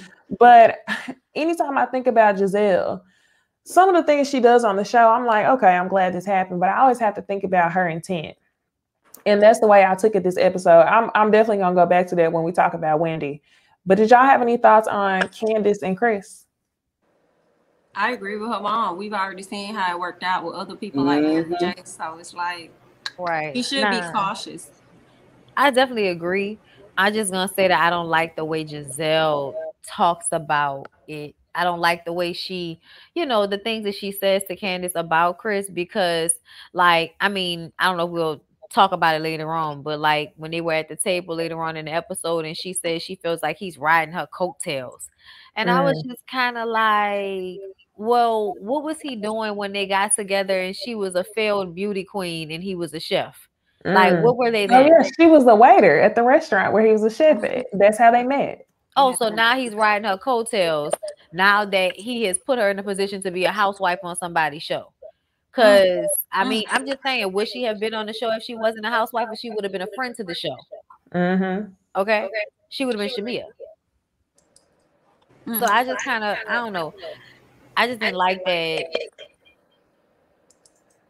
I didn't like that. Oh my God. It won't let me be great. Okay. I just didn't like the fact that Giselle was talking about him in that way to Candace, like, you know, oh, he's riding your coattails. Like, bitch, calm down. Like, it's fine for everybody to have their questions about him in that position because he doesn't know what the fuck he's doing. You know anything about contracts and management and what she's supposed to ask for and percentages and all that type of shit that you're supposed to know about when you somebody's talent manager. But at the same time, that worry shouldn't come with the wordage of he riding your coattails. Like, I just kind of feel like, girl, what you don't want for her to have a man so she can be lonely like you? That's exactly what she wants, because she always giving somebody advice on how to keep a man. I always got to say that because it's not a real thing. Keep a man. But look at her. I think for Giselle likes to give opinions when she don't need to. I think it's never even what she says, how she say it. I think Giselle points were valid, but it wasn't her place to say in that way to Candace. I think even Candace and how, you know, I know my husband, I know my marriage, that's well too. However, people know their husbands, and then at the end of the day, they become Erica Jane. So like, you can't always feel like you know what your husband gonna do in 5 years, because right now things are good. So I think in the back of her head, you should always think, I don't know what anybody could do. So I do like her mom for putting a bug in her ear, and I do hope that Candace knows that Chris should not be her manager. Chris can't manage his own life. His restaurant wasn't that good. He couldn't, you know, he hasn't done his. Chris is a great chef. To be a great chef and not do your own thing, how will you then manage a music career of somebody else? So I think this for her own sanity, she should know maybe he should not be my manager. He can help me find one, but it shouldn't be him. So I like the fact that her mom and Giselle brought it up. I just don't like how Giselle said it to her. She always overstepping. I agree. And then Robin talks to us about her seasonal depression. Y'all, sorry. No, I feel you 110%. I said I felt like this was Robin. Now, if she's going through seasonal depression, I'm not one to say she is or she isn't. I hope she gets some help. That's a real thing.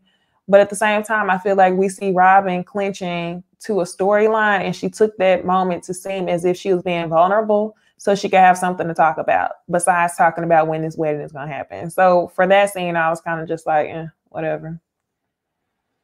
Yes. So like, fuck Robin and her braids.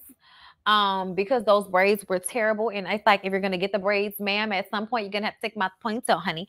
That's that they're too tight for me to take them out yet. So I have to keep them in this low ponytail, because if they move, my brain might explode. That's what she doing. That's because you're not supposed to get those braids, white lady. You're not supposed to have those types of braids, white lady. Your hair can't withstand those braids, white lady.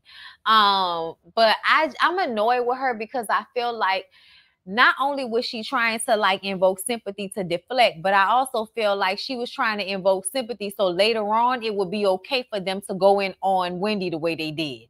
Like, oh, look at me, I'm being vulnerable, I'm saying my shit fucked up. And it's like, but Robin, you don't have any real shame.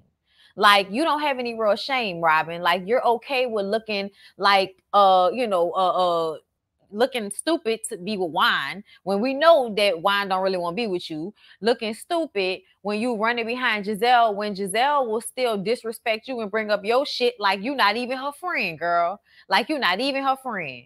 So I kind of feel like Robin is constantly embarrassing herself, and just because she's okay with that, it doesn't mean that everybody is going to lay themselves on the line for Giselle to eat them alive every day.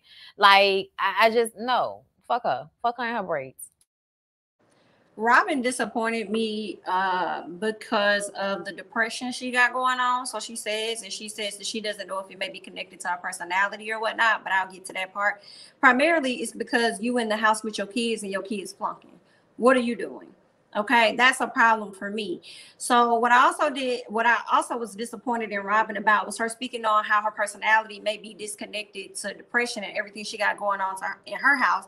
But she reached all the way down to the end of the table to tell Wendy about herself and her personality. And I kind of felt like, Robin, you need to worry about your children and making sure their grades are up. Okay, you don't even know what's going on with your own personality connected back to depression. So stay where you at with yours while you over here trying to back up Giselle at the same time. So that I was kind of over that little situation there.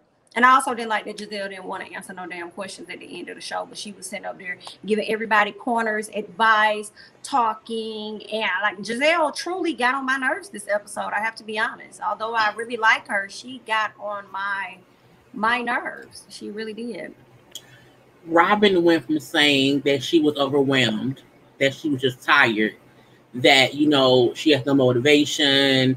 She went to every aspect of what could be wrong to figure out how can I get the most sympathy. Oh, let me center on I'm seasonally depressed. But you then said I may be depressed in general.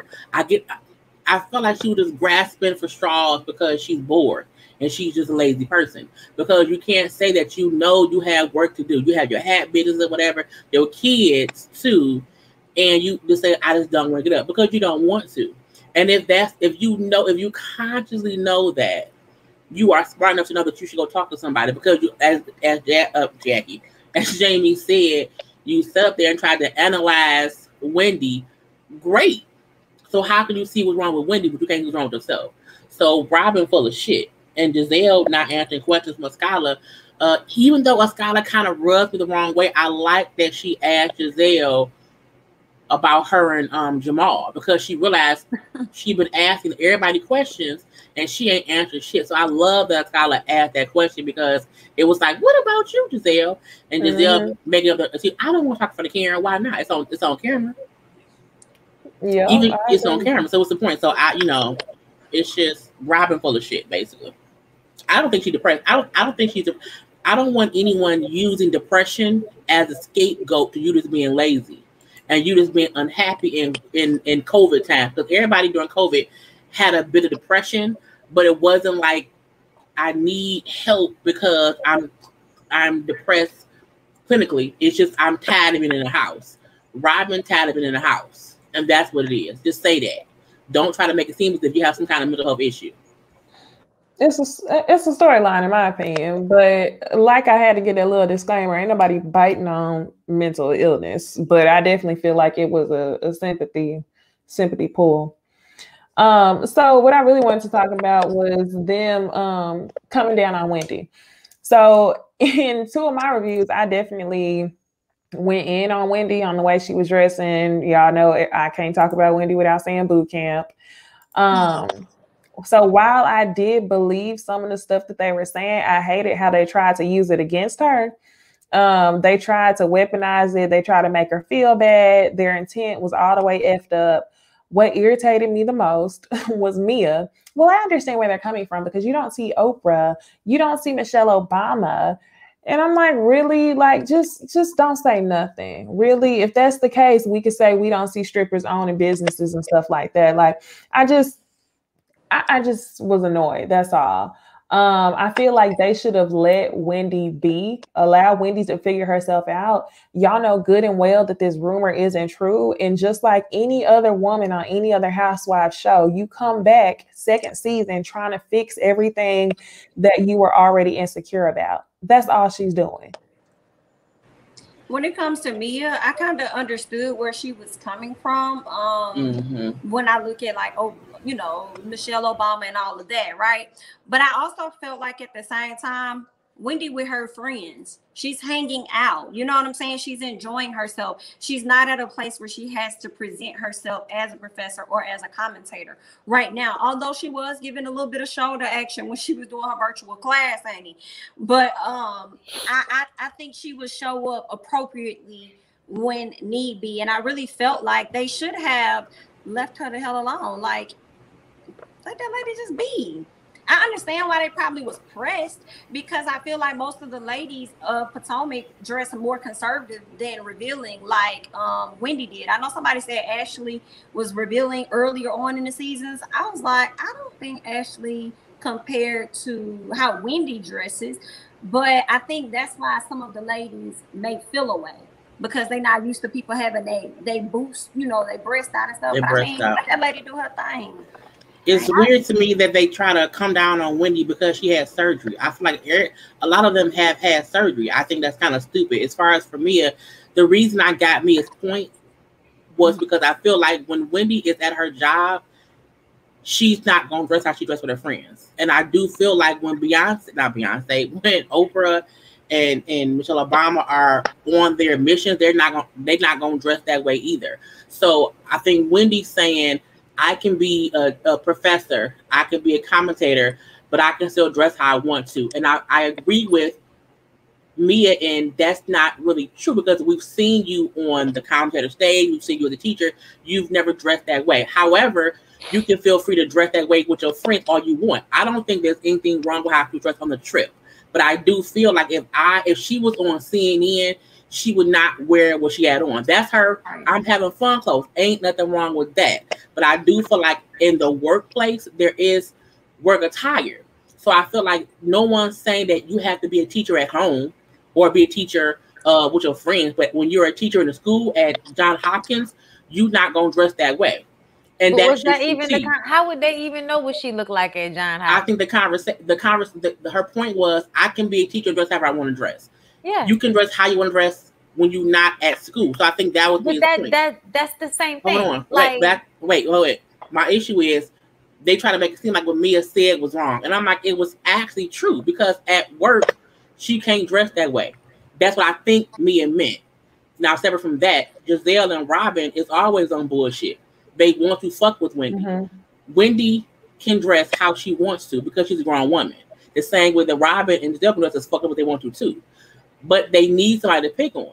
They say she's different because she is different, but that's not a good or a bad thing. It's just what it is. So I think they're trying to find fault in her being different, but she is a little bit different. She is dressing different, but that shouldn't be an issue, because she don't have to be stuffed up if she don't want to be.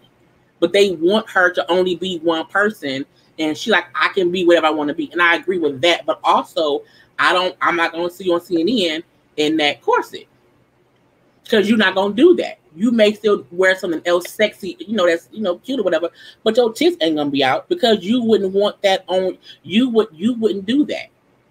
I think that point is mute.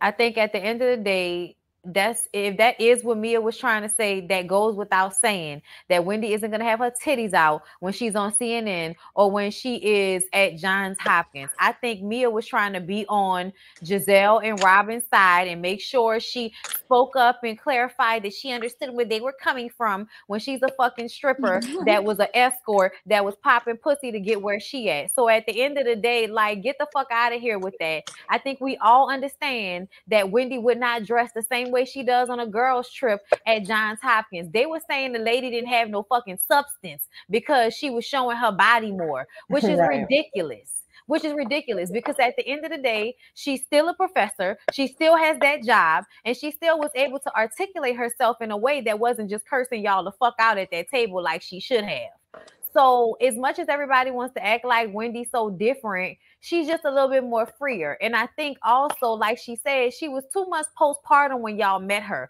Meaning, of course, I'm covering up my saggy titties and my flat ass. But now that I done got this shit done, I'm going to be 34 and popping pussy on the pole that's in the middle of the van that y'all done brought.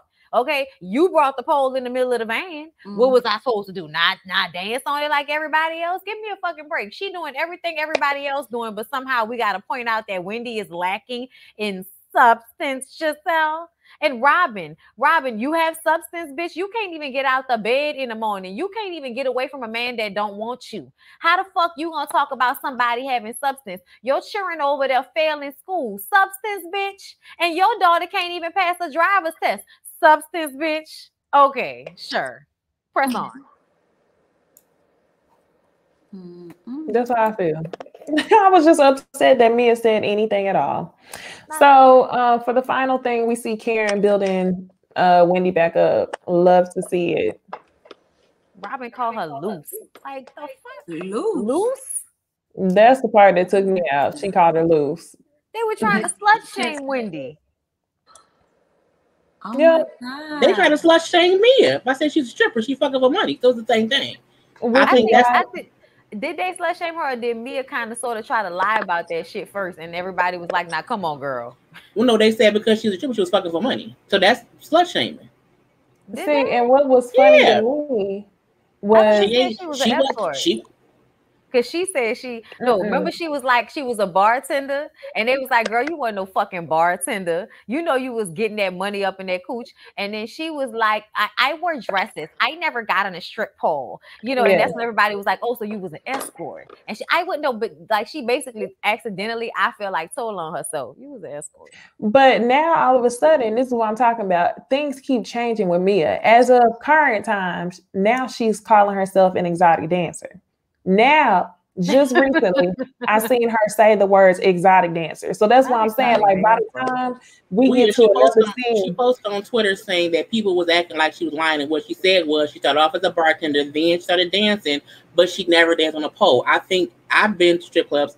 There are some dancers who don't do pole work, but they may do lap. So my thing is, her saying I did not work on a pole doesn't have to be a lie, but you can still be a dancer. Though.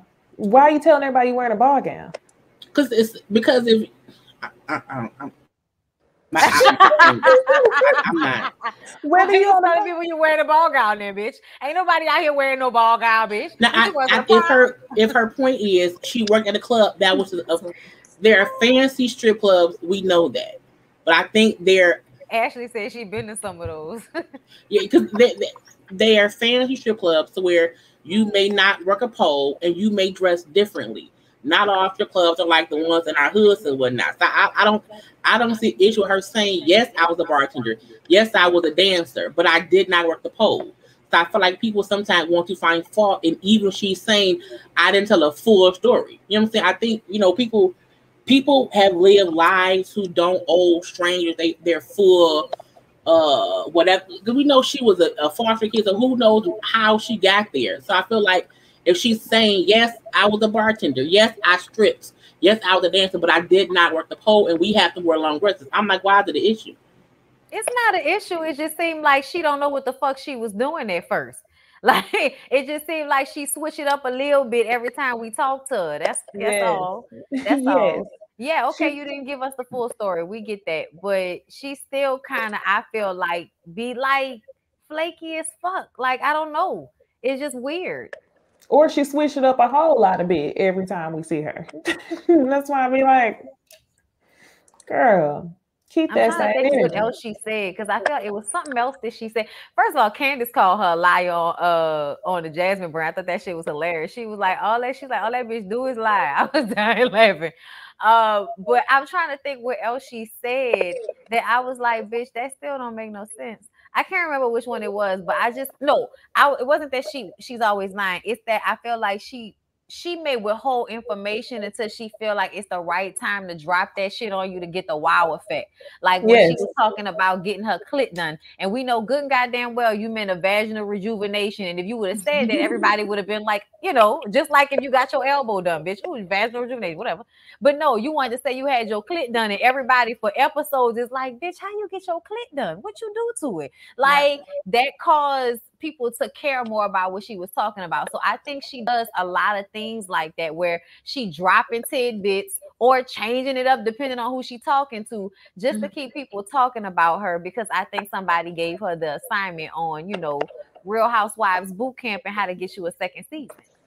That's exactly what she would have done with the age situation if they didn't ask her so many questions to find out that the math wasn't mathing.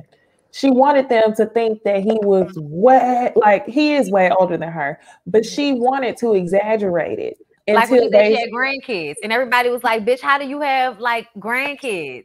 But she didn't quite explain it. She wanted to pull people in, that's whenever people act like that and they operate off of seeing a reaction or making an impression, I'm like, nah, you real iffy. Ooh, girl, don't talk about trying to get a reaction. Yeah, talking about trying to get a reaction. That's what she tries to do. And that's exactly what she did back with the cell phone situation. Oh, yeah, Karen, I told her to pencil me in. And then you see her, can I apologize? Thank you so much. Like, so happy you guys invited me out. I just want to say that first and foremost, and thanking and giving honor to God that y'all invited me out. Thank you, Lord, who is my savior, and Giselle, who is the God under him. Thank you so much for inviting me here so that I can worship at your green-eyed bandit crown. Like, it's just, you can tell she wants to be a part of the clique. It's very obvious. It is. Just be a part of the clique. Just tell Karen we don't go together no more, bitch. I gotta break up with you so I can be friends with Giselle. Y'all, let's get into Love and Marriage Huntsville. This episode was okay. I'm just upset that they left the Destiny and Tiffany confrontation and just gave us a little bit. Yeah. So the episode starts out with Maurice leaving Kimmy at lunch. She meets up with Kiowa and Zay, and it seemed real awkward at first, but ultimately it seems like they end up on a good page. The conversation ends in laughter. Kiowa says that she wants all 4 co-parents to have a conversation with Monster about vaping in the bathroom. And I got to say it like that every single time, because that's how Tiffany said it. She didn't want to say it with her chest. She was like, vaping in the bathroom? Nah, you going to come with little kids' tea. Say it with your chest. So, yeah. All 4 of them want to talk to Monster together. But this episode, we end up seeing Maurice and Kiowa only having a conversation with Monster. What did y'all think about Maurice? I think he could have made arrangements to be there, just like he made arrangements to be there for his son. I guess he didn't deem it as important. I wish Kimmy would have got up and walked behind him. He already knows that Kimmy and Kiowa have had issues. They played nice, even though I cringed a little bit. They played nice, but at the end of the day, I thought he called that meeting. So why would you do that and then be absent from it as well, knowing you called this meeting but schedule another one on top of it? Kiowa called the meeting. Oh, it was Kiowa. Kiowa called the meeting. Either way, he was home-based parent, so right. And it's funny because you don't be wanting Kimmy's input on a lot of stuff when it comes to parenting, but now you want her to sit down with the other parent and have the conversation. No, you should have been present.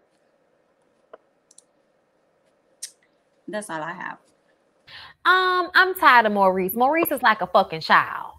And I love Kimmy, but to see her dumb herself down so that she can play somewhat of a mother figure to this nigga, like it's just kind of exhausting a little bit sometimes to watch, especially this last episode with her not wanting to do what he wanted her to do and her doing it anyway. And then just all the other times where it seems as if her opinion and her voice does not matter in their relationship really, because he's a man and the way he wants it has to be the end all be all. And I just feel like it's tiring sometimes to see her bend herself in a pretzel to make him happy so that he could run off and, go do something else that's supposed to be more important. I would have left with Maurice. I'm not waiting on nobody to have a conversation with anybody who I'm just like not cool with. So I would not have waited for Kiowa at all. But that's what Maurice do. That's what Kimmy do. Girl, I'm over them too. So Tisha and Destiny go down to the car lot so Tisha can give herself a real gift besides that whole, picnic graduation party that Marceau was going to give her. And that's whenever Destiny reveals another time that she is no longer married. Tisha pretends to act shocked. Like, okay, whatever. Right. Tisha also says she feels like, they're in a divorce pandemic and that it totally took her by surprise. So another thing she talked about was that Houston girls don't care. She started talking to Destiny about Kyra. And if I was Kyra, I would be annoyed as hell. I would be addressing her on Twitter. Nobody wants peanut looking head Marceau. Calm down. She's doing too much, okay? And then Melody calls the ladies and invites them over to Taco Tuesday. Destiny then reveals to Tisha that she has an issue with Melody for bringing Tiffany around. Tisha then tells her that she doesn't think that Mel set her up, that if Mel knew that Tiffany was going to come gossiping, then she would have told her about it ahead of time. But yeah, what y'all think about that scene? I definitely think Tisha knew already. I'm tired of people using the pandemic, honestly, as an excuse as to why they're separating or whatever. And I don't believe that. I feel like y'all had issues before that, and the pandemic may have made it come to a head, but y'all probably was already headed down that road. It just hurried y'all up. Houston girls, I didn't like that statement. Oh, one thing I want to say about Kyra. I'm glad Kyra did not come out and say anything on Twitter, because I honestly would have probably felt like she just wanted more attention. One girl, you only had like 2 seconds on the screen. So I'm glad she didn't say anything. Houston girls, don't say Houston girls are like ATL girls. They don't care nothing about your y'all being in a marriage. And I felt like, are you low-key exposing tea about your own husband? Is that what's going on? Because she said Houston girls are like ATL girls. Yeah, that's what she said. Yeah, Houston girls, they just like the Atlanta girls or something like that. They don't care if your husband, you know, if he married or whatever. But I'm like, but you was just, all you did was last season and the top of this season was talk about your friend who had an infidelity issue with her man. That was happening right there in your hometown. So why y'all gotta act like it happens outside of y'all own state? Okay. And then the other thing for me, because y'all know Miss Destiny loves telling people's business, she hops right over from Mel's business and definitely jumps all the way from over her business and goes into Tisha's business. And it had nothing, they did a confessional that had nothing to do with what they were already talking about. And she just opened up talking about the rumors regarding Marceau and other kids. And I said, here you go again, Miss Destiny girl. Here you go. But we don't know nothing about Destiny. Who is Destiny? That's what I'm saying. Here you go, girl. That's that. I'm honestly, I said it that I understood where Mel was coming from, because I feel like Mel was producing the scene. Regardless to if she wants to admit that or not, I feel like you was producing that scene. As far as, you know, kind of forcing that confrontation with Destiny, and at the beginning with Tiffany. I feel like she coached Tiffany. She said she didn't know Tiffany had that tea. You may not have, but I think you told her what it was. You know what I'm saying? Like, I just, it's something about it that felt like you wanted Destiny's feet to be held to the fire about whatever is going on with LeBerick, because she refuses to be honest about it. And just like y'all said, Destiny always got something to say about what's going on with Mel and Martell. Now she got something to say about what's going on with Tisha and Marceau, but we still haven't heard not diddly fucking squat about LeBerick. And I do think it's problematic. And it's like, why are you on the show if you're not going to spill some form of tea? Like, come on. Like, at this point, how many episodes in are we? Like, give me a fucking break, girl. How many seasons is this? 3? You've been on the season for a whole season before now, and we don't know nothing about you and this man? Girl, I'm tired. And another thing is Tisha dragging the Kyra situation. Girl, don't nobody want that man. That man look like he ain't got no teeth in his mouth all the time. So I just kind of feel like at the end, don't look like that. He don't. Sometimes he look like the teeth not all the way in the gums. You know what I'm saying? You know how a nigga have like relaxed around the mouth area because their teeth don't really be in there like that. Like, that's what he be giving sometimes. Like, oh, mush mouth ass nigga. And, you know, ain't nobody running to get him. Like, you worried about him cheating because he probably do be cheating on you. And I don't think he's dumb enough to like get caught up the way Martell has gotten caught up. But I don't believe that he's 100% faithful to her.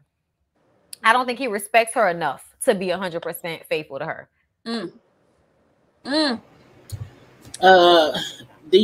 Tisha and Destiny talking, I felt like it was a boring conversation. Destiny keeps telling everybody one by one she divorced. I don't know why. I think it's stupid. I don't know why she's on the show either now, because she's still not giving us anything about what's going on. With Mel at the end, you know, with this bullshit, I still feel like Mel knew what Tiffany was going to do. Tiffany's being messy. Even Tiffany talking to her husband saying how Destiny was upset because her baby daddy, I'm like, to call him her baby daddy was just being petty. So I just feel like Tiffany's on bullshit. Tiffany wants to be a bone carrier, but she also wants to be innocent. And I'm like, I don't see it for you. But I do think Mel, you know, feels guilty. Mel may not have 100% put Tiffany up to it, but I feel like she knew she was going to do it because Mel wants the show, because Mel don't have no more drama with Martell really, because they don't film together that much. So their stuff is going to be separate. Mel wants a way to still be a part of the show. So just let Tiffany be messy, because I think she knows Tiffany is messy, because when her husband said, you will say something to start a conversation, to me meant he's used to her saying shit that turns into something. So he knows how his wife is. So that's why she on the show. You know, I don't know why I want to believe that Mel didn't know. But I feel like once Tiffany spilled the tea, Mel was like, yeah, let me go ahead and ask questions I already had. I guess the world will never know. So Tisha and Marceau end up going to counseling. We see Dr. Francis again. Marceau is such an asshole, y'all.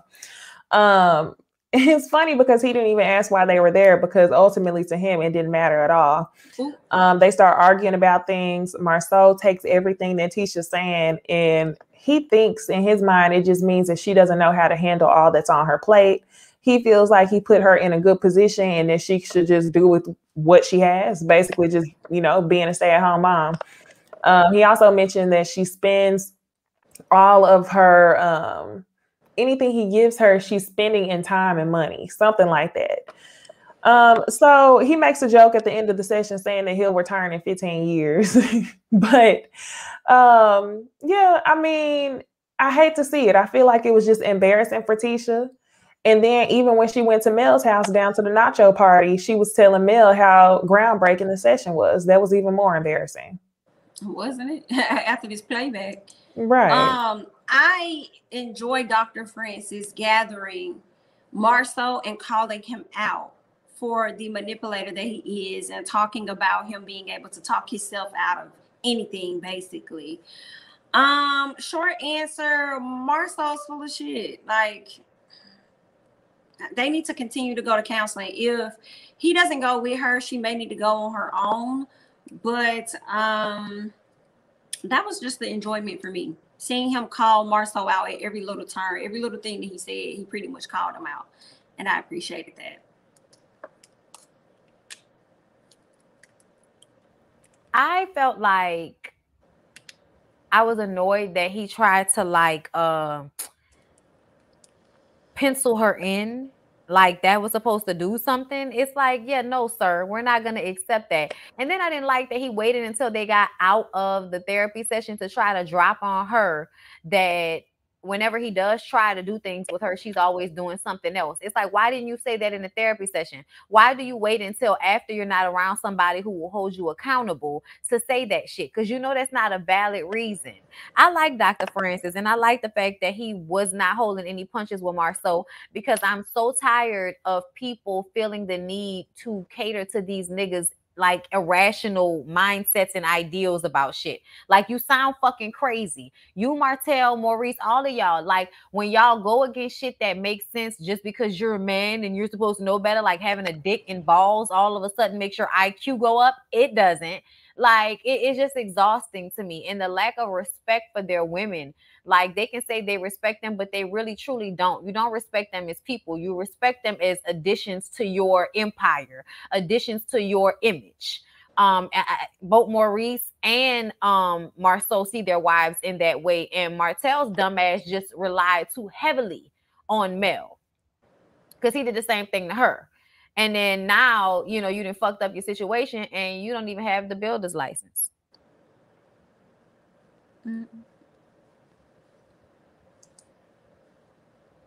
Jaylee, did you have anything? She might be away from her desk. Maybe so. Duh.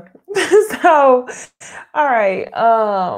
Outside of that, y'all, we see Maurice, Monster, and Kiowa meet up. It was a cute little meeting, especially when they start talking to Monster about sex. And he said that he wasn't going to have sex until he was 24 years old, because he wanted to have a good marriage. They also tried to talk to him again about the vaping situation. But yeah, anything on that? I feel like they are blowing the vaping situation out of proportion a little bit. Like, it might just be me. Yeah. But acting like he's about to be, robbing grocery stores and shit because, oh, they're going to think you're a thug now because you vaped. Like, it's just, he's a kid. These things kind of happen sometimes. And I feel like Maurice taking this standpoint of now you're going to have to prove you're not a thug to people. Like, it's just like, nigga, calm down. But I also feel I enjoyed the conversation that they had all together, him, Kiowa, and their son, because it was like a real ass conversation and everything. And he was being honest with him about sex and how you're going to want to fuck. So we're going to talk about how to control those impulses. We don't want you to get anybody pregnant. So I did appreciate that part of it. But I also feel like he is one. They do everything in quotes, y'all. They do everything in quotes. Everything is about the inspirational speech of it all. And that's annoying to me because I feel like you're saying this shit, but are you actually going to put the action in? is the question. And I oftentimes feel like, no, you're going to have this moment where you talk to your son for 5 minutes and then you're going to, you know, go on doing what you always do, which is neglecting the emotional and mental needs of your kid because you have Kimmy there. Okay, I'm back now, y'all. I had to go take an aspirin. For if I heard her call my name, I couldn't yell back. Marceau and Tisha. Marceau will forever be like a slick talker. So I feel like even in him talking with Dr. Francis, nothing gonna change. I think he'll say what he has to say to make people think that he's changed, but he hasn't. And I think Tisha knows that, but I think she also finds comfort in how he'll fake like he's changing to make her happy, which is stupid, but you know, that's on her. And with Monster. Monster, I'm like, Lil Maurice. I'm gonna call him Lil Maurice. I almost feel like they're using him as a catalyst to show why Kimmy may not be happy in her marriage. I think it's easier for us to see Kimmy's frustration and how she feels excluded from how Monster is being raised because she does not feel included in the decision making. So I do wonder if production can see Kimmy's upset. So kind of let's focus more on Monster this season and what she isn't being included in, and how she's almost being used as a scapegoat between if Maurice can't make it, just have Kimmy do it. So I just want to see how that plays out more than anything else. I wanted to add, I feel like Monster was also seemed like he was uninterested in the conversation, but I also felt like who knows how long ago the vaping situation happened, and this is just the conversation that they have to have for TV. That's a good observation. When Bondy brought up the fact that Maurice was talking to him like, you got to prove yourself and you got to be like this and that, I feel like Maurice always do that to that boy. Always make him feel like it's something about Maurice that I feel like he always makes him feel like you're a black man, you're gonna grow into a black man in society. You know, he's always being hard on him in that aspect. But let Kimmy tell him he's not really around to make any other like influence or impact. He don't have as much time to pour into him. But that's all I really got from Maurice Monster now. I don't really got nothing. Right, same old thing. Same thing we didn't talk about the last episode. That's why I feel like they definitely owed us more of the nacho party. So we get to the nacho party. Tisha is the first person to show up. And Tisha is lying, saying that this counseling session went oh so well. And I'm like, I don't even see why you and Mel have conversations about relationships in general. Right. That's a sensitive subject for y'all. If y'all decide to be cool, cool. But that's one thing we would never talk about. Because then you end up looking crazy because we just seen the scene before. The counseling session was a hot damn mess.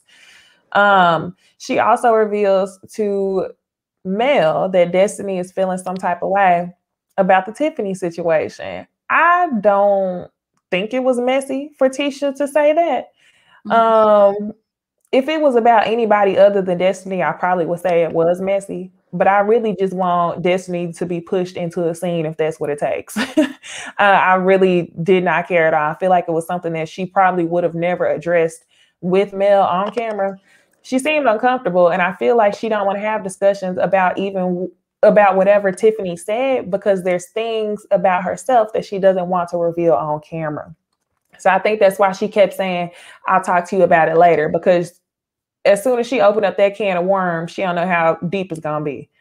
So yeah, anyway, Destiny shows up to the house, and that's whenever they're forced to have a conversation. Tisha also realizes that she knows Tiffany, which is no surprise because it's probably not that many Black people in that small town doing big things like that, being on the board of this, that, and third.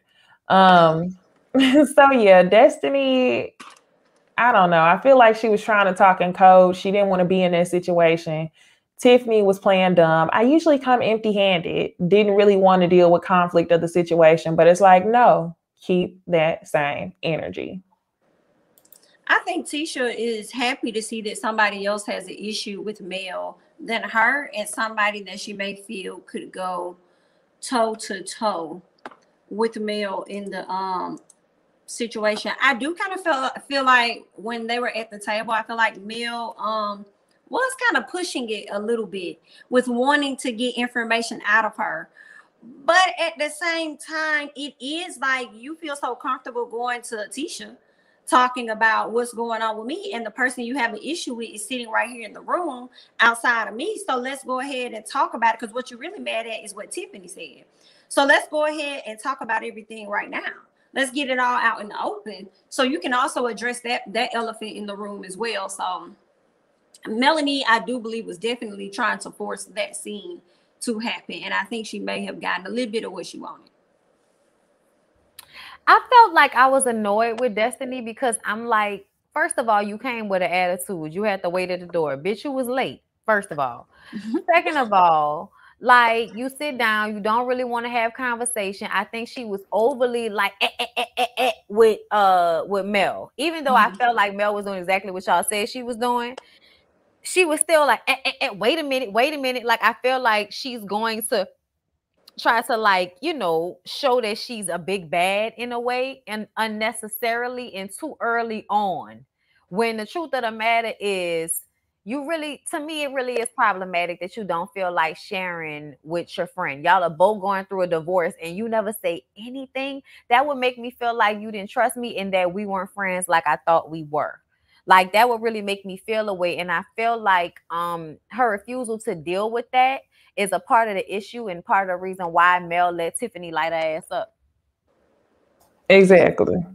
That's why I don't see the fault being with Mel as much. Because I would be feeling the exact same way. Like, nah, obviously we ain't where we said we were. So let's go ahead and dig. Ask the questions I want to know. Shit, you getting a check for it. For the end of it, I feel like Destiny and Mel was gonna have it out since we seen Destiny tell her that she was divorced and Mel was upset. I think I've seen it brewing since then. So I think both of them in some way need to have a conversation that neither of them want to have, because Mel feels some kind of way, but so does Destiny. But I do feel like Mel being upset that Tisha and Destiny had a conversation is stupid, because all she said was, I need to talk to Mel. Like, I don't think she dogged Mel. She's like, I feel some kind of way and I have to have a conversation with her. So it was like, that was simple. That's nothing wrong with that. So I felt like Mel came in on 10 because she felt some kind of way thinking that Destiny was talking about her, but she really wasn't. I don't see an issue with Destiny talking to Tisha in general, because Mel don't have nobody else to talk to right now because she's not close to nobody else. But I also feel like Destiny's issue was, I know Tiffany here and I have issues with her, and you brought her to the table. So in hindsight, I'm also mad at you because you brought somebody in who tried to spray me with some old ass tea that wasn't even, there was no reason for her to bring it up. So I think that he's still mad about that. But I also feel like it's all petty bullshit too. Like, you divorced, it doesn't matter. But Tiffany, you messy. But Mel, you also knew. So it's like everybody has a part to play in the mess of it all.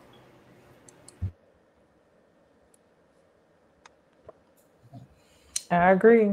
Everybody has a part to play. So I guess we're going to see next week once they finish the confrontation, because that's what I need to see.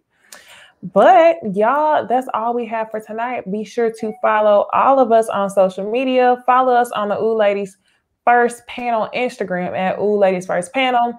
Email us, ask us for advice, whatever. Follow Bondy at Bondy Blue. Follow Jami at Jami ThatsMe. Follow Jay Lee at Jay Lee's Corner on YouTube and J_Lee's_Corner on Instagram and Twitter. And of course, you can follow me at Necey Dixon everywhere. That's the old one. It's Jay Lee's Corner on Twitter now. That's the old graphic thing. Oh, okay. Jay Lee's Corner on Instagram and Twitter. This is the old graphic. Sorry about that. All right. Well, that's all we have, y'all. I hope y'all enjoyed the show. Be sure to like, comment, subscribe, and we will see y'all in the next one. Bye.